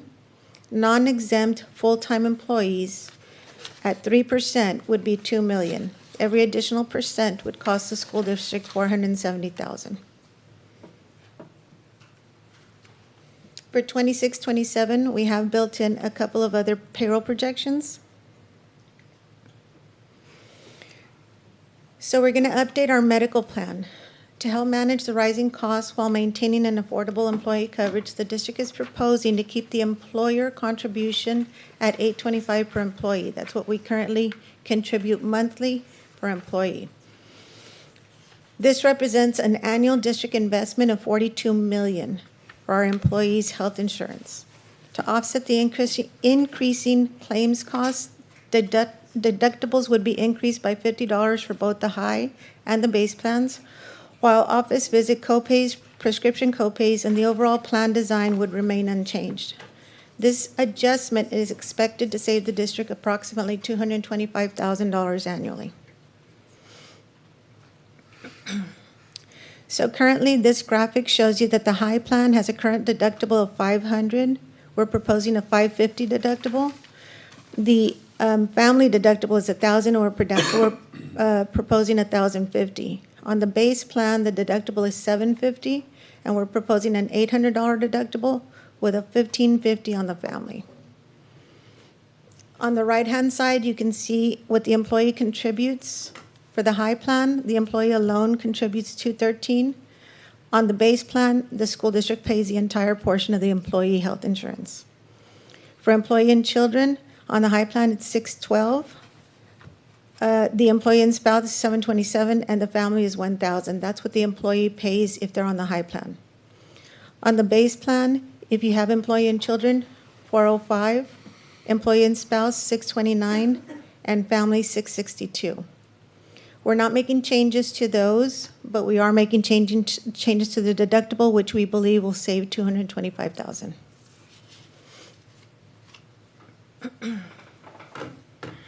So we're adding a new tier besides the two that we just went over, which was that base plan and the high plan. We're adding a high deductible health plan. Employees will have the option to select this new HSA qualified high deductible plan. Before 26-27, the school district wasn't allowed to offer a health savings account because our deductibles were too low. Instead of increasing the deductibles to make them HSA eligible, we decided to give the employee the option. So we're adding another tier, and if the employee decides to move over, they will be eligible to open a health savings account, which they can take with them to another employer. As an incentive, we are prepared to do a $250 district contribution to each participant that joins the high deductible plan. The employees may also remain in the existing plan because it's only an option.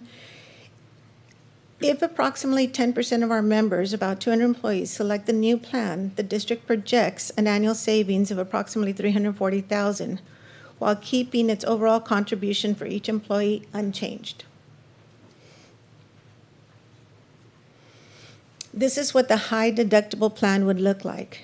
And some of these are IRS requirements. So we have to have a high deductible in order for the employee to be eligible for a health savings account. We're proposing a $3,400 deductible for an individual with a $6,800 deductible for the family. After that, the coinsurance would be at 30%. Out-of-pocket maximum for the employee would be $8,500, $17,000 for family. And the district would start off the health savings account at $250. The underwriters at Blue Cross Blue Shield are still working on some of these numbers, but what we've come up with so far is that employee and children would cost the employee $150 versus the slide that you saw before. The employee and spouse at $325 monthly, and family at $350 monthly, and then the $250 that the district would contribute. So a health savings account, you can take that to any other employer that offers a health savings account, and you can contribute as much as you'd like. Well, not as much as you'd like. There are some IRS limits, but you get to keep the money until the day you start claiming Medicare. So it's a very attractive plan for people that don't utilize a lot of the other benefits.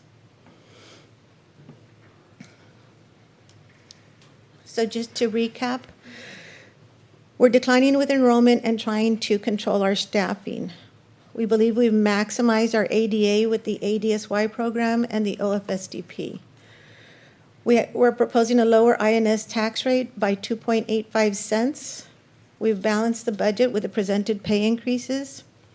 We've included pay increases for all employees based on the presented compensation projections. We're not proposing at this time any campus closures. We're not proposing any employee layoffs. And our next budget and tax hearing would be August 17th, 2026.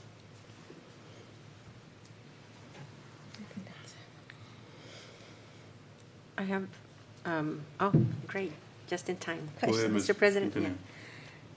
Okay, so if we can go back to the staff raises.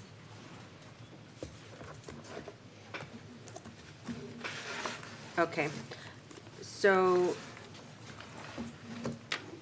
just for, I do want to make sure that our staff understands, you know, what the race is and who it applies to. So can you go into a little bit more detail and give me examples? Well, I already know the 1,300 increase for teachers, we know it's for teachers. But the 2% for all non-teaching professionals such as? Principals, APs, department employees, directors, I'm sorry. Okay, and the 3% for all non-exempt full-time employees? Maintenance, transportation, and campus paraprofessionals, department clerks. Okay.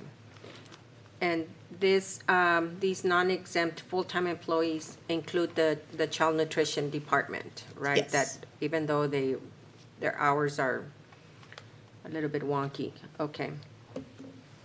I would like, Mr. President, to request that we still have another board workshop just focusing on the general fund.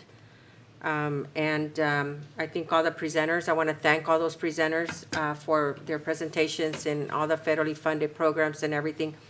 But I think that there were some items that have come up that might entail a little bit more discussion.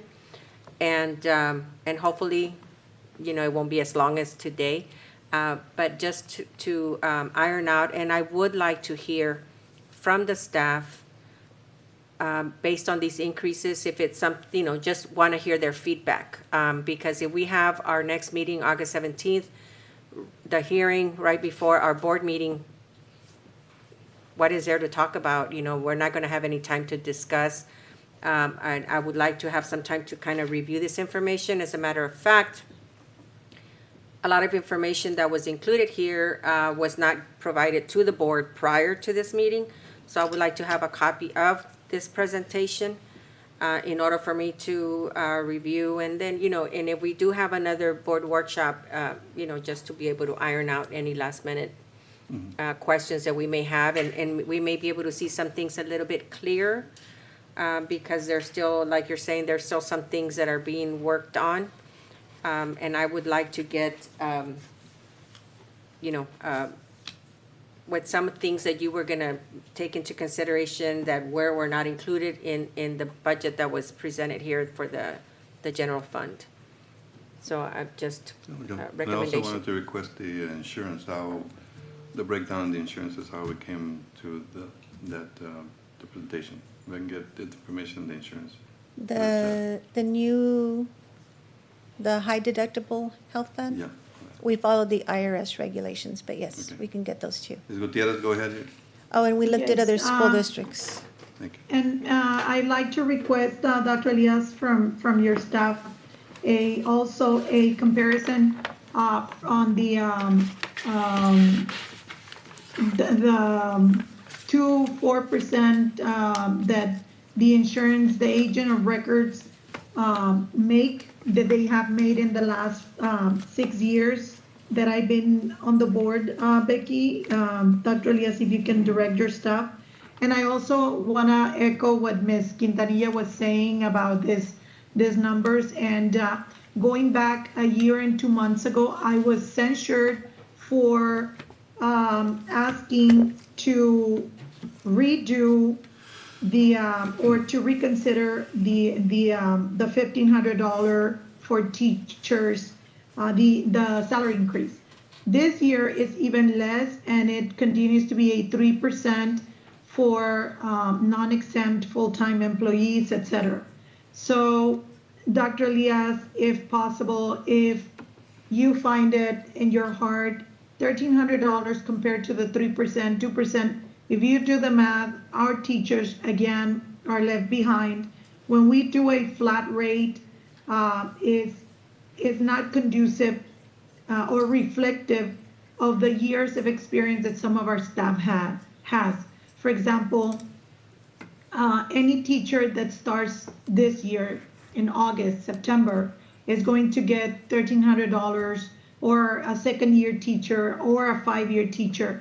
But a 10, 15, 20, 30, 50-year teacher, and I'm talking about years of experience, is going to get those $1,300. I have heard last year, the previous year, the same thing.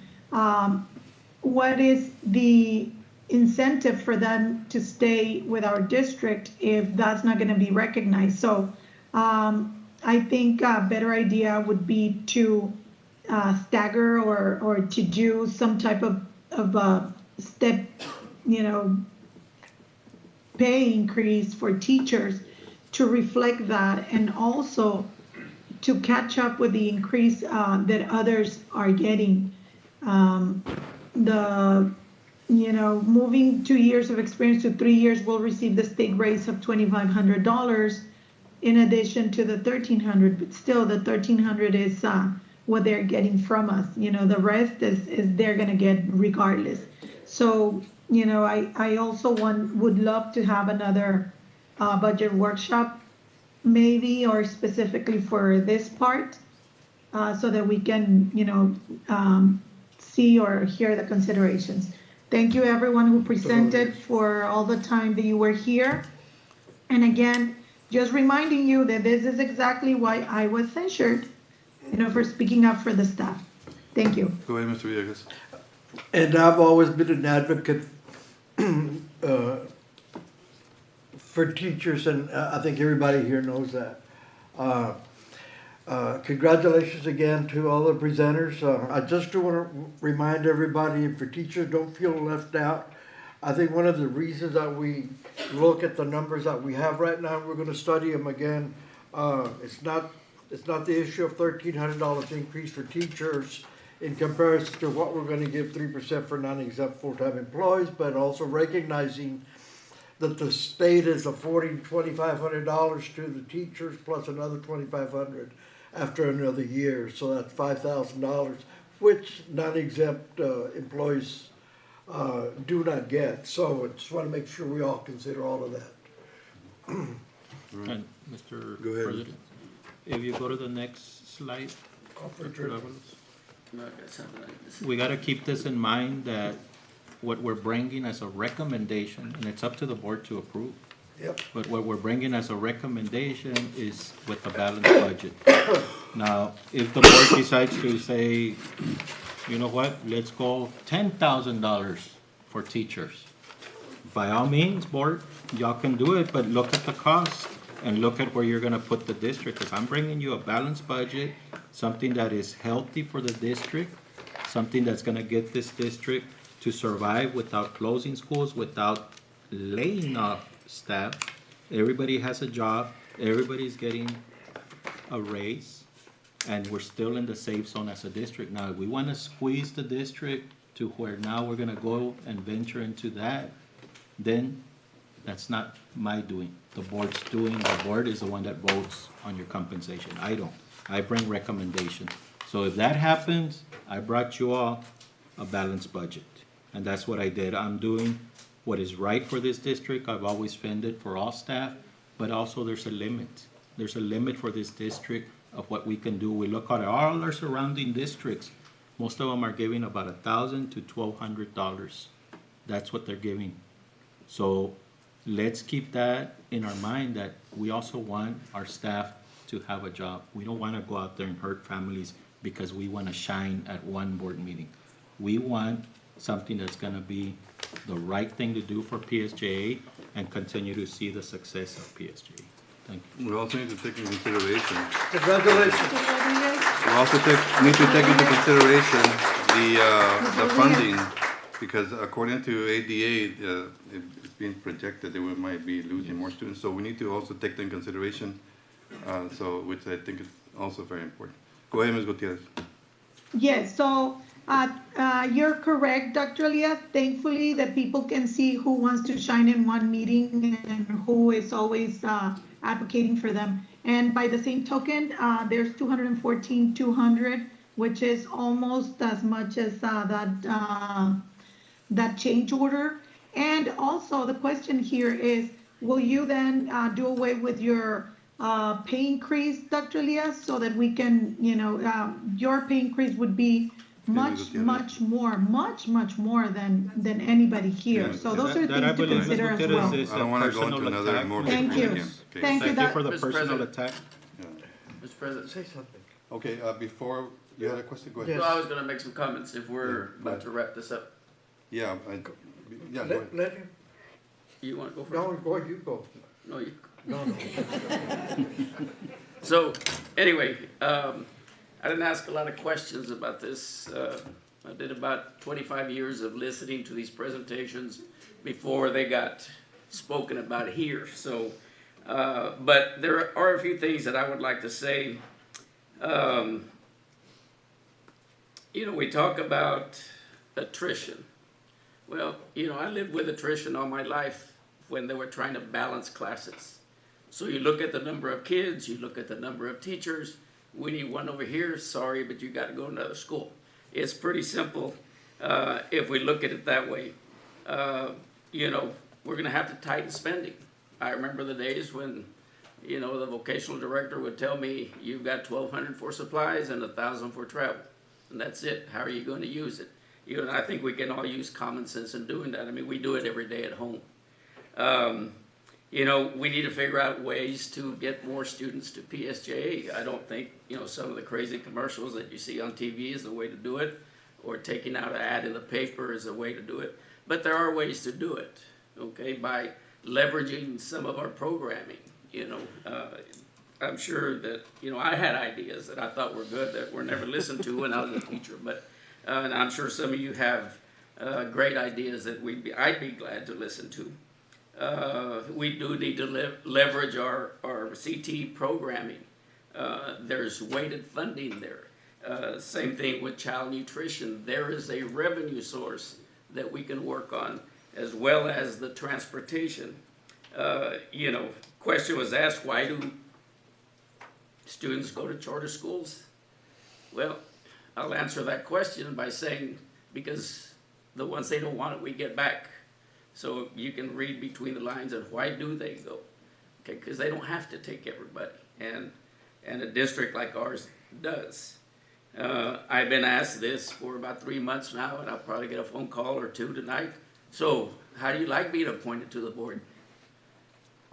I like it, okay? Because we get to be the example, okay? And we're the only ones, as far as I know, that can be seen on YouTube or whatever they have us on. I don't have any of that stuff. But, you know, there's people looking at us. So if I'm a parent moving to PSJA and I look at one of our meetings, do I want my kid to go to PSJA schools? And that's a question that you'll have to answer for yourself. But there are things we can do. We have a great district. I've lived here all my life and attended all my schooling here. My kids have done that. And this is something I believe in. But yeah, is there room for improvement? Always. Budgets are budget, and sometimes your budget doesn't budge, okay? It just doesn't go anywhere. That's what you got. So I think, you know, we're quick to talk about family, and sometimes your family needs help, and we help them out. So in observance of this meeting, you know, Becky, thank you for your hard work. If you don't notice that, all the numbers are here.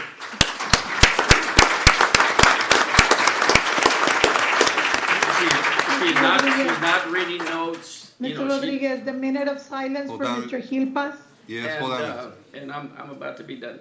And for all the presenters, thank you all very much for your hard work. And thank you to everyone in this room. They've all had to do more with less. They're all feeling the shrinking budget, and they're all cooperating. Everybody in this room. Mr. President, Go ahead. you know, we have good intentions, we have good people, and all of you here know that we're very good to figure it out, and we get creative with what we've got, and we've always done it. All of you start your day tomorrow at 6 o'clock in the morning. It's been a long day for all of you. You know, we do this because we feel it in our hearts. We wouldn't be sitting here.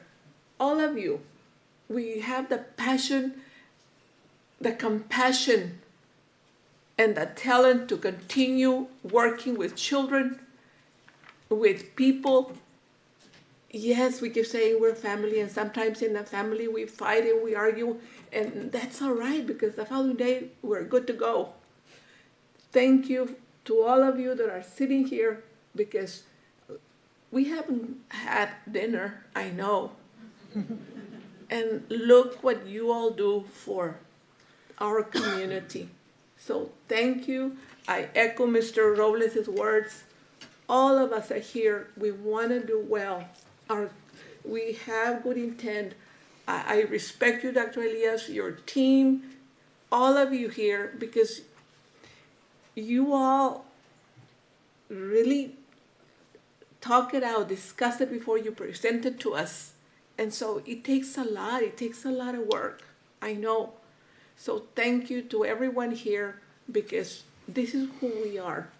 We are a true family. And I love Mr. Rivera's words. He said, it's about brotherhood. It is about brotherhood, because one of us needs help and the other one is right there to assist. Thank you for tonight. These are not easy meetings. We talk about money, and every time we talk about money, you know, we're greedy and we get anxious, and it just, money is just, but nonetheless, you know, it's a reality. So thank everyone. I want to thank everyone here tonight, and Dr. Elias, thank you and your team for all that you do. And we want to continue working with all of you together, because we live here, we live together, we see each other at HEB, at church, and wherever we're at. And, you know, and it's a good feeling to know that we're all here to create a better world for our children, because they're going to be sitting right here at some point in time. Thank you all, and you all have a good night. I just wanted to add one more thing. I'm pretty sure you all know that PSDA is being recognized all over the place. We constantly get recognized because of all your hard work, everything that you do. But the reason that we're successful is because you always put students first. Always. We see it in the reports, we see it in the scores, we see all that. All of you put the kids first. And that, I commend you for that, and I appreciate you for that, all your hard work. So I just want to thank you for everything you do, because you always put in the kids first. That's why we're always first. Thank you. Okay, and we need to do the moment of silence for Mr. Gilpes was a principal, well, teacher, assistant principal, and principal for the district for a very long time. And so I wanted to do a moment of silence for him. He passed away recently, so I just wanted to do a moment of silence for him.